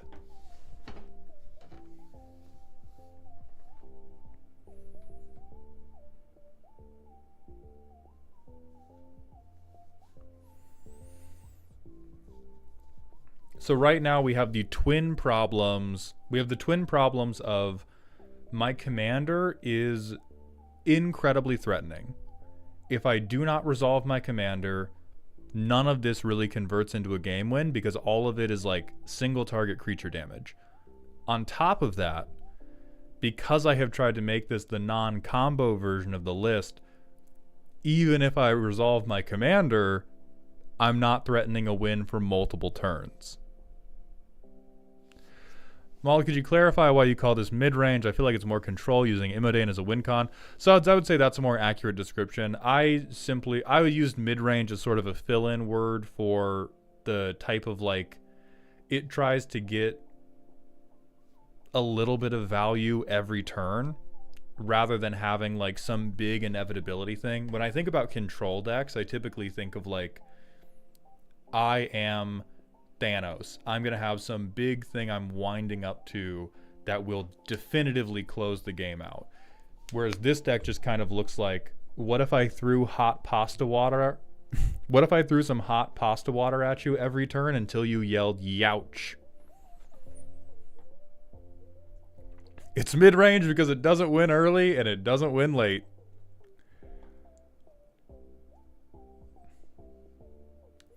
I think there would be more potential for the spell copying if your commander was not so heinously threatening by herself.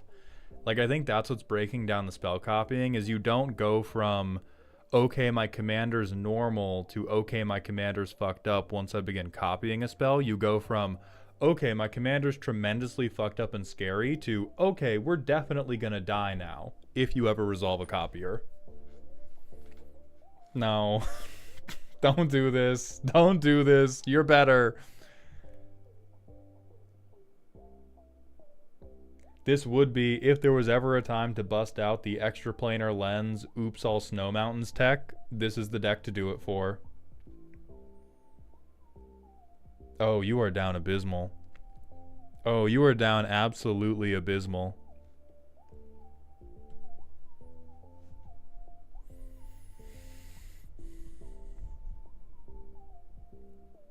So let's actually put this to the test right now.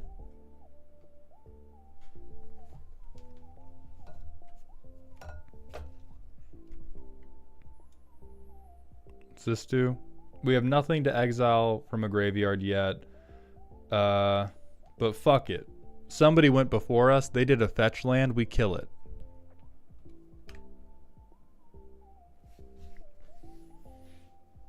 Can't really do anything here. I will pass. We discard a card, then draw 2. I guess fuck Flame Slash. Seismic Strike is about to be better anyway. Imidane, it's time. I am now extremely threatening. Ooh. I play a Mana Rock.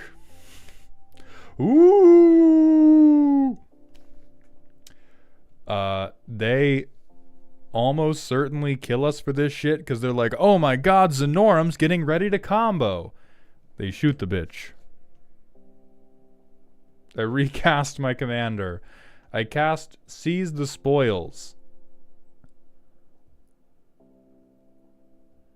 Alright, I guess, like, what's the most we could do?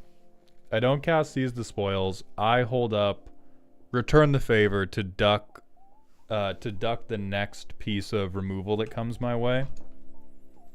Then on the turn after that, I got 7 lands. I got 11 mana. I deal 20 damage to a creature, hitting everybody in the face for 20. So, like, that's good. I mean, it's good on, like, total amount of damage. We dealt 60 damage to everybody. We've done nothing on the way up there, but we have had a few limited opportunities to, like, kill other people's problematic creatures.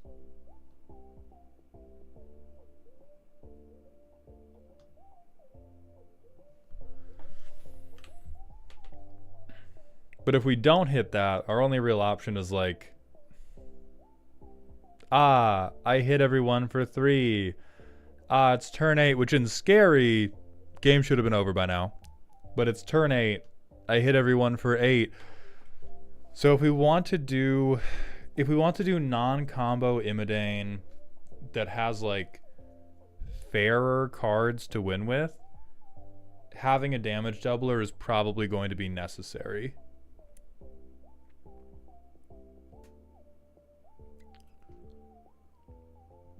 But personally, I think it will be more satisfying to let her be the combo, the, like, burn combo, or, like, burn, maybe combo might be the wrong word, the burn one-shot deck that Imidane wants to be. And instead, let me introduce you to new lovely burn lady. I'm going to personally recommend you try out Taiwakeen for the type of stuff you're trying to do here. Because what Taiwakeen is going to let you do, now you can play all this dog shit. Now you can play all this dumb... You can play Shock. And it may be appropriate. So this is going to give you a card draw value engine stapled onto the gameplay loop of what if I shot your creature for exactly the right amount of toughness. This will also allow you to run more sweepers. Like if you have to play into a token player, now doing End the Festivities, which hits everything for 1, will, like, board clear and draw you a shitload of cards. So I think this would be fun for the type of gameplay it looks like you are trying to find with this bastardized Imidane list. Honestly, I agree, and I think I just needed to hear it. Thank you for the intervention. Every day, a soul is saved, dog. Because I can see from the cards in here, you know how to do this, and you're trying to make her do something she's not. She's very good at what she does, and what she does is shit meteors. As soon as we try to make her pass pebble-sized kidney stones, nah. But we can snipe people all fucking day with Taiwakin. This is so open. This is open to so many different strategies. You can try to do like... You could do... Let's see. I don't know if repercussion will work with this. Oh no, repercussion will work with this. Snipe everybody. It fucking ricochets off of their ribcage into the pilot's eye, and you get to draw a card from it. There's a ton of stuff you can do. You can do burn. You can do like a tempo strategy where Taiwakin is just like providing covering fire. Endless opportunities that will let you utilize all of these bad cards. Well, a Braid's not a bad card, but will let you utilize this. It will let you utilize this burn core the way you want to. And it will just, yeah, this will be sick as hell. Because this will also let you use all of the like white weenie 1/1 generators, and then you can like, I think Earthquake's green. No, it's not. So you make a bunch of 1/1s. You cast Earthquake for X equals 1. This does not say opponent anywhere on it. You Jeskai now. For the low price of shooting your own soldiers in the back of the head, or I guess more accurately, drone striking your own soldiers, you are now a Jeskai deck. My favorite. My fucking favorite.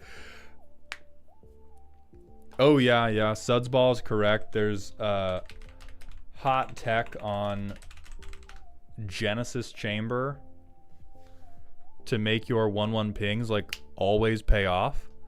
You can either do Boros Aristocrats, or you can literally just do any strategy that likes having non-combat spell damage and you want card draw in the command zone.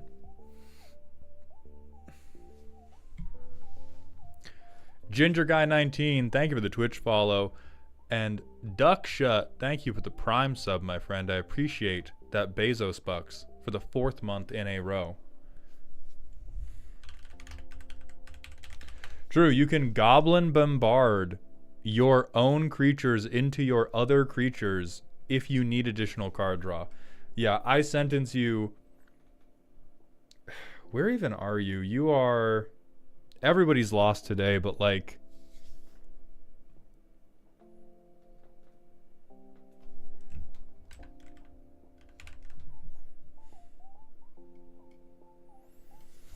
I think you're over here. You lied to yourself. Def rebuilding this for Joaquin, but do you have a different non-Brash Taunter combo you would still recommend for Imidane?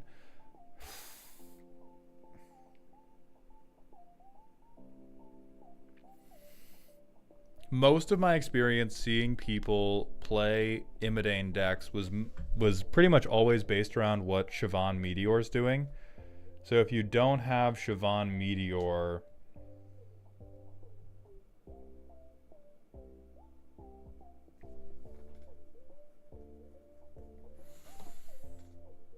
So not necessarily combo pieces, but if we do the appropriate Imidane game plan, Repercussion can also be a lot of fun for that, because then it goes, okay, Imidane shoots you, bounces from you to your controller, Imidane then shoots everybody, and it allows you to have like just a little more damage over the top.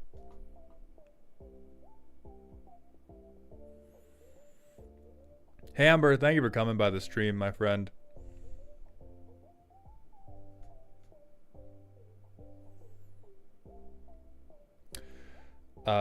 Would recommend damage doubling effects.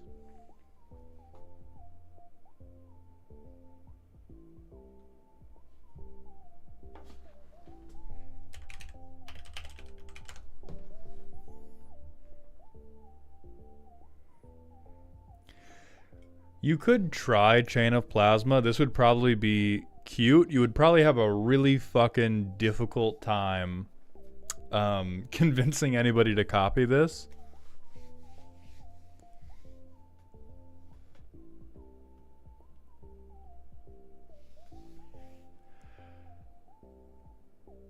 And then other than...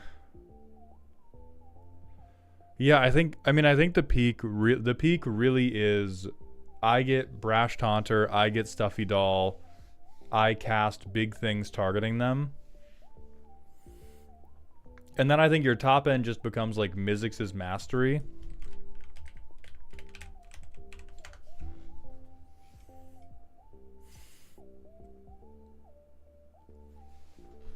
Right? You just cast a ton of shit and then you overload.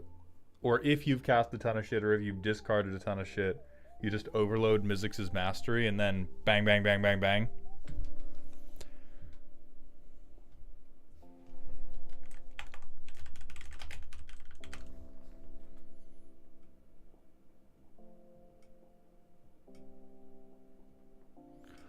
Oh, that's heinous. Oh. This is a fun one. It requires people to have 3 creatures, but yeah, that is fucked up. Jibber Jabbo, thank you for the Twitch Prime sub, my friend. Welcome to the dog home.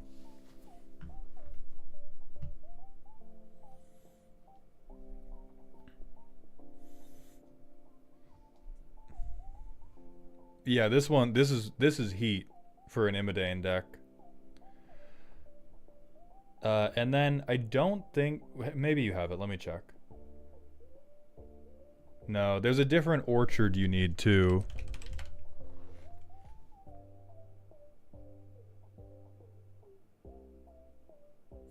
Oh, wait. No, this doesn't work how we want it to because it has to target a singular thing. Yeah. Oh, never mind. I thought this was super cool. But I don't think this... Yeah. I think it's just normal cool. Now it's just a big burn spell. Unfortunately.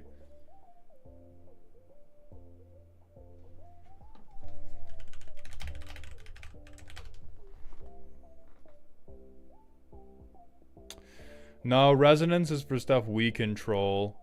Atomic Sharks. Which I guess if we're doing Brash Taunter Stuffy Doll, for sure. But if we ever have... If we, like... ever don't have them on the field, this really hurts. But get Forbidden Orchard to make sure that everybody always has like 1/1s that you can ping. But that is what I would recommend. Thank you for submitting. And Jibber Jabbo, thank you for kicking off the hype train. I'd just like to thank you for the night spent listening to you roast decks while I cook up the diabolical deck to show my friends that I am in fact still awful. We love someone who never changes.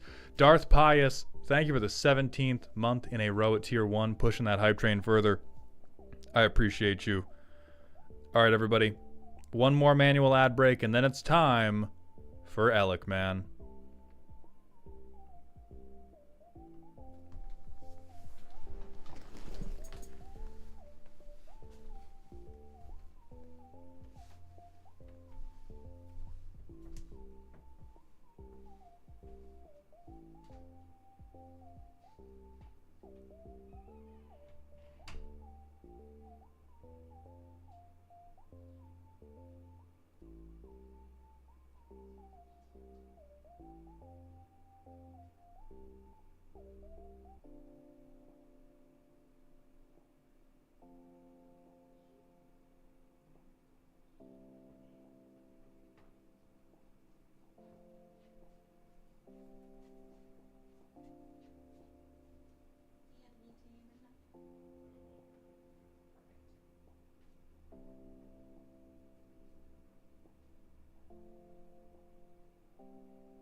All right.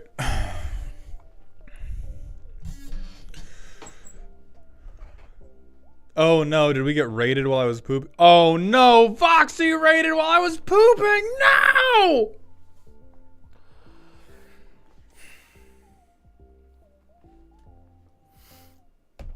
I will never financially recover from this.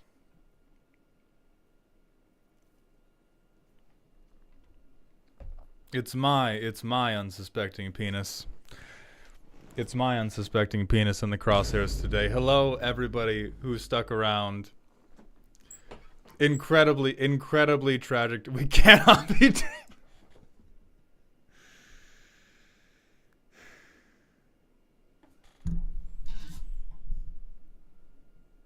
I'm going to text Z and have them remove all fiber from my diet. I'm doing that for you all. I'm doing that for you all. Well, everybody on Voxy's stream, I hope you all had a good time. Voxy, I'm sure you're gone now, but I hope you had a nice stream. Let's get back to the deck roasting. I've been here the whole time. I've been here the whole goddamn time. It's all love now. We're looking at Elikman's deck, which is a spooky deck. Everybody from Voxy's stream, that will correlate roughly to like a bracket 2, bracket 3 deck. We don't use 1 through 10. We don't often use the WotC bracket system. We use silly to spooky to scary. It's a measure of how ominous your deck's turns are to somebody that knows Magic and is paying attention to what you're doing.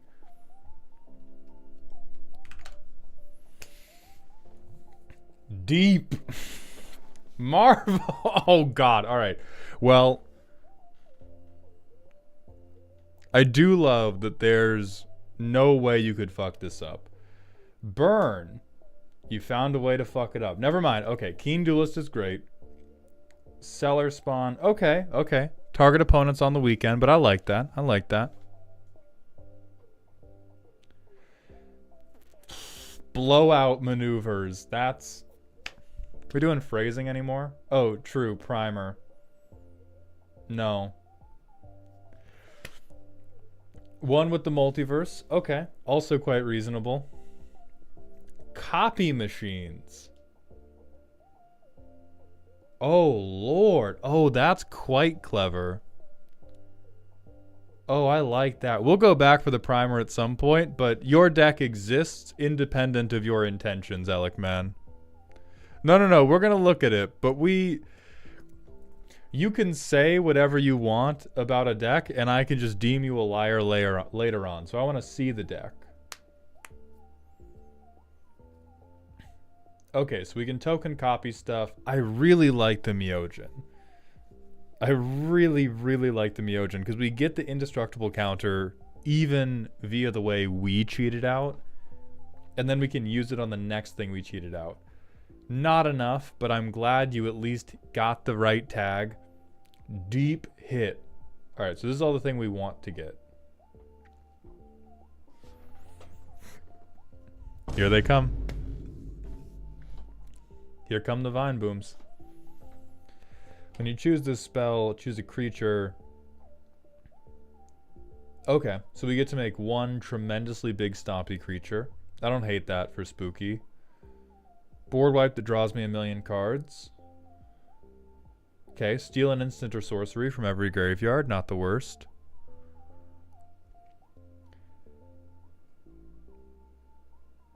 Okay. I was gonna vine boom you, but I can read. Surveil 2? Hell yeah.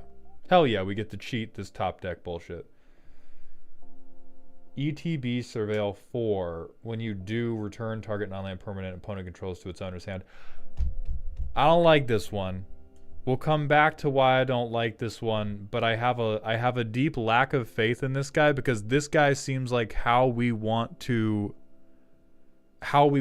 set up cheatery rather than how we want to do the cheatery. I do understand we can use him to set up future turns, but this kind of seems like I'm not trying to play commander, I'm trying to play on my hamster wheel, where Dream Eater's like, now that I have won a clash, I will put this into play.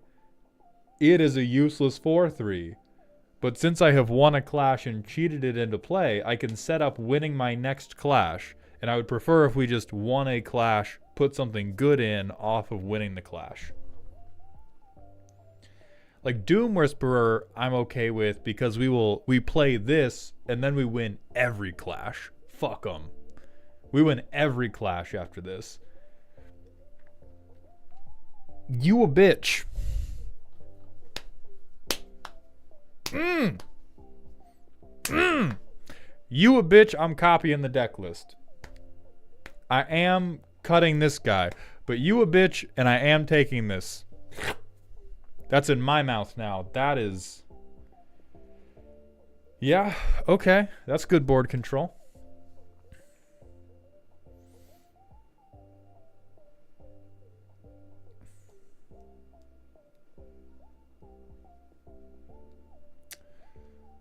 I'm kind of on Hitagetsu and Kairi. I think this is like, for me, it's in the period, it's in the like, we're taking this guy because he works 2 jobs and I'm not totally confident he's good enough at either job for me to want to keep him. On one hand, he seems like he's kind of pulling the same thing as Dream Eater. And then on the other hand, you can cheat the instants and sorceries out, but we only a quarter of the deck. Yeah, 5 mana brainstorm. Fuck yeah, I love this guy. I love stealing. I love taking things. Decent control on a good body. This is like acceptable. Fuck the token players. I'm with you. Best card in your deck. Fucked up and hateful. Fucked up and hateful, but yeah, go off.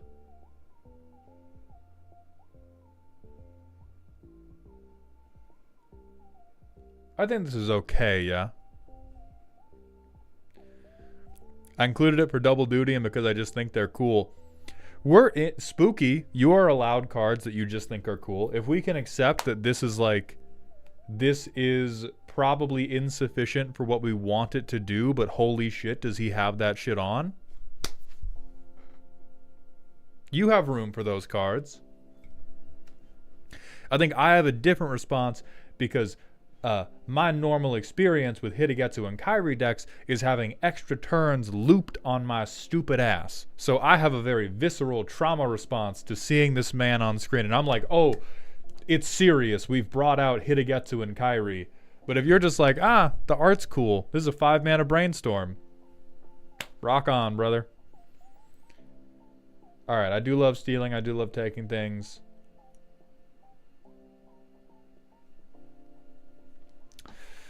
Sack a non-land permanent on attack. Artifact put into the graveyard, put into exile. You put counters on the... Okay, so second half of the card's fucking blank. I feel like this is another... If I had to guess, you also think this guy's cool? Is that fair? Do I need to vine boom you, or can we just be like, yeah, this guy's pretty cool?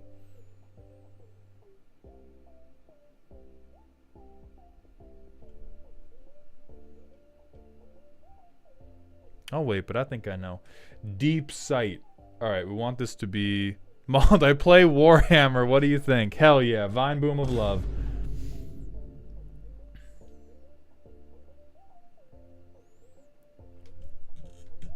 Real quick. Actively unhelpful, right? I might be crazy. Sometimes I miss stuff because I'm trying to read fast. I'm pretty sure this is like going, my first step to putting my shoes on is to get my feet nice and wet. Because you get to surveil, but then you draw the card. So whatever setup we're doing is immediately gotten rid of because we picked the card up after. Scry 1 is at least something, and we can be relatively sure that we're not going to lose Marvo, but also his ass is massive. But it's 1 mana. Who cares? So Brainstorm's fine. Brain Surge is fine. More than fine. They're actively good for you. Diabolic Vision. That's hot. Main phase 1, we cast this and we swing our motherfucker. That's hot. Great. I will accept it. 3 mana rock with an upside that is relevant to us. This is the better consider for you. Ponder, Portent, Preordained. Hell yeah. We about to get 5 cool as shit cards in this deck. We got to get 5 cards that are all cool as fuck in this deck. Ponder, I think, has more room. Oh, well, Portent. Okay, you're looking at the top 3 of your own, and you don't have to draw till next upkeep. All right, Ponder and Portent, I will let you keep if you really want. Oh, and even Serum I'll let you keep, because Scry 2 is after. It's preordained. I'm probably not going to let you keep. I think this one we can probably just do better. God, you recommend this card for every fucking deck, and I'm always mad at you for it. This is the Soothsaying deck. You get it here. Telling Time is perfect.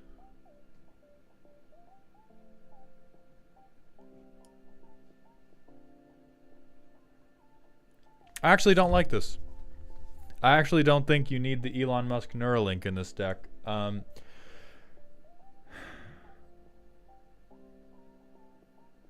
mean, maybe if you're... I think the reason I don't like it is we're on a 5 mana investment to then begin spending more mana to try to set up the clash. It's peaking, but like the peaking is just clash anyway. I feel like we likely have a more efficient option to control the top deck with greater precision than just looking at it and knowing ahead of time. Because I don't even think we have real hardcore topping in here. Yeah, we were willing to free cast spells, but we were not willing to give ourselves that divine top, which I think we should. I realize this is like, oh, it's good in every single deck. Dog, we're running Serum Visions.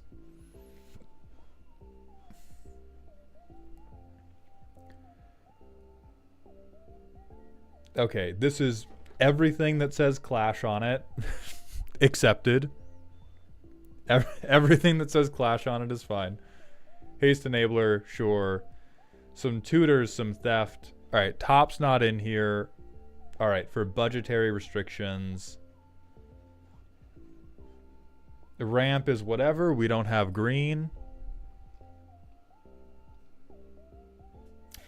Yeah, where is the win? Is one thing I'm concerned about. I think the win is mostly what if I put a big shithead into play and I hit you a lot?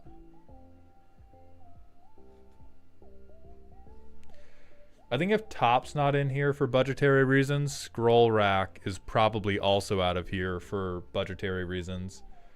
So we have big shitheads. What can we do to make our big shitheads more compelling? We have to stay within 6 to 8 mana. Does it have to be a creature? No, it is just any spell. All right.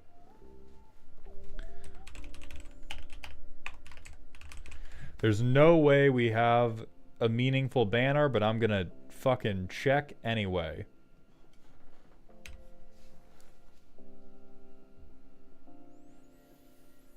Not even a Chroma's Memorial can save us. Beautiful.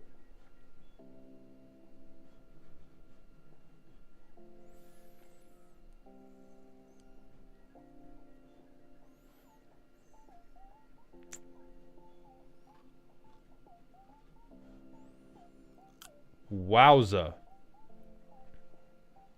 Oh, I forgot to... God, I forgot to do the less than or equal to 8.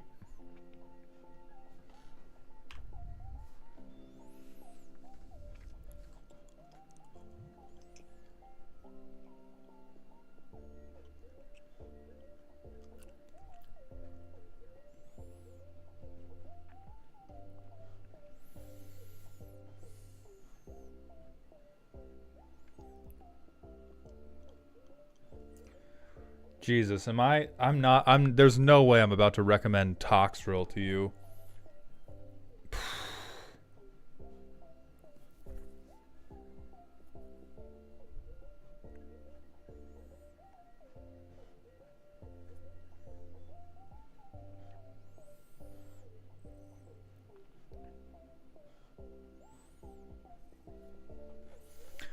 We could lean more into threat theft, but that probably won't work the way we want it to.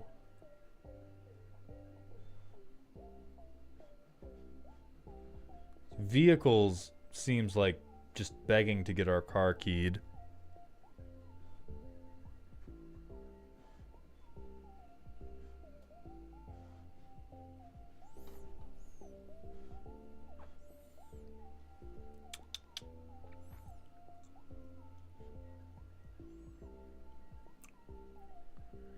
You know what?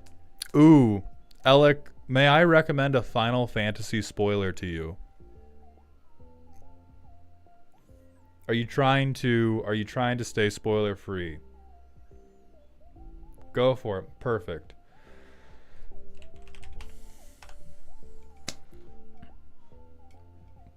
This guy. You know why this guy? Because we flip him into this guy, and all of a sudden, big shitheads is real. This is how we get back. Is we do Xenos Yegalvin, we flip them into Shinryu by bouncing one of their things. We have a number of ways to fuck our opponent's creatures up. So we flip to this, and now all of a sudden, we have to beat one guy to death is way more reasonable than oh, I have to take a couple 8/8s and take on the fucking world. So we play Secret Commander Voltron. Deeply untrue statement, Harvahal. This is literally just, if our win con is my creatures are going to beat you to death, Shinryu makes that way more concise.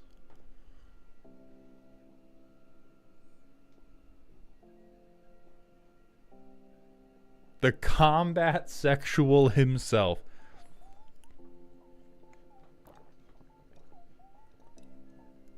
But yeah, this guy's dope. Slight Coyote, thank you for the Prime sub for the 2nd month in a row, my friend. Welcome back to the dog home. Yeah, this is not the only plan. This is something that makes our plan much more valid, but I do not think it's our only plan.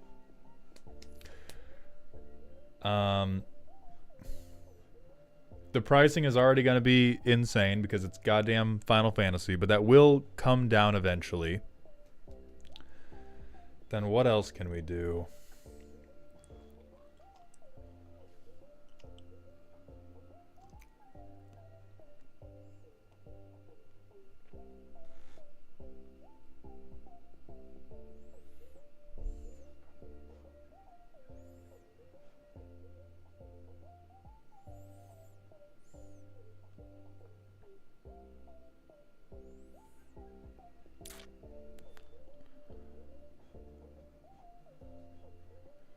Oh shit, here's another Final Fantasy card that's already spoiled, and she bad as hell.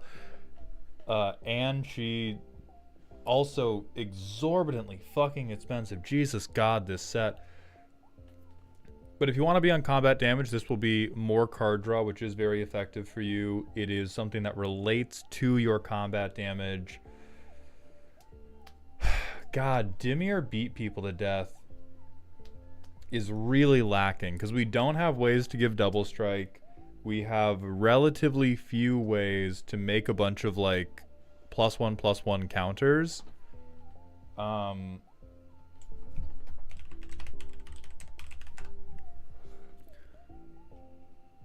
Legitimately, like, wound reflection is, I think, the only other direction we can go to make the win feel more visceral.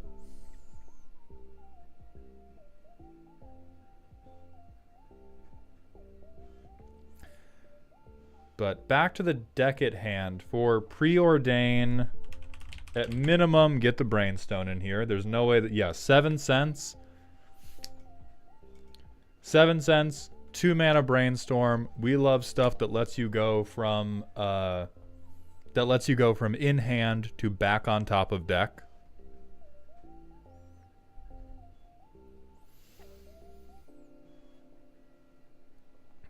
I hate that I'm about to fucking recommend these again. Hear me out, sea creatures. Sea creatures. The boys are back in town. The boys are back in town looking at the top of your deck, setting up your clashes. This is definitely closer to silly, but holy fuck are they so silly.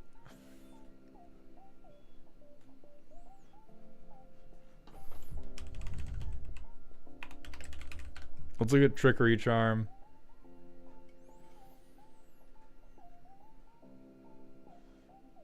Oh yeah, Trickery Charm for sure. Even though you can't scry, getting to look at 4 is so much more potential than just getting to look at 2 or just getting to look at 1. So if you want to only swap for good stuff, something can go for Trickery Charm. If you want to swap for the fucking boys, Sigiled Starfish and Sinister Starfish. And that way you can go... You can literally...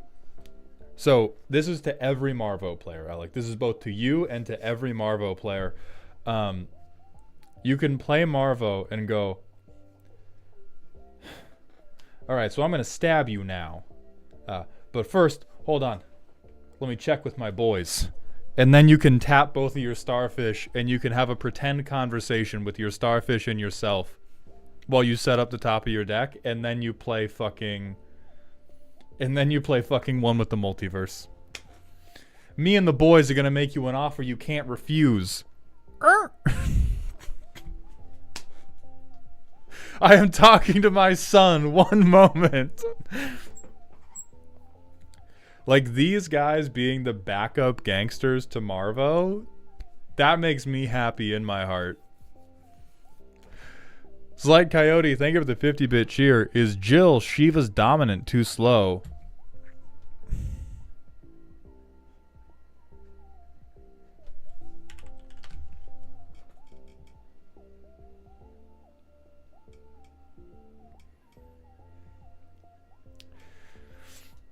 So I think it's a little bit that it's too slow.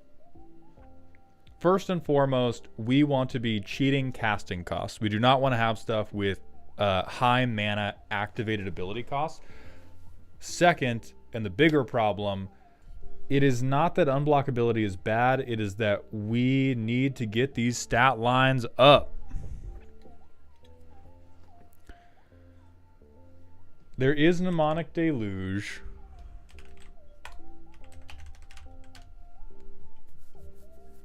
This is 9 though, so this is outside what we can cheat with our commander. Fuzanachi, thank you for the 1-bit cheer. This 1-bit is for the boys, hell yeah. And OG Mexicutioner, thank you. Or OGM Executioner, thank you for the Twitch follow. Welcome to the doghouse, my friend. Jester the Clown, thank you for the 40 bits. You can ponder your orb if you use the scrying orb. Alias MTG, are the grave incarnations, wonder and filth any good here? I don't think they're that good here, because we do not often intend to be discarding stuff, and we do not often intend to be like moving to cleanup with more than 7 cards in hand. So I don't think, if we wanted wonder, we should just use Archetype of Imagination, which I think we might have. But Archetype of Imagination is like same effect and actually will win us a clash and is castable off our commander.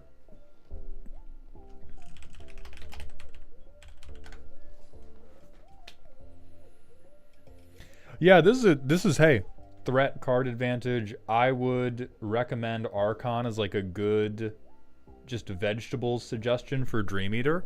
Like right now, Dream Eater is a bad card that we are trying to make work because it will set up a good top deck for the next clash. Archon of Cruelty is just a good, if I win a clash and I put this guy in, I'm happy. I have achieved dopamine. He will beat you to death with his flying hooves. This I know is a... Oh, it's only... Okay, it's down to 3, so it might not be a problem for Alec Man's particular budget, even though I always recommend you proxy Alec. But this is more along the lines of like... Dope threat, as Tuscan saying, it would behoove you to play him.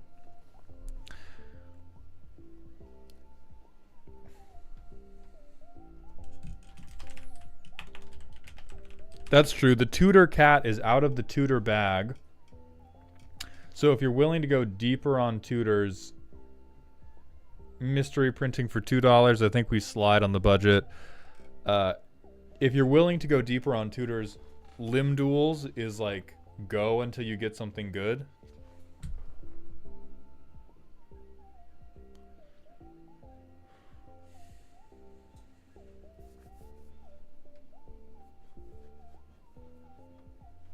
What about Slyn Voda in the deck? We are not on any type of kindred for this. So I think this would work better. I've seen somebody do like Marvo Sea Creatures. I think if you were doing that, it works. I don't think we're on Marvo Sea Creatures. We are on Marvo deck work. Yeah, Rochi, I don't think we go any deeper on theft. I think we have some of the best ones that are like Lord of the Void. I think I saw 1 or 2 other ones in here. Sepulchral, Primordial. And then we have those like instants and sorceries theft.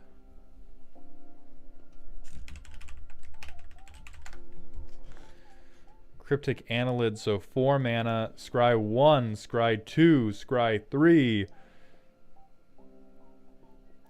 That's very cute, but what do we cut for it?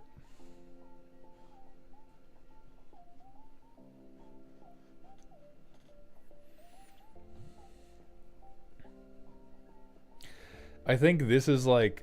I don't think we have room for this because our cute budget is being spent on Starfish.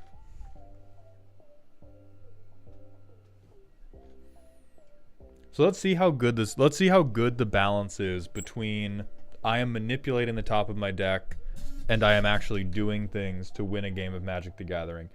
We would mulligan this hand. We would mulligan this hand. All right. We'll start from here.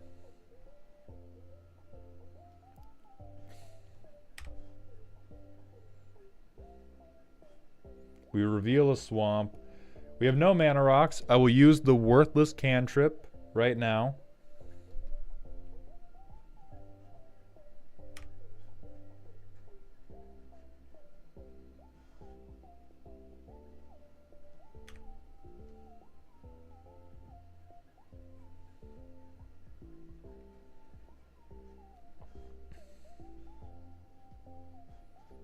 I think we omen this. So we draw 3, discard 1. Fuck this colorless land, dog. then turn 4. So now we play Marvo. Next turn. We control an island or a swamp. So now we gotta win a clash. So we go for Diabolic Vision. Check top 5. I scream loudly. I scream very loudly upon this top 5 check I've just done.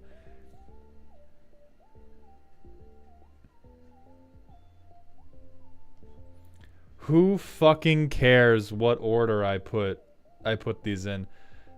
I do them here. I hit myself with the ponder. Wow, look at that. I'm going to shuffle.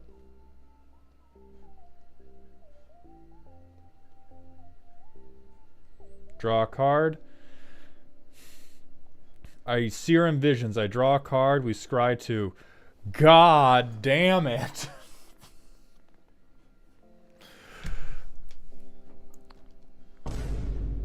All right.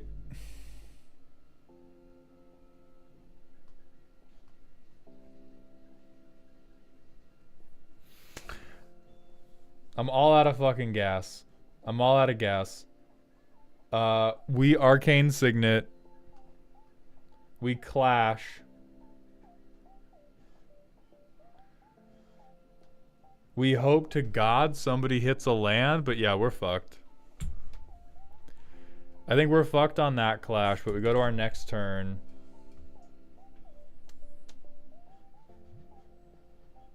I believe we know that we have dog shit on top of this deck. Yeah, it's the island that we saw. What's Weed Strangle do? We can fucking clash. That won't really do us too much good. Ah, okay, Dig Site. This is good. We'll spend 3 mana to surveil 1. I thought that said surveil 3. I thought it said surveil 3. Fuck yeah. Fuck yeah. I'm gonna recur something. There's no creatures to recur. I don't cast that. I weep.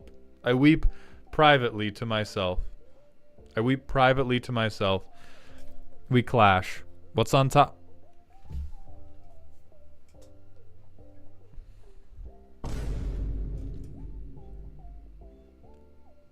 Hell yeah. Hell yeah. You're going on top. I can't have this happen again. I pay 5. Show me what the fuck is on top of this. I play this as land for turn. I'm gonna fucking scream. Okay, so let's go look at the primer now. Love top deck manipulation. And we're trying to replicate... We're trying to replicate a different card game, but not 1-to-1. You just really like Clash.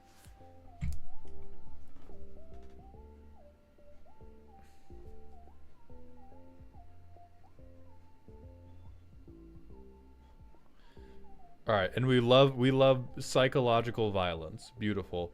The problem I've run into is entirely stalling or fighting me at every turn, or to get Marvo out on curve. I'm not sure if it's because of the 3-mana rocks, but I thought 3-mana rocks would work best with Marvo since I could efficiently curve a turn 3-mana rock into turn 4 Marvo, but it has not happened consistently enough for my taste. Plus, it feels so unbelievably wrong to me that my top deck manipulation list has so much trouble manipulating the deck.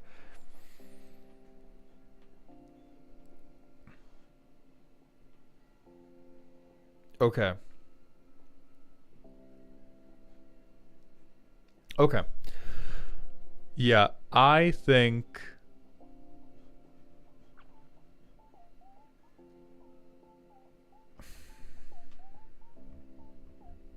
So how many, like, fucked up things do we have? We have 5, we have 13, 17, 19... We have like 19 potential targets. What if I added Jokal Mortar? Joko murdered these nuts.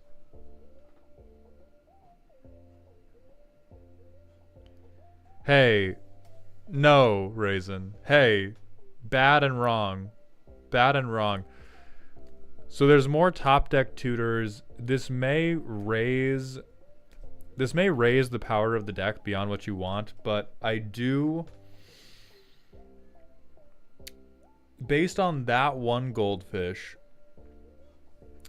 I think it's probably better to cut things that control just the top of your deck for anything that lets you put from hand on top of your deck. This may like hit the dopamine switch for you a little bit less, but that entire playtest was like, we had who was the fucking guy? We had Hammerhead Tyrant in hand. That would have been great to cheat out. And if we had drawn any of the stuff that like put him back on top rather than checking what was already on top, I think we would have had a much better time. So that kind of goes without saying on the stuff that's like Brainstone over Serum Visions.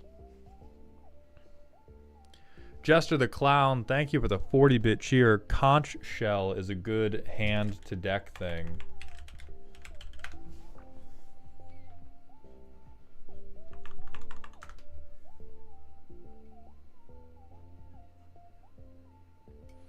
Fuck yeah. Fuck yeah, baby. Conch, how is this $3? God damn it. Conch Horn, motherfucker.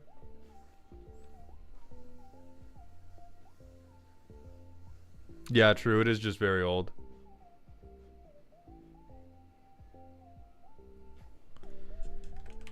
What about Caustic Bronco for a top deck manipulation? I mean, so first and foremost, this is just not top deck manipulation. I do think having more card draw good. I think rather than trying to just manipulate the like 2 to 3 decks on 2 to 3 cards on top of the deck, what we want to do is we want to draw more cards in general and then have more things like Conch Horn that are going to place from hand to deck. As much as I goddamn hate him, Brainstorm Jace is probably appropriate for this.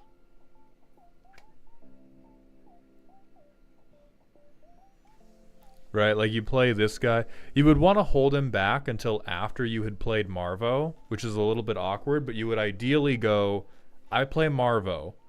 Next turn, I play Jace. I zero Jace to set up the top of the deck for the Marvo turn.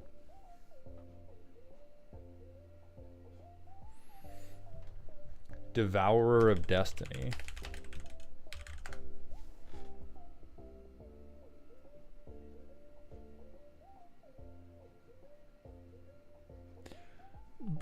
What the fuck are we talking about? Did you misremember this card? Yeah. If this was upkeep, if this was multiple upkeeps, yeah, immediate best card in the deck. But this is opening hand only.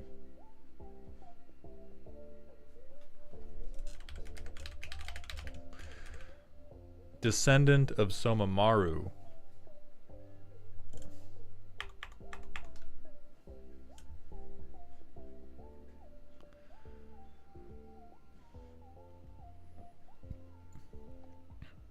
I do think this one would unfortunately like straight up be pretty good here. Your deck seemed pretty able to keep a lot of cards in hand. Ugh, what sucks about this is that it does mean that we're probably killing the Starfish, because this is exactly the type of effect that is too lackluster for where we currently find ourselves.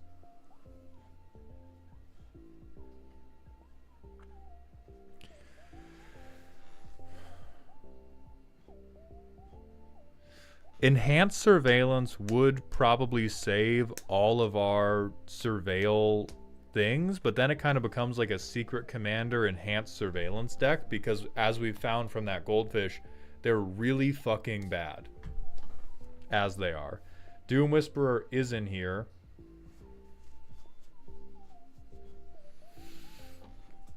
Probably a little bit too expensive for it to begin working.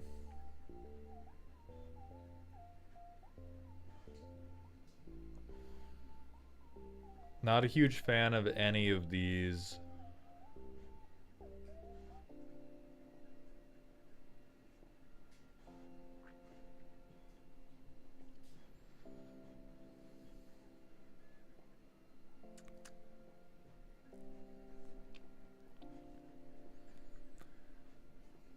Mystic Sanctuary is probably good, but you have to pay a lot of attention to the mana base to make sure that we can actually put it in untapped. We do want that guy. God, we do probably want Liliana Vest, but I don't want it to all be tutors, because I think the idea of, like, all the flavor of scheming and gambling gets lost if we're just going, okay, well, I know what's on top, and I know that it's fucked up and good.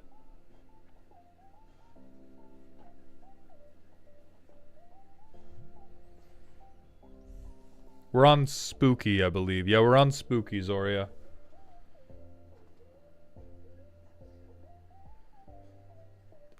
Contingency plan is better. I am now going to take the stance that if we want to, if it does not interact with our hand, it should look at minimum 4 cards. If we are trying to set up the top of our library and it does not look at least 4, or let us put something from our hand on top, I think it's probably cuttable. So I'm going to do that. Let's re-goldfish it with that being the standard.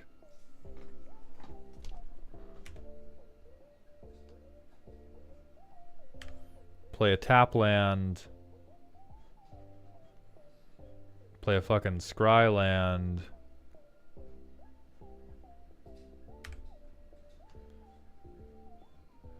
Play this, play Keen Duelist. On upkeep, we reveal, oh shit, we make somebody lose 6. Fucking dope.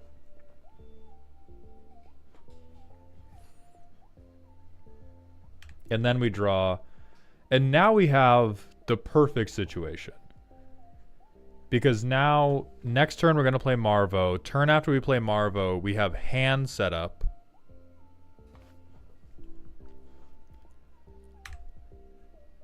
We would have revealed this, made somebody lose 6, and then drawn that. So we pay 2 colorless. We hold up 1 blue. So I think we do... Brainstorming here is not going to be great. Oh, we just put Soothsaying into play. Turn 6. We get to do all this bullshit. And now we just go, ha ha ha, Brainstorm. I draw 3. I put back this, and oh my god, a 6-mana creature. Who could have seen this coming? And then we flip Hammerhead Tyrant. And we can either put Hammerhead Tyrant into play, we can put Shard of the Void Dragon in play, and then we're off to the races.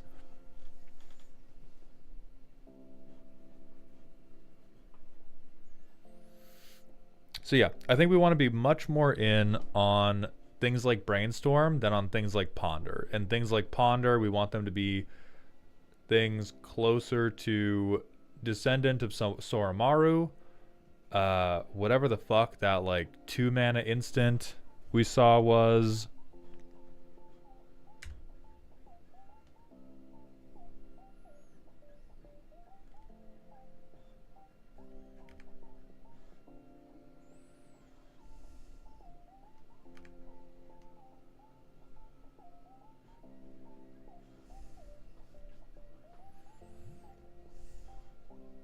I think we cast this now. Because we can set up the correct turn. Like, we want the land... We want the land into our hand to play Marvo next turn. And then we want... So next turn we're playing Marvo. So we want to get this into our hand. Oh no, we need Myojin 3 deep. So we do Myojin. We do Brainstorm. We do that. So next turn... play Marvo. Next turn, we get Brainstorm. Oh, isn't that so cute? We swing. We know that Myojin of Cryptic Dreams is on top. We win the clash. We get it. It enters with an indestructible counter. And then the turn after that, let's pretend that this is switched to top 4. Let's pretend it's the one we want. Still pretty goddamn rough, TBH. But at least Sonic Screwdriver is a mana rock we don't hate. Whew. But then I think we try to save it by doing Brainstorm, put Scourge of Fleets on top.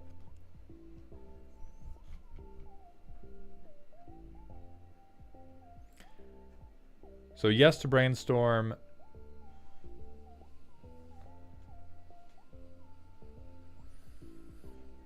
Yes to Archon.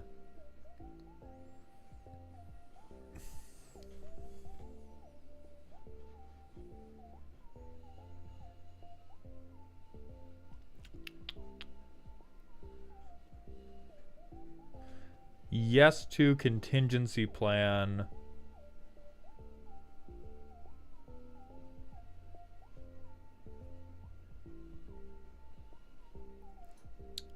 I think Great Intelligence's plan would be quite good. This would be a very good payoff for you.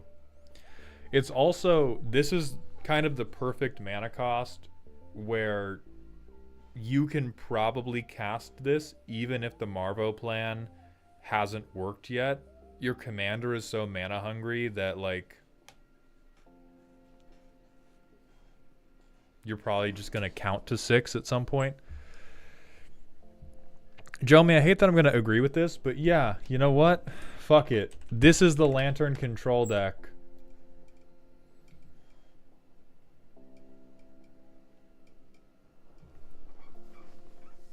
I think if you want... Well, actually, it depends. If you want to win more clashes, do Lantern of Insight.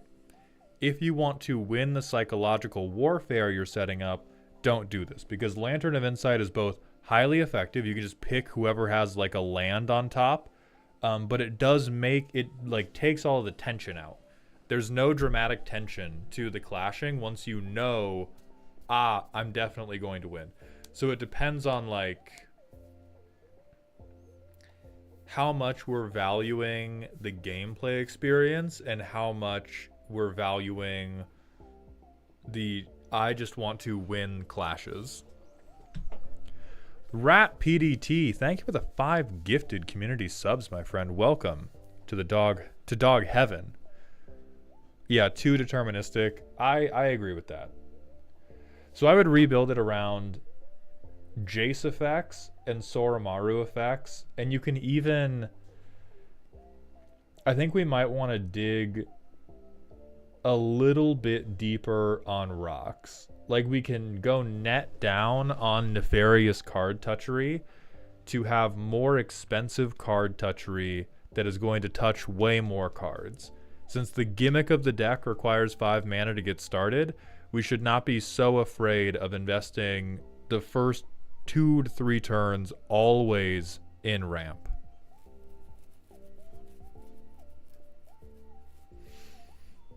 And then I think we have a stew going. I think this is like...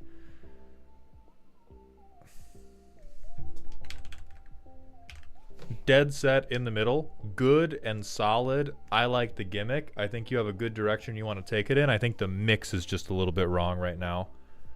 But I think we can fix this mix. And I do agree with what you have observed, which is like, this should be good. Okay, so hard cut recommendations.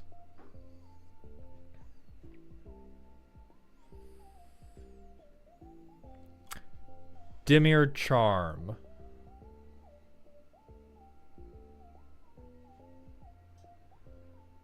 Benthic Anomaly.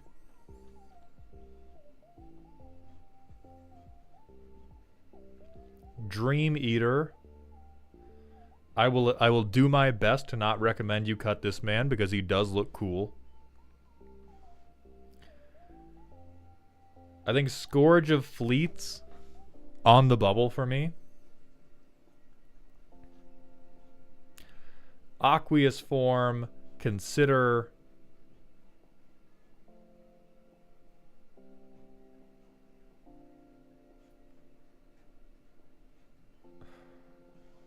portent, preordain, serum visions, telling time, reality chip also on the bubble. I think reality chip you might be able to keep after we make this first round of changes. We keep everything that says Clash on it. I don't believe it's necessary. I don't think it's necessary because I don't think what has to be fixed yet is the top end. As long as we get Archon of Cruelty in here, you can keep Shard of the Void Dragon. A 7/7 flyer that makes people sack stuff, legitimately not bad. Not a bad thing. Keen Duelist is great. Treasure Cruise is great.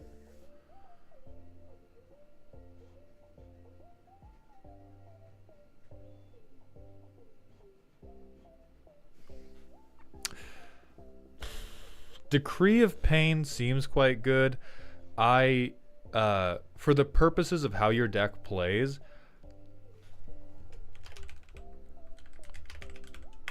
I would recommend something like this primarily because your method of winning the game is via committing to board. I realize you cannot cheat this out with your commander, and I realize this does not have the board wipe upside. However, the only path you have to victory is you either beat everybody to death or you resolve Xenos and you beat one person to death. So even if you're drawing from it, you're not great at rebuilding from a board wipe. You're okay at it, but you're not great at it. So I'd rather just like have a late game, fuck you, get all your dumbass creatures out of here, I'm gonna win now.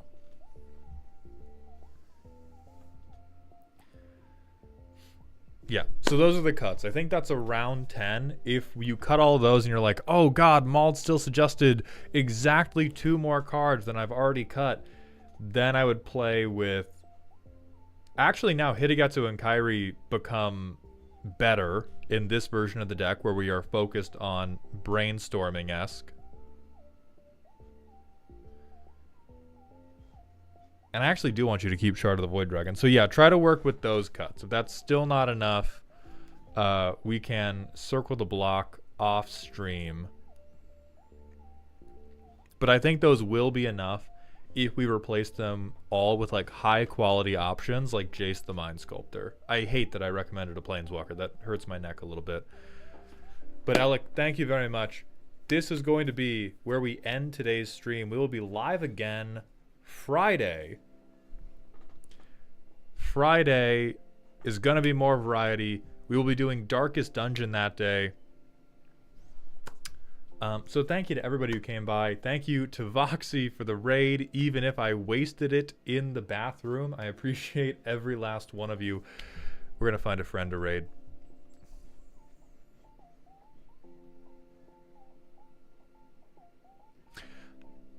Our buddy Beeps is still live playing Claire Obscura Expedition 33.